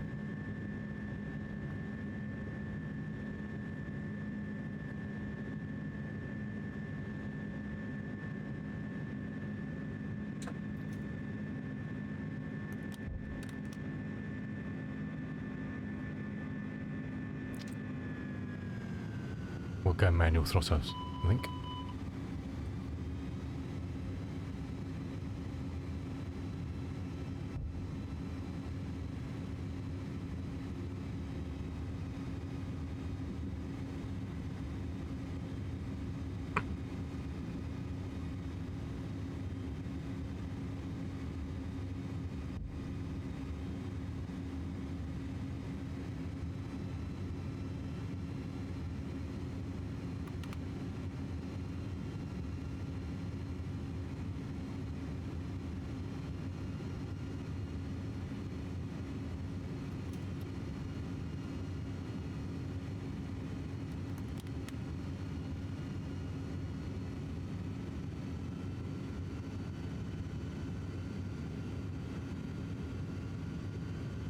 is that not?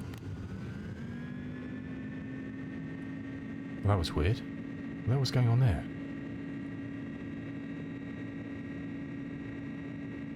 It's gone back to auto throttle.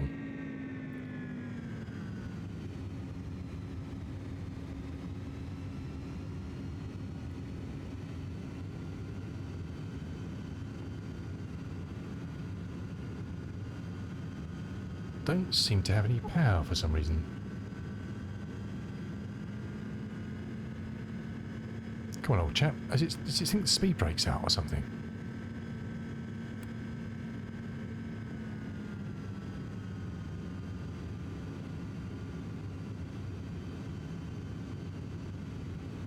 That's better. I think it was just weirdly configured from doing those replays. Cheers, Oz. Thanks for popping me, dude. Thanks so much for the raid. And we'll catch you very soon. Have a great weekend, fella. I know it's very late for all you guys that have come in on the raid. And I do appreciate if you have to head off and go and get some snooze. Totally understandable. That's better. That was weird. I think something was just weirdly configured from doing the replays. I don't know.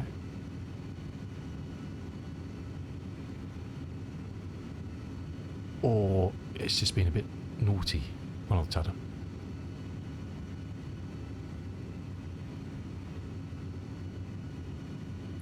We'll head out towards the headland and turn back in, I think.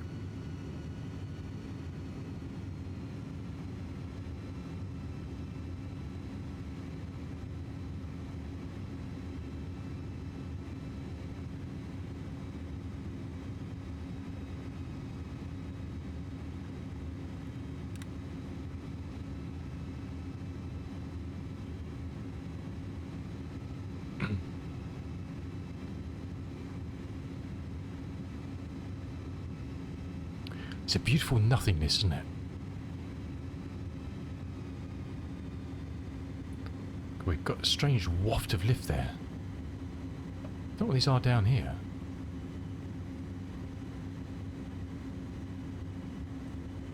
Oh, it's just a Sobo stuff here. What's this?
Come on, gold, don't let me down now.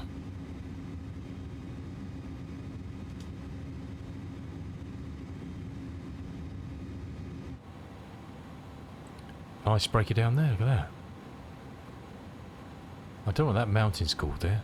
I guess it's, I don't know. They're actually mountain called McMurdo, I don't know.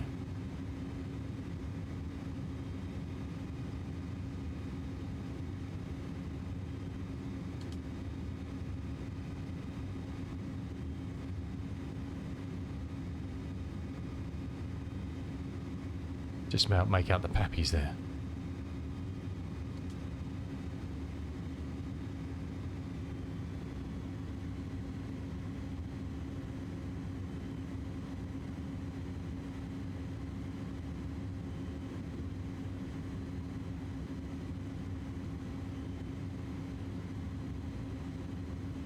We've hugely underturned, well, gone past our turn, but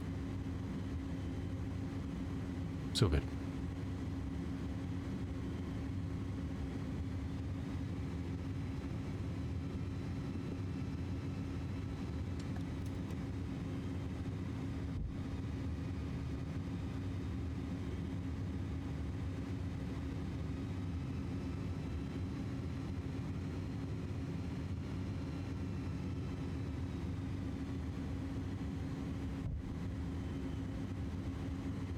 Gear is down.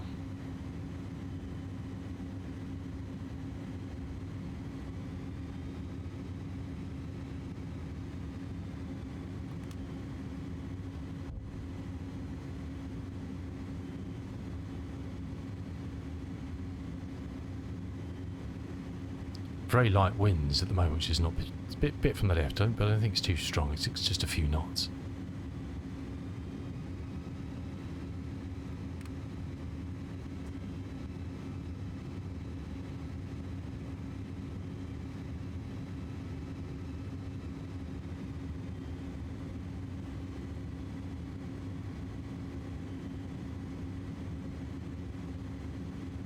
Actually flies quite well, this plane. Must admit.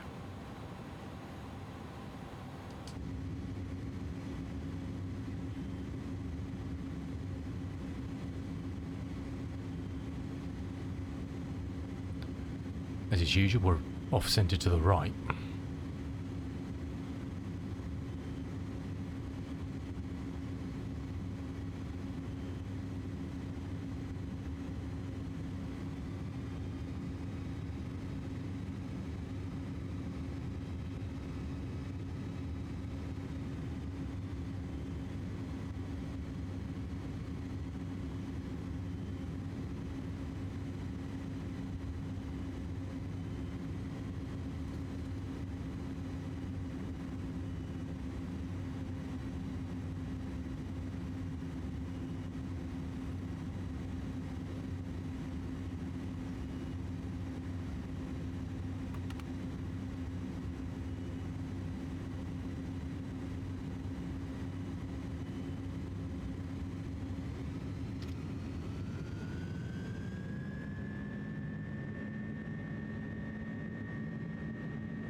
We can do better.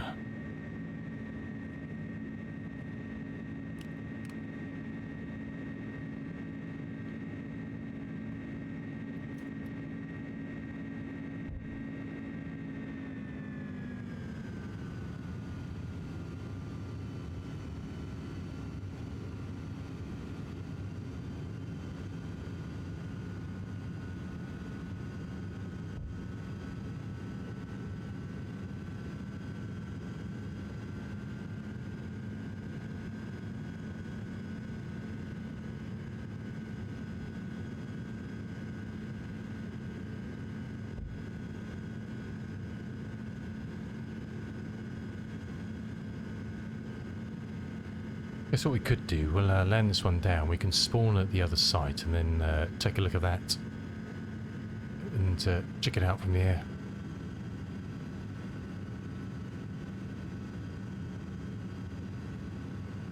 I presume this is all just part of all the platforming they've done around here. That's just when they created this, that's kind of created these chunks here, I'd imagine. But it's an awesome job. I don't know what these various assets around here all are. Is that something to do with the scenery they created? I have to spawn in without it. It's a bit weird.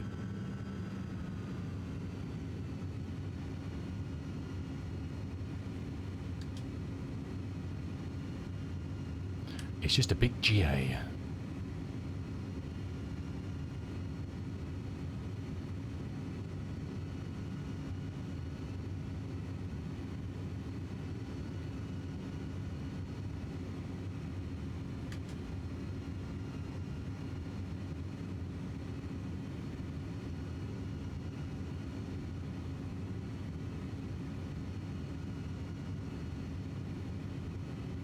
We'll try and turn better in this time.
Oops. Is that on? Okay. Derp.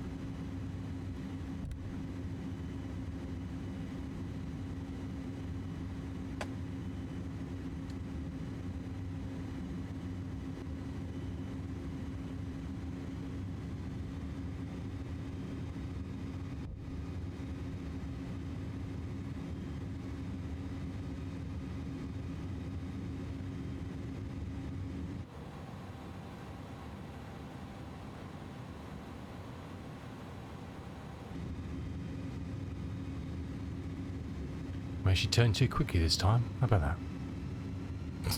Can't win, can you?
It's these little things around.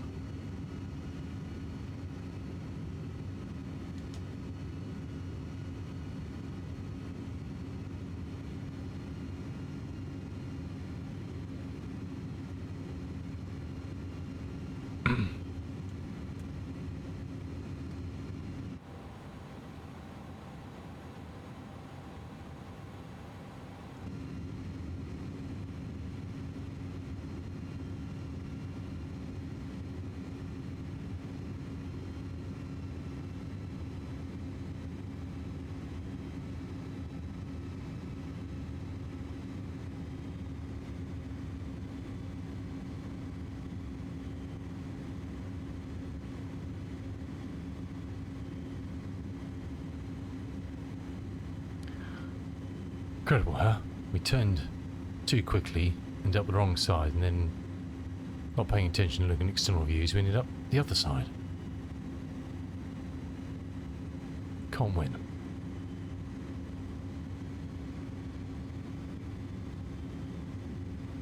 Coming very flat.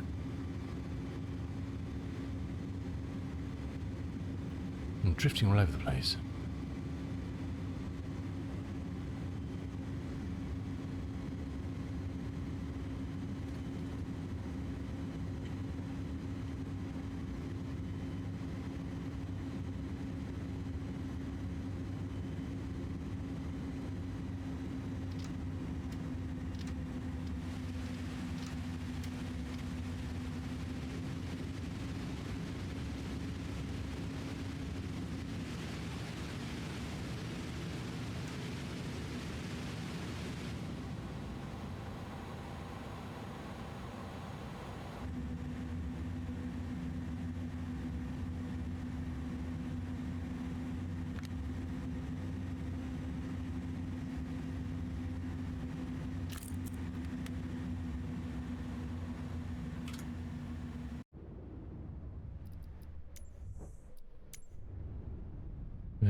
What a marvellous blob of white that is, eh?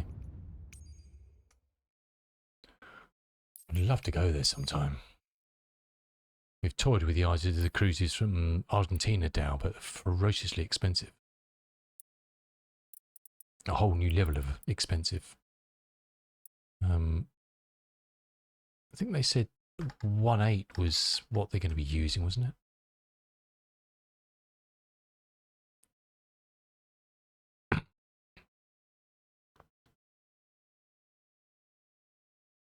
Yeah.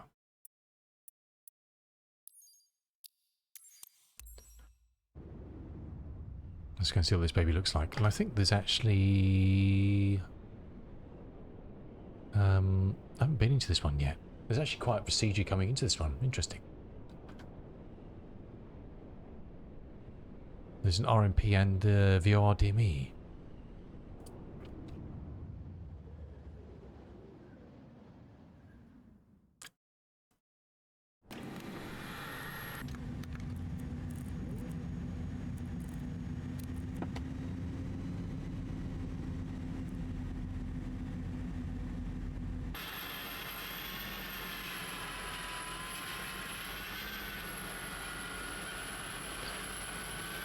Clouds are massing, aren't they?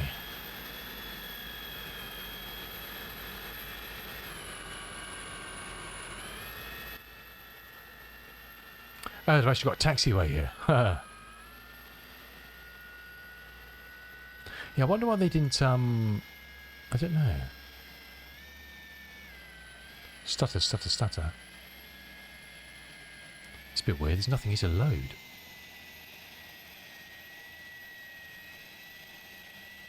Nice. Don't think there's any actually edge lightings at all, is there? Oh, there are lights here.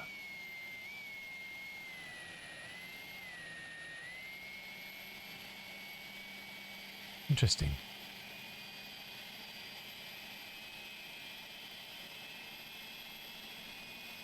What's the darkest we can get it?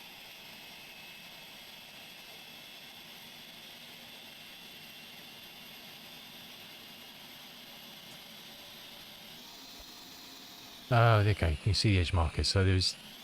Oh, okay. We could, until the weather went back to... Did it just switch back to live? No. Otherwise it was just loading in though. So there are edge lights. You can see kind of... Not really, because it's not really dark, but... So it was a bit murky.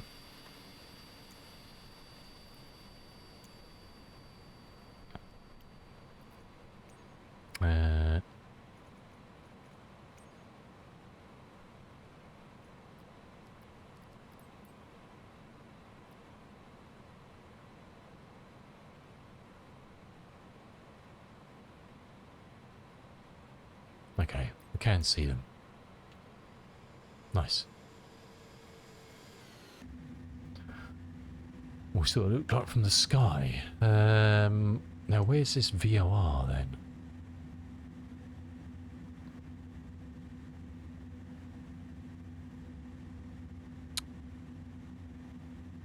One 136.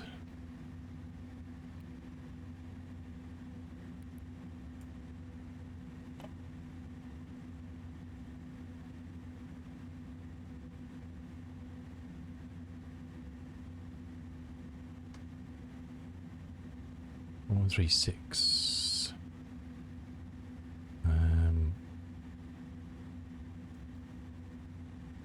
GCU.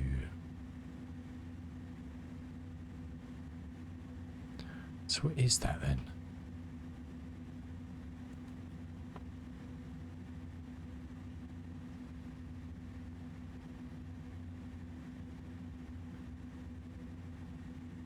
I thought I should put a physical one on the ground.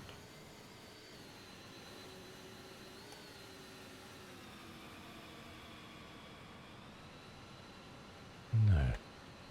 Can't actually work out from their chart where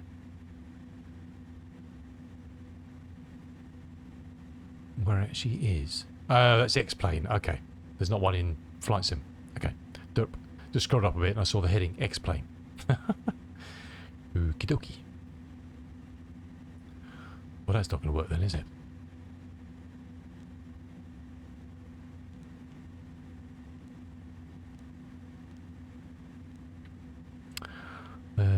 Sierra Charlie, Golf Charlie.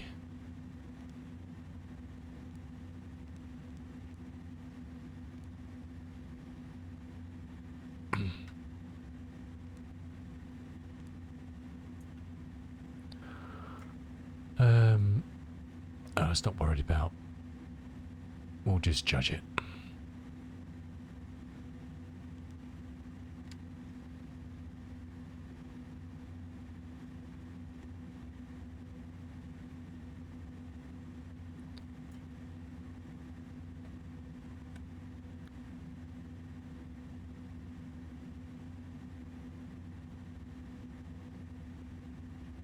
Let's do half down or something.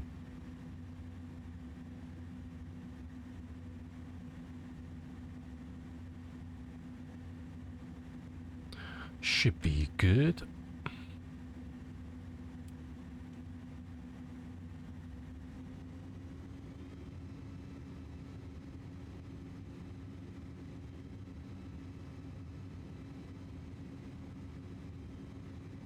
Rosie's not going to help us at all, but it's on the now. God, this one's not as smooth as the other one, is it? Blimey. We seem to be lumbering along. It's a bit bumpier, isn't it? Oh my word. We'll go at 160. Or when she wants to go. It's nice mountains in the vicinity as well. It's a bit more closed in, isn't it?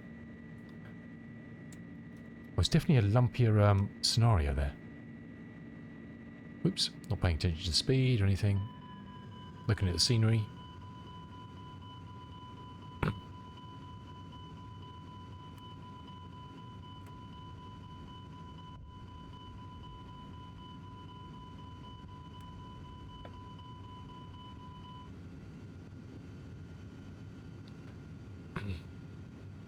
This could be an interesting circuit.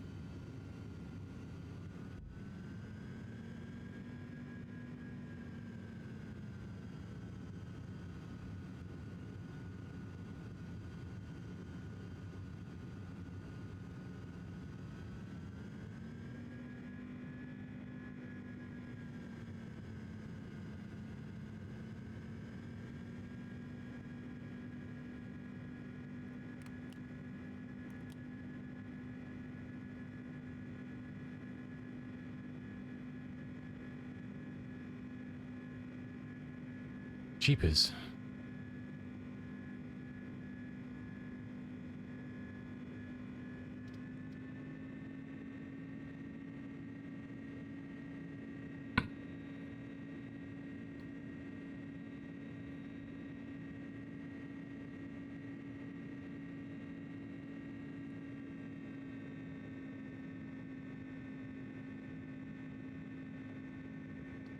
I'm actually coming to the base of the cloud. Looming on us. Wasn't planning on going that high, but suddenly had no choice. It's a lot clearer coming in from that way. So it'd be nice. It's going to be.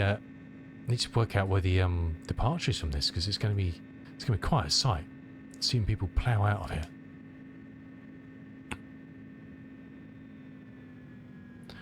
We'll have to go quite far and. Now here somewhere.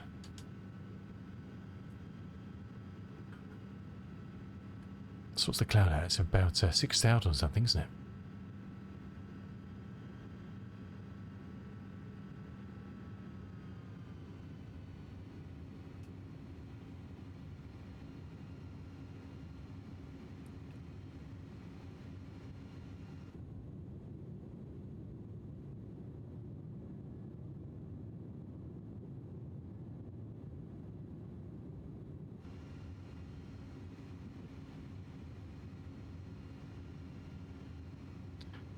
I'm not sure if I just pressed a button that does sim rate there.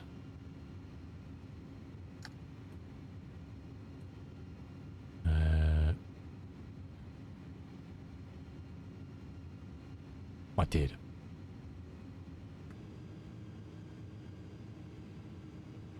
Always a good way of checking is sticking the old stopwatch on the EFB. I thought it was flying a bit quickly.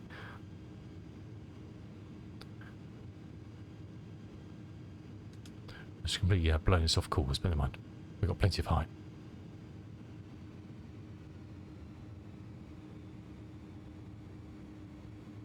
Strange stutter. What was causing that?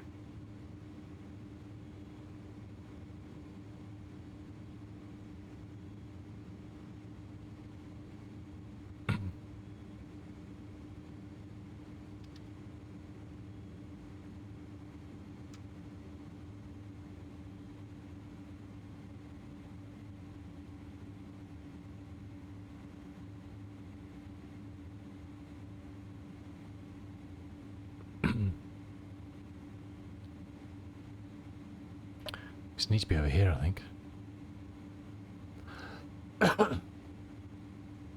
I believe.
Okay.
Can't actually. Oh, we're way off. Looking at those lights, of thinking they don't look right. It's because the runway's going over that way. Actually, bearing on the road is actually right, isn't it?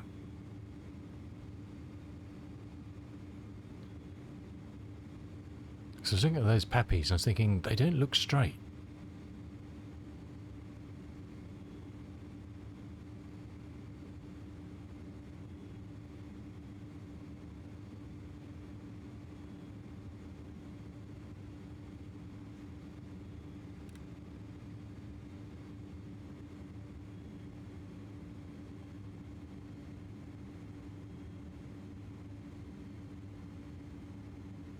We won't touch down, we'll just go straight around.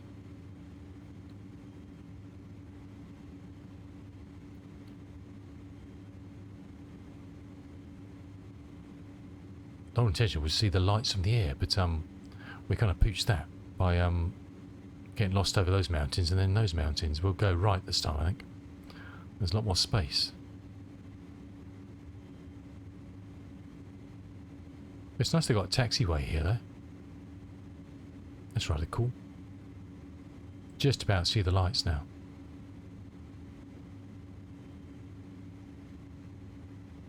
And this is the darkest we can make it.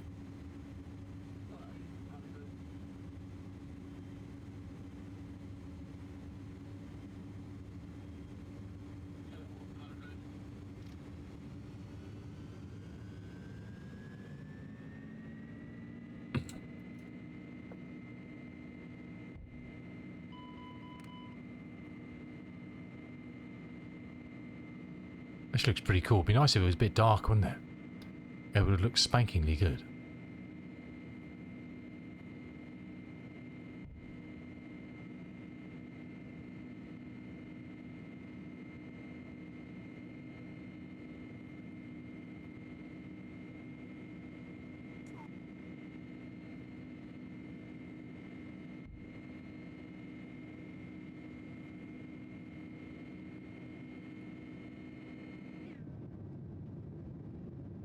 It's very groovy, isn't it? It's a good job.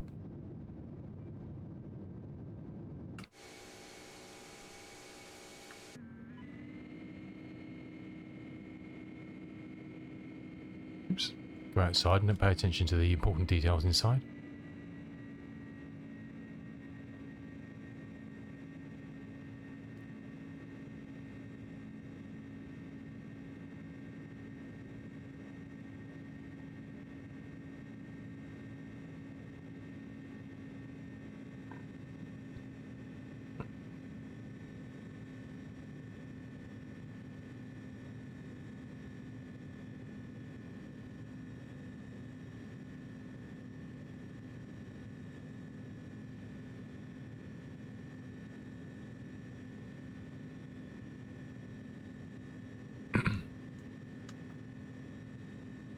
Try and do a bit of a controlled turn both ways this time.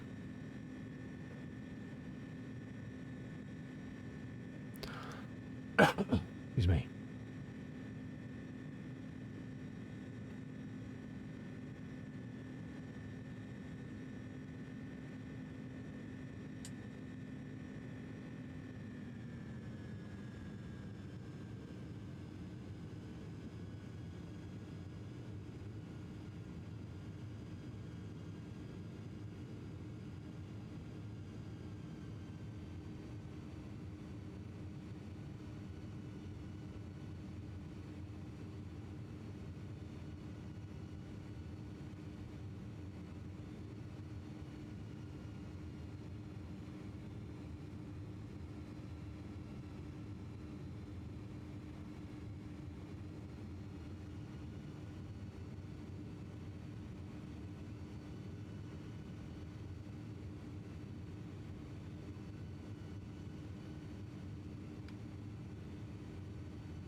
Seems so slow in the turn, doesn't it?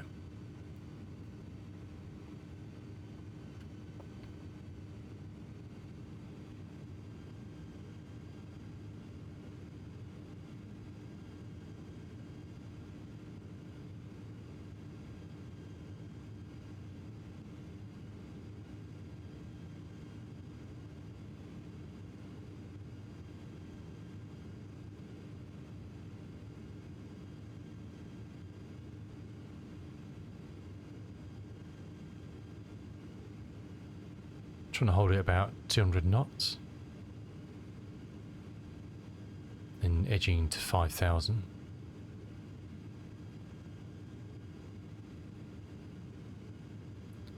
Just very nervous of the mountains around, so I didn't want to do a kind of a usual 2,000 or something. Hey Battalion, how you doing? This is Union Glacier. Sierra Charlie, Golf Charlie. Airfield just on the right hand side there. You can't see at the moment, but we're going to be landing back there.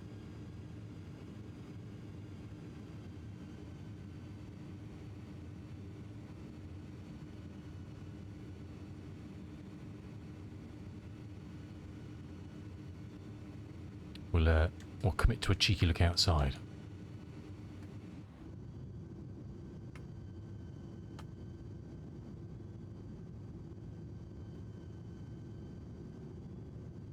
It's just over there. Can't quite make it out, but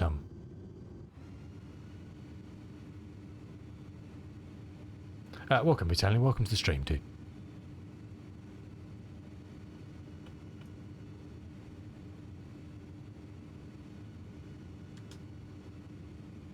We'll go past these mountains and then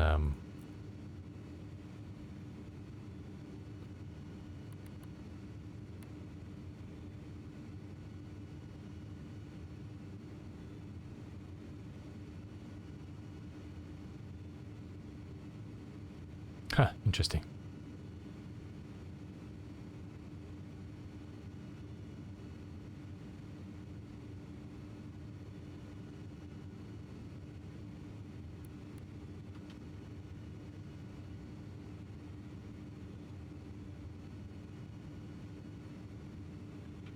So this is the second of the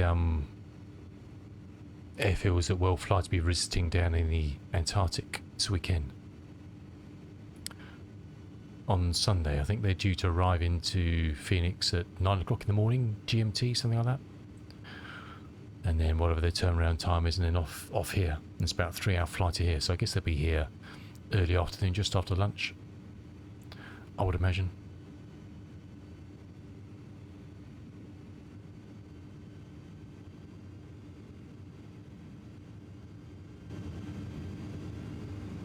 Let's turn the plane up a bit.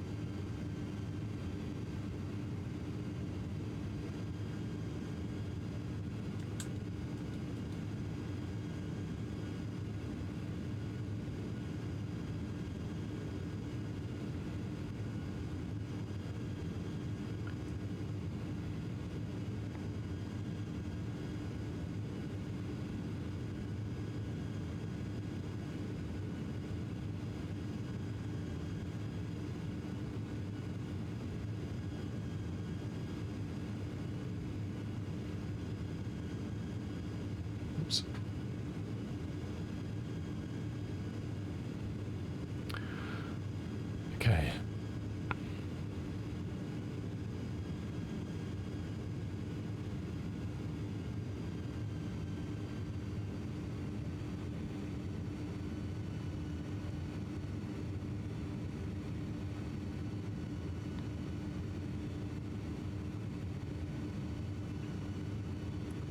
Now, where do we end up? Back on target? It's a good question. Excuse me.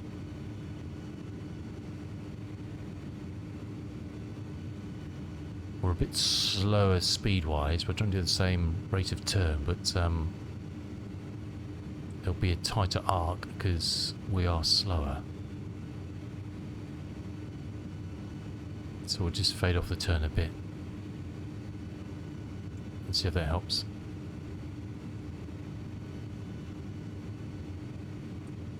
It's just over there.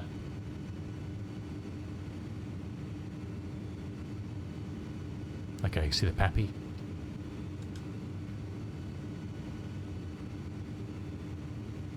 I'd rather be ahead of the turn than behind the turn. At least you can see.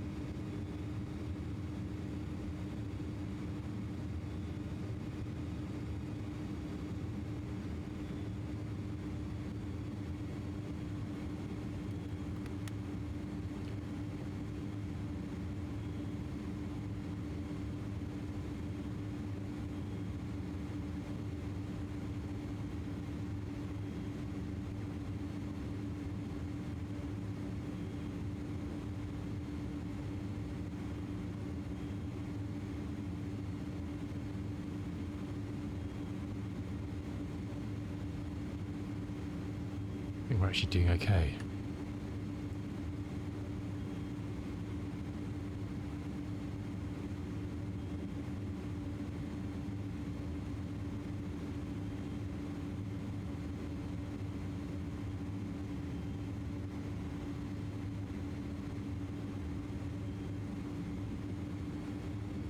slightly gone too far, but it's all good.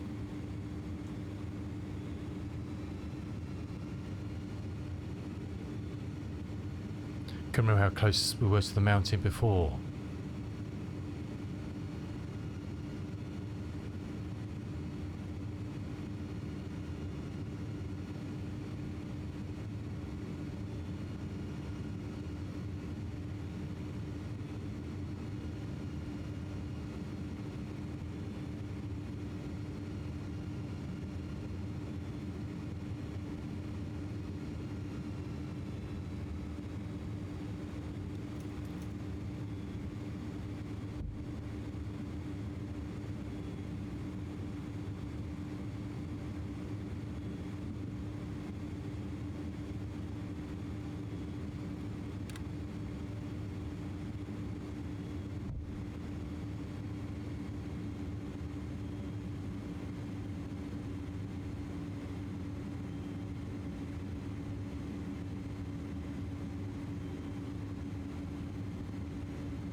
So I was just just off a bit, I was just starting the flight recorder in the background. And looking at that rather than looking at where I'm flying.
It's definitely a bit of a roller coaster, this runway, isn't it? Bobbing up and down.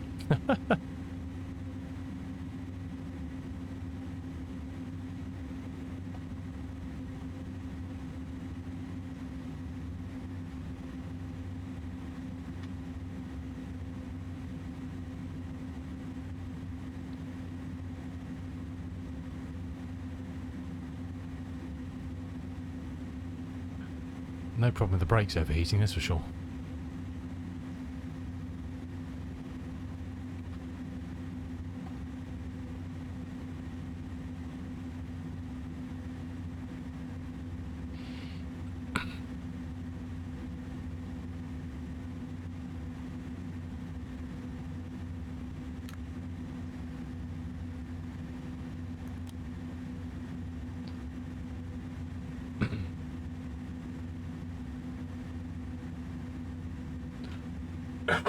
Excuse me.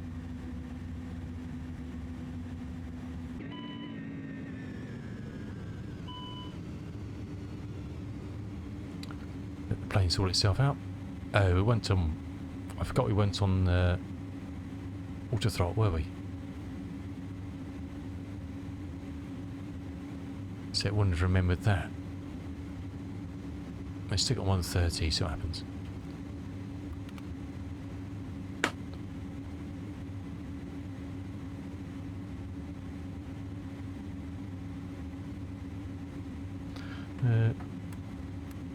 Okay, that should be good.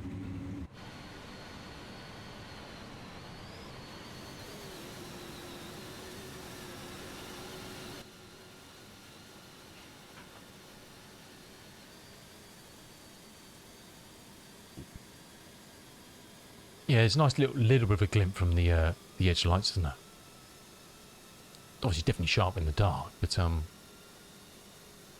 this is the darkest I could get it, really.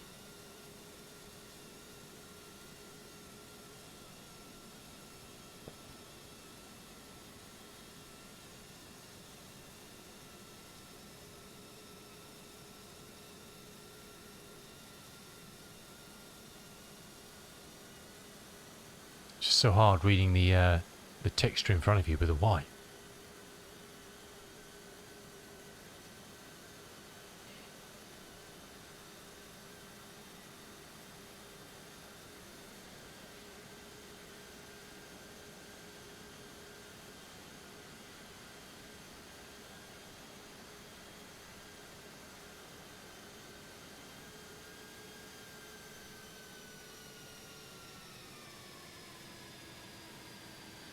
Very nice.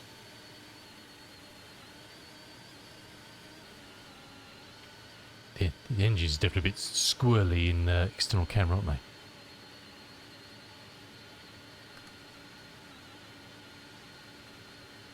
As you can see, it's the runway at McMurdo Phoenix is definitely smoother than this one. But I would kind of half expect this to be a bit bumpy, wouldn't you? I thought it's terribly easy to, if you were making a runway out on the snow like this, to make it absolutely, glass smooth. So that's quite fun. But they've done a great job. Look at all this stuff. Massive parking area there. And a taxiway servicing both ends of the runway. Very cool. They've done a grand job. Done a very good job.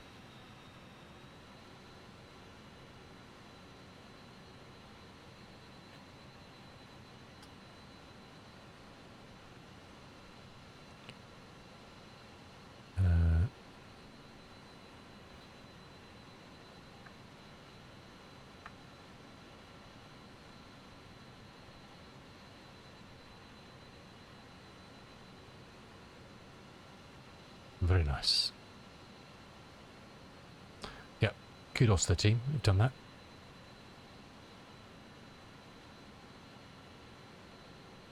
It is not bad, but yeah. So there's I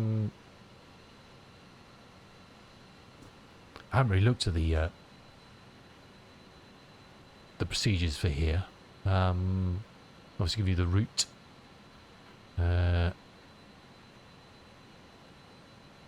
Three significant issues. There's no charts. Well, they've provided one down further down. No entry approaches, and the airport elevation is 2480. So it's quite high. I mean, the other was at sea level. So this is 2,500 feet.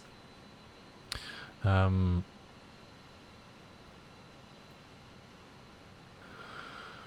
they plan this arrival to come in, which is very cool. They've even produced I don't know where they've got this chart from.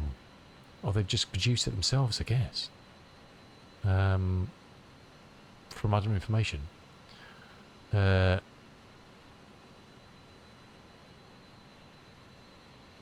I guess that's the holding point out at GC 250 for inbound and go-arounds. So you will actually come in over the mountains on that side. Because you'll be landing in the direction I landed, so you'll be coming around from the other side, the way we did the first leg around, down and in following that RMP. On X-Plane there is actually a VOR there, so you can actually use that on X-Plane. I've actually numbered the parking spaces. They're quite. We'll have to go look. Oh, there are markers there actually, aren't there? Awesome stuff.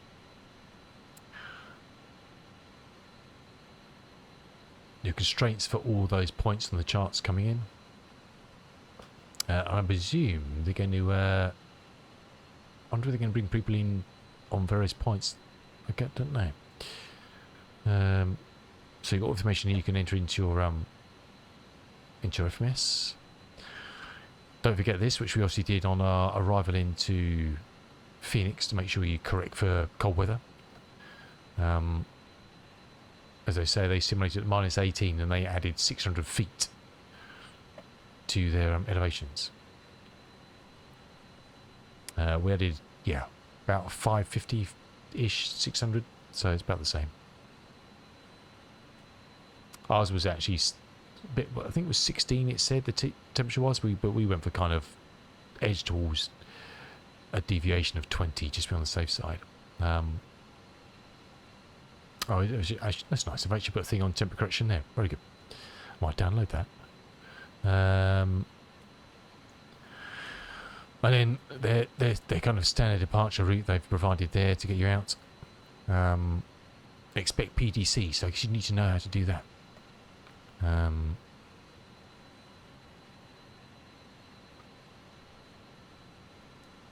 assume that will go to V-Pilot. Won't actually come to not planes capable, are they? If you're not doing that.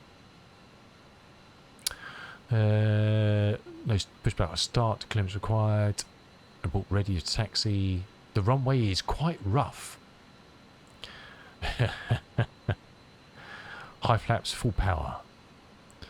It looks like they've actually kind of designated parking spots. It's not like nothing like that at the other field. Very good. Very cool. Very cool. We're heading to the park and have a quick look at that.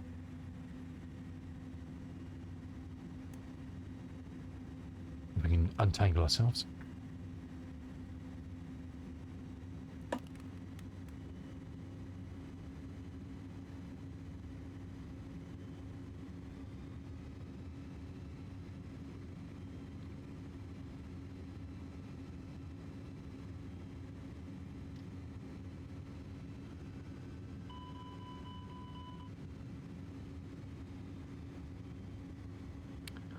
I've suddenly gone to town with taxi markers, everything.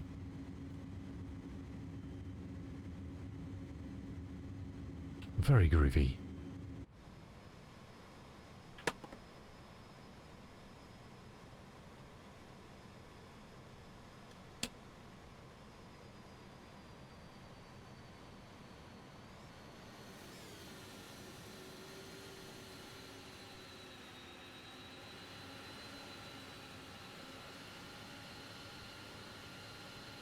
Very cool.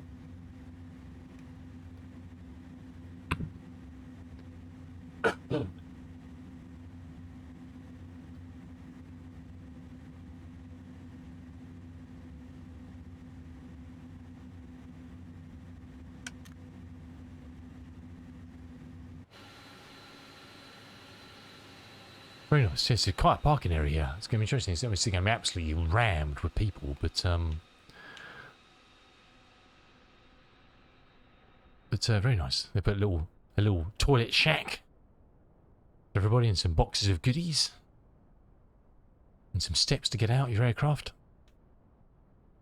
Very smart. Very smart. Right, I need to take a very good break, so I need to pee, and then we'll sum up before we head off. We'll see you back in a second.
Let's shut this fella down.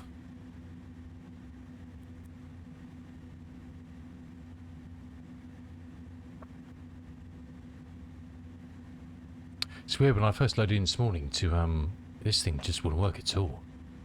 I had to restart the sim. It was just dead in the water. Very weird. Something just obviously didn't load in properly. Whether it was Wasm had gone down the Swanee somewhere, I don't know, but it certainly wasn't Happy Bunny. Did we start that? I don't know. Guess not. I don't know why we're starting the APU, but we will.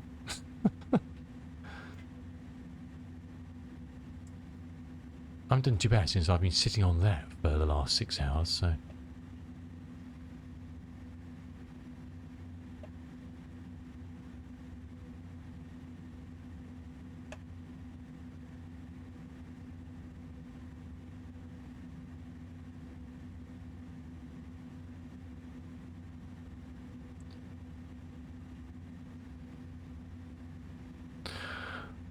As for tonight, the plan, it's a very good question.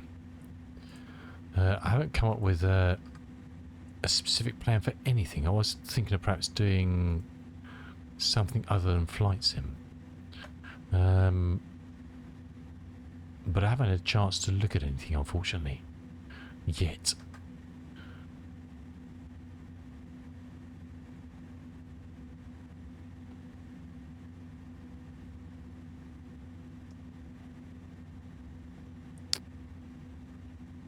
So, is the answer to that one at the moment. I don't know what the answer is.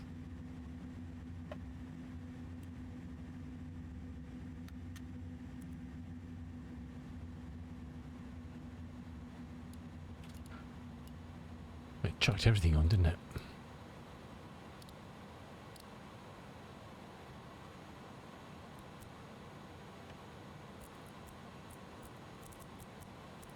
Oops.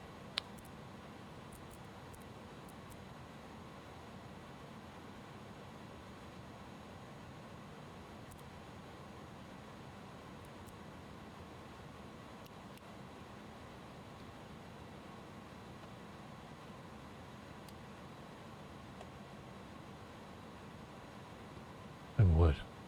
Sometimes you just can't reach things on the panels.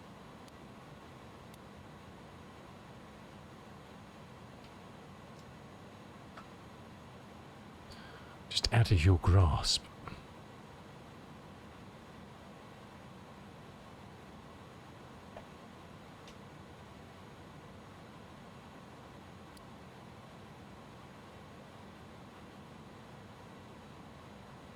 I wonder if this thing will deploy, I presume it will.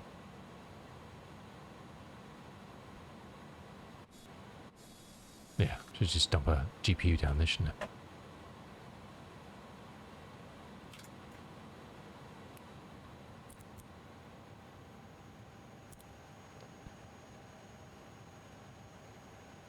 Groovy.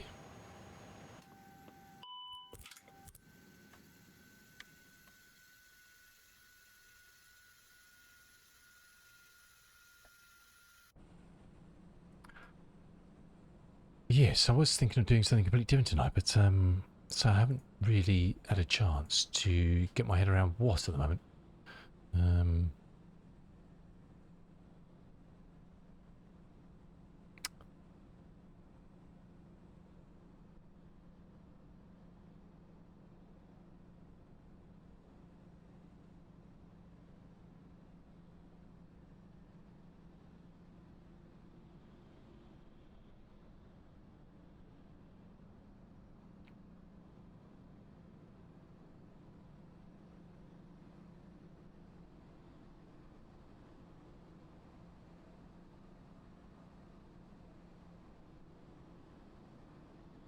Hey King Cobra, how you doing? Welcome in, dude.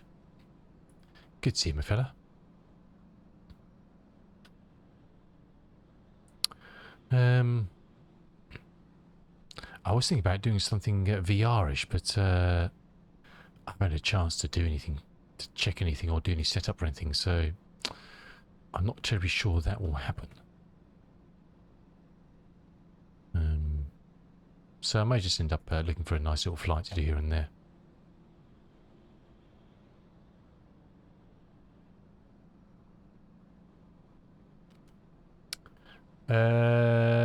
You're looking to do this flight? Love the 300.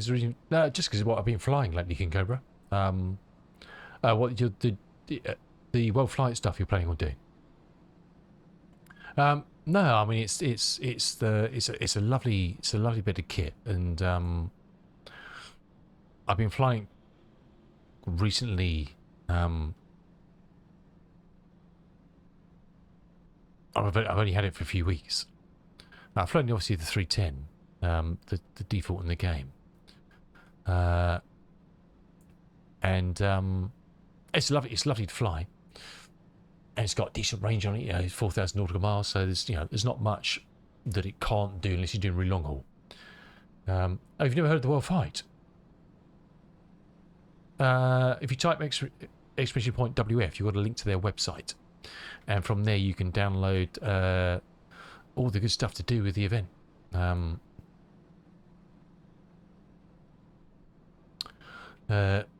So on the Tab World Flight 25, it starts this weekend. It starts tomorrow from Sydney. We're leaving 9 o'clock tomorrow evening UTC, and they will be going to Phoenix and Union Glacier down, and the white stuff down here. We flew from Christchurch to Phoenix this morning and landed there, and it was beautiful, and did a couple of circuits there, and then we just popped over to, I was going to do this leg as well, but didn't have time, so we just popped in here and just did some circuits flying around it. It's a lovely field, but you can get all the stuff from here. You can get all the spreadsheet with all the legs they're flying, the routes that have been planned for those routes, scheduled times of departure and arrival, all subject to change, of course. A list of all the sceneries you want for flight sim and X-Plane, payware, freewares. Just be careful with some of these, make sure they're 24 compliant for flying in 24, obviously. And then for the Antarctic stuff, there's 2 briefings. There's a briefing for Phoenix, where they got the charts and the procedures they're expecting people to fly on VATSIM for the event, with all the approaches, the altitudes they're expecting, etc. How to correct for temperature correction on your altitudes coming in, all that good stuff. And the same again for where we are now at Union Glacier, with routings, etc., procedures to follow, a chart they've knocked up, charts for X-Plane, and all the stuff you need to know to follow if you're flying on VATSIM for the event. If you're not flying on VATSIM, you just want to fly it, then just grab all the details and enjoy yourself. Oh, is the bot nerfed you? Don't worry about that, dude. Awesome. Yeah, well, I'll probably, if I was hoping to do some stuff on VATSIM, but I just haven't had time to get myself ready for it, unfortunately. So I'll probably be flying a lot of it on Beyond ATC, kind of the competitors for Sane Intentions. But obviously, when I was using Beyond earlier, it told me what to expect and was going to vector me, and I just turned it off because you've got to fly the route. So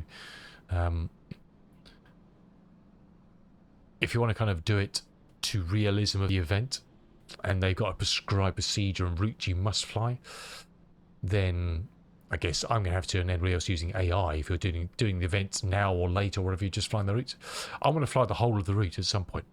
Probably not over the week, because I won't have time. I haven't got 24/7 to sit flying flight sim, unfortunately. Who has? Apart from the good people who are doing it for charity, obviously. But I guess you just need to be careful and make sure that if you want to fly their procedures, that you tell Set Intentions or Beyond ATC to go and do one. Because they're going to tell you to do something completely different. But yeah, so great work. Awesome people, awesome teams. They've got all the official teams of their amazing cockpits. Look at this thing. These are all real cockpits they've built in a shed, in their bedroom, or whatever. I mean, it's just bonkers, isn't it? It's bonkers. absolute bonkers. Obviously, Simplest UK, which I'll be following. These guys. This is a cockpit that's built in one of their sheds. I don't know who's. I can't remember who actually physically owns it. But look at this. It's amazing, isn't it? It's absolutely amazing. Look at my pathetic setup here. It's kind of like very cool stuff. Very good stuff. All screens around them. You know, it's mad, isn't it? That's the back of the cockpit. I don't actually know if there's a working toilet in there. I don't know. But it's pretty awesome. Pretty awesome.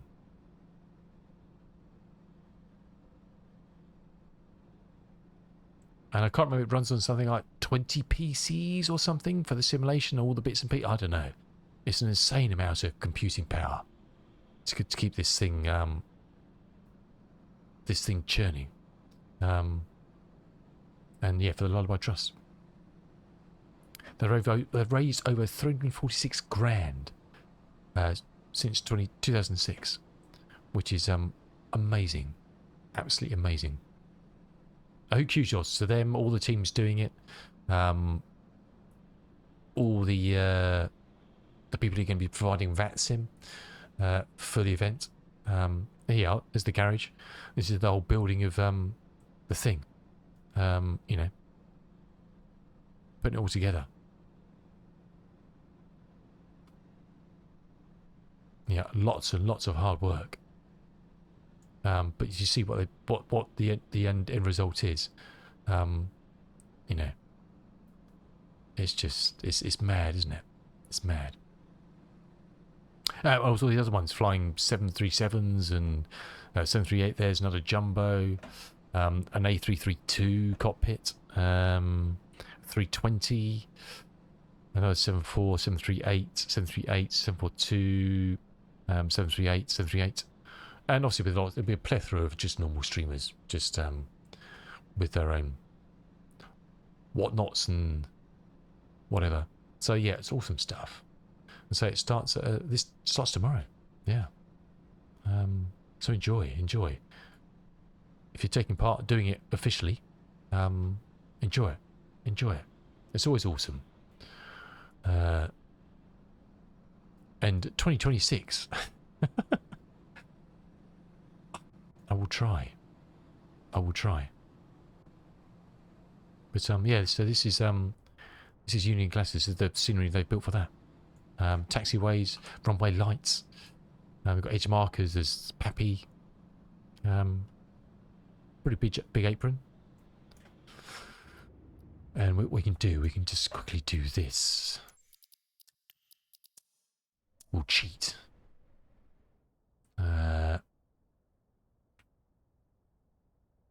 This will probably break everything.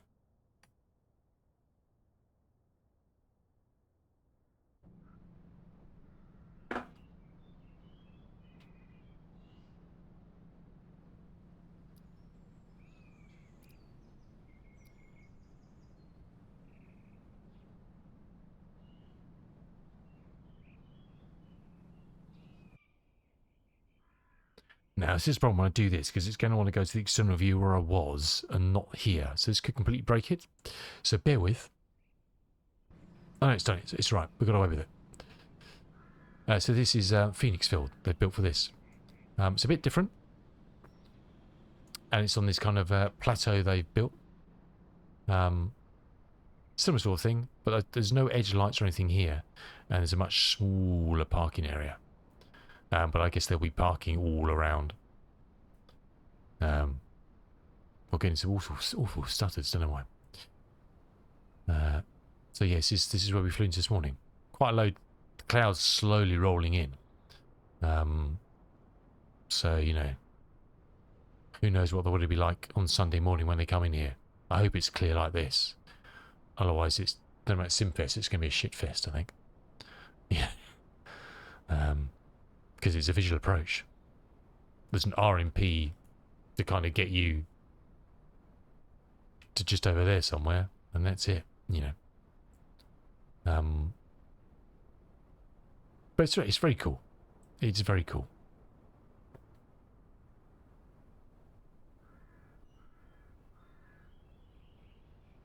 Very, very cool.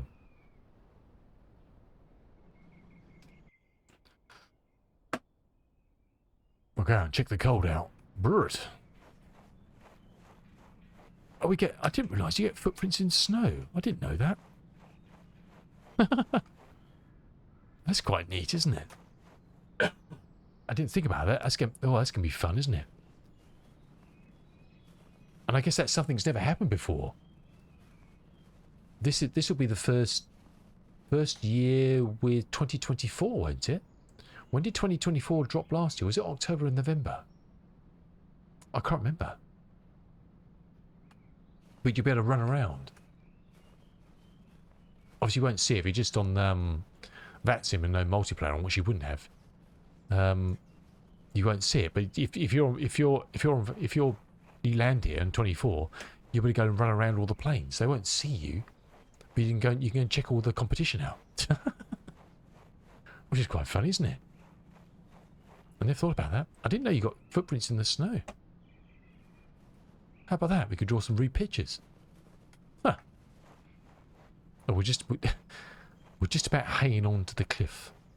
That was a fortuitous bit of parking. And thankfully the chocks were on, the handbrake was on. Else it would have rolled down the hill.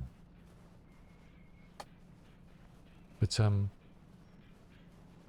yeah, there's gonna be all sorts flying in it.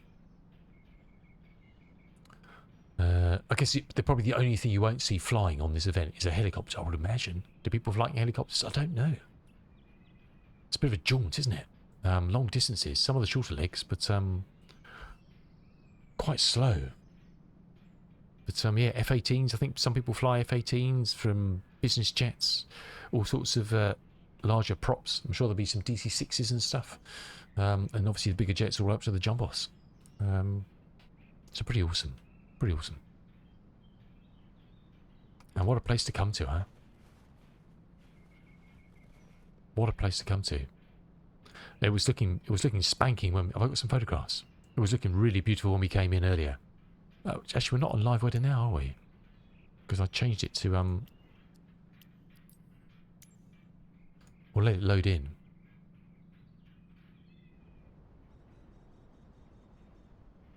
It was looking beautiful when we came in earlier.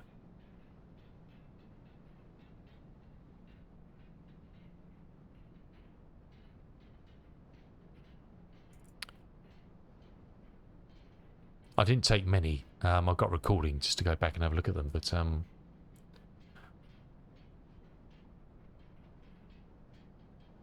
we're flying right into the sun. It was very, very pretty. And obviously on touchdown, some lovely lighting effects coming off all the powder that's coming up. Some beautiful vortexes. Look at that on the snow. Very nice. I'll have to mess around. I've got the replay. I'll have to mess around and take some photographs. It's very pretty. Very pretty.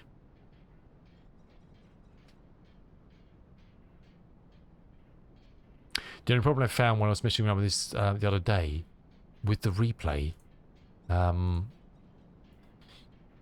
you can't pause the replay to take some sexy pictures like that one with the vortex. That was with it running, and I just catched it on the fly, because as soon as you pause the replay on the runway with all the snow blowing up, the plane stops and all the stuff just carries on across you, so it stops blowing it. You know, like all the particles in the air, almost like the plane stops, but they just drift towards you. So you don't, it doesn't freeze all that stuff. It just freezes the plane, obviously. Derp. So the plane stops and all the cloud just drifts past you. So you kind of lose that. So you have to take them on the fly to get those images, everything blowing. Otherwise, it doesn't, because nothing's moving.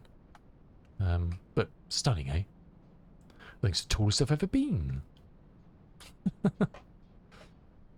I hope the weather's like this for them. I really do. Otherwise it's going to be horrible.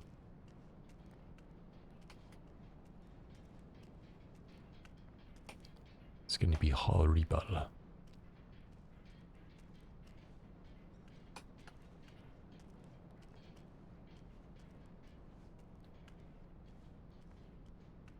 Very nice. Very nice.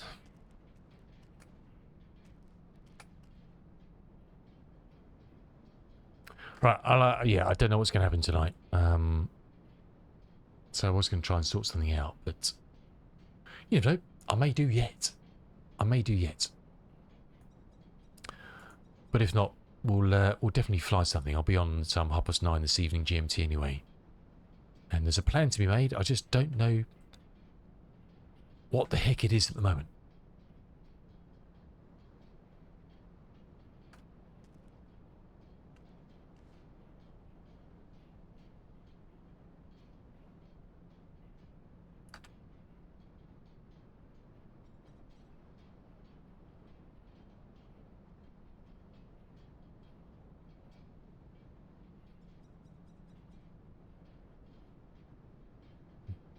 It looks good. Well, enjoy. If you fly some of the stuff, King Cobra, enjoy, eh? Enjoy in whatever you fly in. Some of the short legs, I'll probably fly in the Fokker F-28. But I'm enjoying flying this baby, that's for sure. It's a lot of fun. And a lot of things just flying it today with temperature corrections and down here and looking at the true magnetic bearings in the FMS and obviously out in the real world. So it's been interesting. I've learned a lot in the last few days just messing around with the flight coming in here and looking at procedures. So that's been pretty cool because I've never flown down here. Oh, really? It's lovely. It's so... And it flies. I mean, I'm surprised. Flying this, hand flying this, just doing circuits, hand flying circuits, completely manual. Manual throttle and everything. It flies very well. And the Fokker, the dirty little Fokker, is such a beautiful thing to hand fly. Really is. It's a lot of fun. Ian Fisher just bought it recently as well, and he's loving it. I think he took it out for his first flight last night. So, but it's lovely, yeah. Then the 70 and the 100 are coming out at some point if you want more modern avionics. We just need the 146 to get its nose in. I tried it in the beta, and there's a few things that are broken on it, don't work in the beta. But that's on the 2020 version. It's not compatible, so... yeah. Well, enjoy King Cobra. Enjoy it, my friend. Enjoy it. I'm sure you will. It's just a lot to get your head around. I even struggle with that, flying that on Beyond ATC. There's just a lot going on, you know.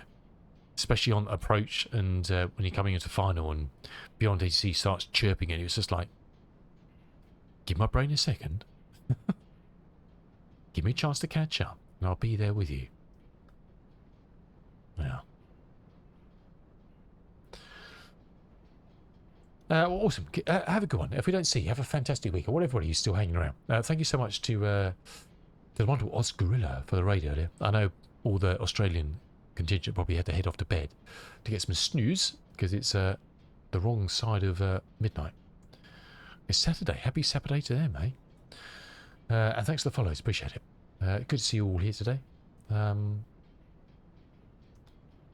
if we don't see you tonight for whatever we do, have a fantastic weekend. Enjoy Halloween if you're going out and trick-or-treating with the kids or whatever. I won't be because I don't have any kids. And they better not come here or there'll be trouble. I think the local kids around here think we're kind of the grumpy old people, so don't come knock on our door anymore. I don't know. So yeah, be prepared for anything. And have a great weekend. Stay safe and well. Enjoy the weather because it's going to be a bit miserable out here now. I know Lex said it was horrible in Wales earlier. I think it's supposed to be bright on Sunday, so something to look forward to, isn't it? Yeah. But have a great one. Stay safe and well. Enjoy your weekend, and hopefully we'll catch you again soon. Monday, I don't know. Perhaps we'll. There's supposed to be some hot fixes coming for Star Citizen, I think, live build. I haven't seen any more news on that, so whether something's dropped or not, I don't know. If it's going to drop later today at the latest now.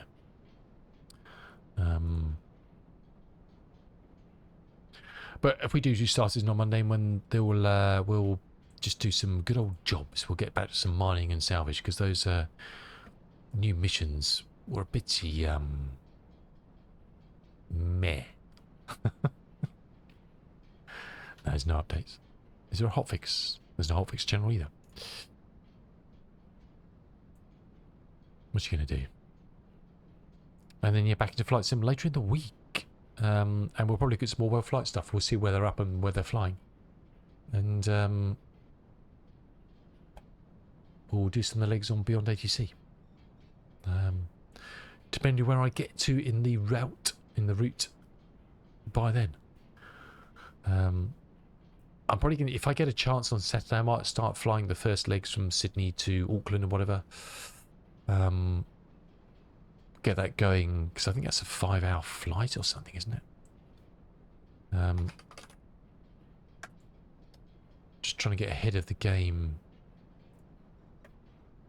Flight time 3 hours. So 3 hours, 2 hours, 6 hours down to here. So that's 9, 10, 11. Yeah, depending on what I'm up to on Saturday, I might just start a couple of the long ones off and go and get some stuff done. The Auckland Christchurch one's going to be a bit, it's only 2 hours, but it would be nice to fly the whole kit and caboodle. I'll probably fly it as Walker, so I can log it all on the virtual airline. So I desperately need some hours on there to get up to my next pilot rating. And I don't think there's any legs I can do. Unfortunately, nothing ties into the down air virtual airline, unfortunately. Which is a shame. It would be fun. I don't think I wish I'd thought about it to get this plane down under scheduled. And then do it with all the schedules and fly back. I guess I'd probably, if I could start something off now and leave it overnight. It would have to be like 3 legs, I would guess, would it, to get this down to I don't know where I am at the moment actually. Let's have a look.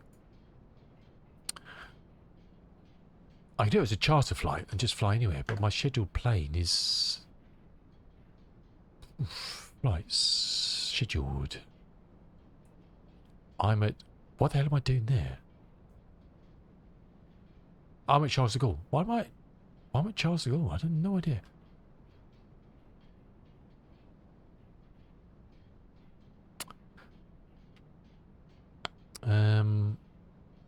Well, I guess it doesn't have to be the plane. It just has to be me. Technically speaking. So I could schedule a Jumbos and just leave it hanging in the sky all bloody night and land it at Sydney in the morning. That would move me as a scheduled pilot in the VA.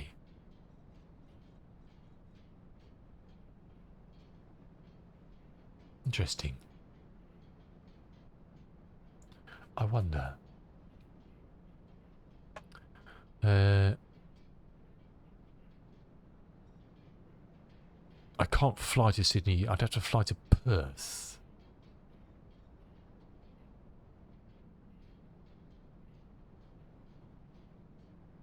Well, I could use a default 330-200 or the headwind. Interesting. I didn't realise that could reach. Because I don't have any of the... I don't have a... 3-400 would be nice, wouldn't it? Or 340 rather.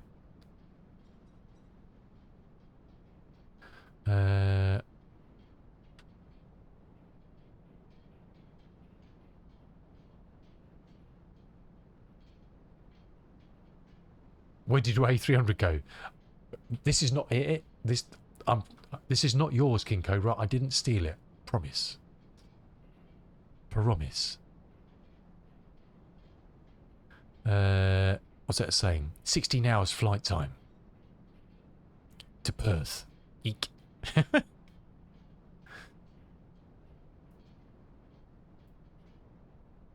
I'm trying to do some mental maths. Oh, I've been Linker. Yeah, well, that's been I've never used Linker before, King Cobra, and I installed it during the week. Ow.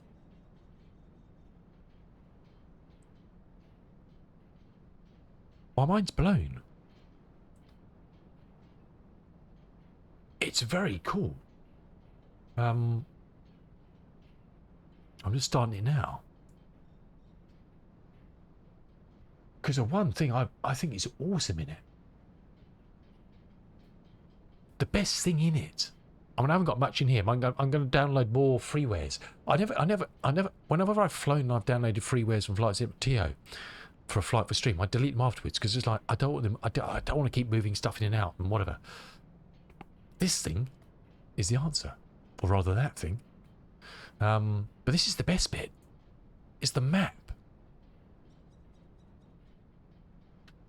This thing. Brilliant.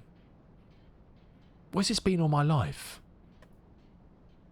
These are all Asobo handcrafted, the purple stuff. Red stuff is my scenery's not installed. And green ones are ones that are installed. Like the one down here, where we are now. Oh my god. These are all the Norwegian ones we were flying yesterday, the red ones. I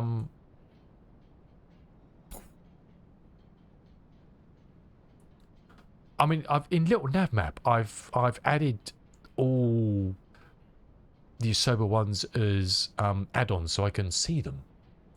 They're marked with a yellow circle. Do you know what I mean? I got down, I think, for Flight Sim TO, and I've added to it. But this does it brilliant. If you want to plan a flight, it's like, where should I fly? Oh, I've got a Cork. I've got a Cardiff in the sim. Bosh. Let's do that. I want to fly for, you know, I've got Hamburg in there. I've got what, the other, not the main Hamburg, HI in here. Brilliant. Right, we'll fly. Load it. You know, fantastic. Bloody. The only thing it doesn't do, and I don't know if there's any way of doing it. Part of the world flight sceneries that I'm at the moment, they've got these model libs, but they're just a folder. I don't know how it references it. It must reference them from the scenery, but they don't have layouts in them. So this won't do anything with them. So I've had to move those manually because this won't move folders. It won't move that, and I don't know if there's any way you can get it to do that. It won't do those, and I don't know if there's any way of doing that.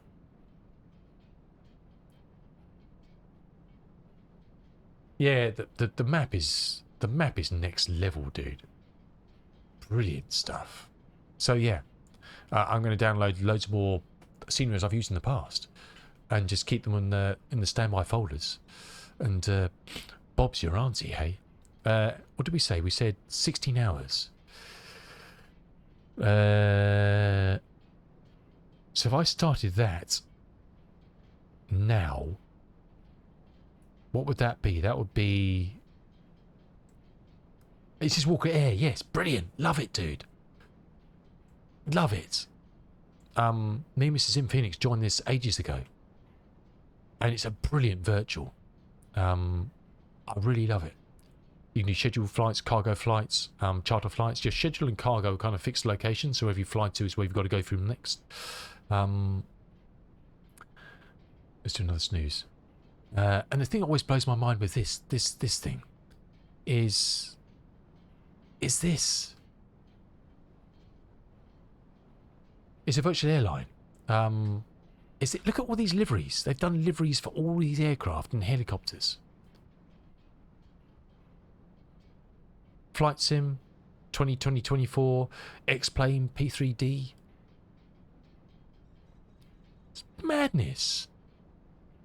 And some of these aircraft have got like 8 liveries. It's madness. It really is. So it's, yeah, Walker Air.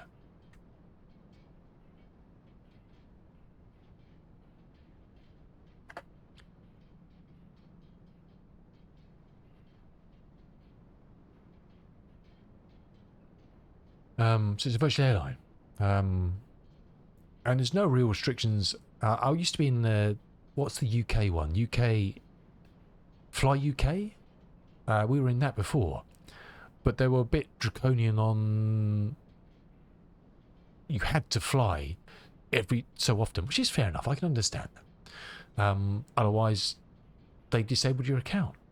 This puts your account in kind of sleep mode, but it doesn't stop it. You just have to do another flight. That's it. Just puts it kind of on the shelf. But they were a bit funny. But this is awesome. I love it. We love this one. And all these liveries they've done, it's mind blowing. Really good. I highly recommend it. Highly recommend it. They've got a great Discord. They're very good about fixing stuff. I pointed out a few issues over the time with different liveries and bits and pieces. They recently fixed the ones for the 300 because I pointed out it was creating duplicate things in the sim. They fixed it overnight. Push for all the liveries. 8 of them, 9 of them. Brilliant. And unless you want to donate to them, it's free of charge. You can do Patreon. If you want to fly with them non-Patreon, you have to fly in their liveries. If you pay them, what if it's Patreon, £5 a month or something, you can fly under any airline using their system. So you could fly as BA or whatever. And lots of people do, obviously. It's very good. Highly recommend it. Highly recommend it. And the other one I fly for is, I've joined recently. It's Down There Virtual. Because I'm an old Down There person myself. Used to work for them. And they're very good. It's a bit more restrictive on what you can fly because they only cater for older airlines and airframes, mostly kind of defunct stuff, like Dan Air or some of the old bits and pieces that don't fly anymore, and they fly all old stuff from DC-3s through to 300s, and I do some 320 stuff, I think. I don't know, and a few modern bits and pieces, but 727, DC-6, although DC-6, yeah, a lot of the older stuff as well. So that's a very good one as well. If you're into old stuff, perhaps have to check them out. They've got a very good Discord as well. I'm enjoying them. And watch this video. They've done a introductory video, and it's brilliant. I haven't got time to play it now, but check that out. It's a great intro video. It's very good. It's very good. Don't know how long it took them to do that. It's very good. It's better than some of this Sobo stuff. It's an awesome video. Right, good people. I need to bid you a fond farewell and go and get some stuff sorted before I get dinner ready. Have a great weekend. Thanks for your company as always. Stay safe and well. And hopefully we'll catch you on the other side sometime in the near future. Let's click off that.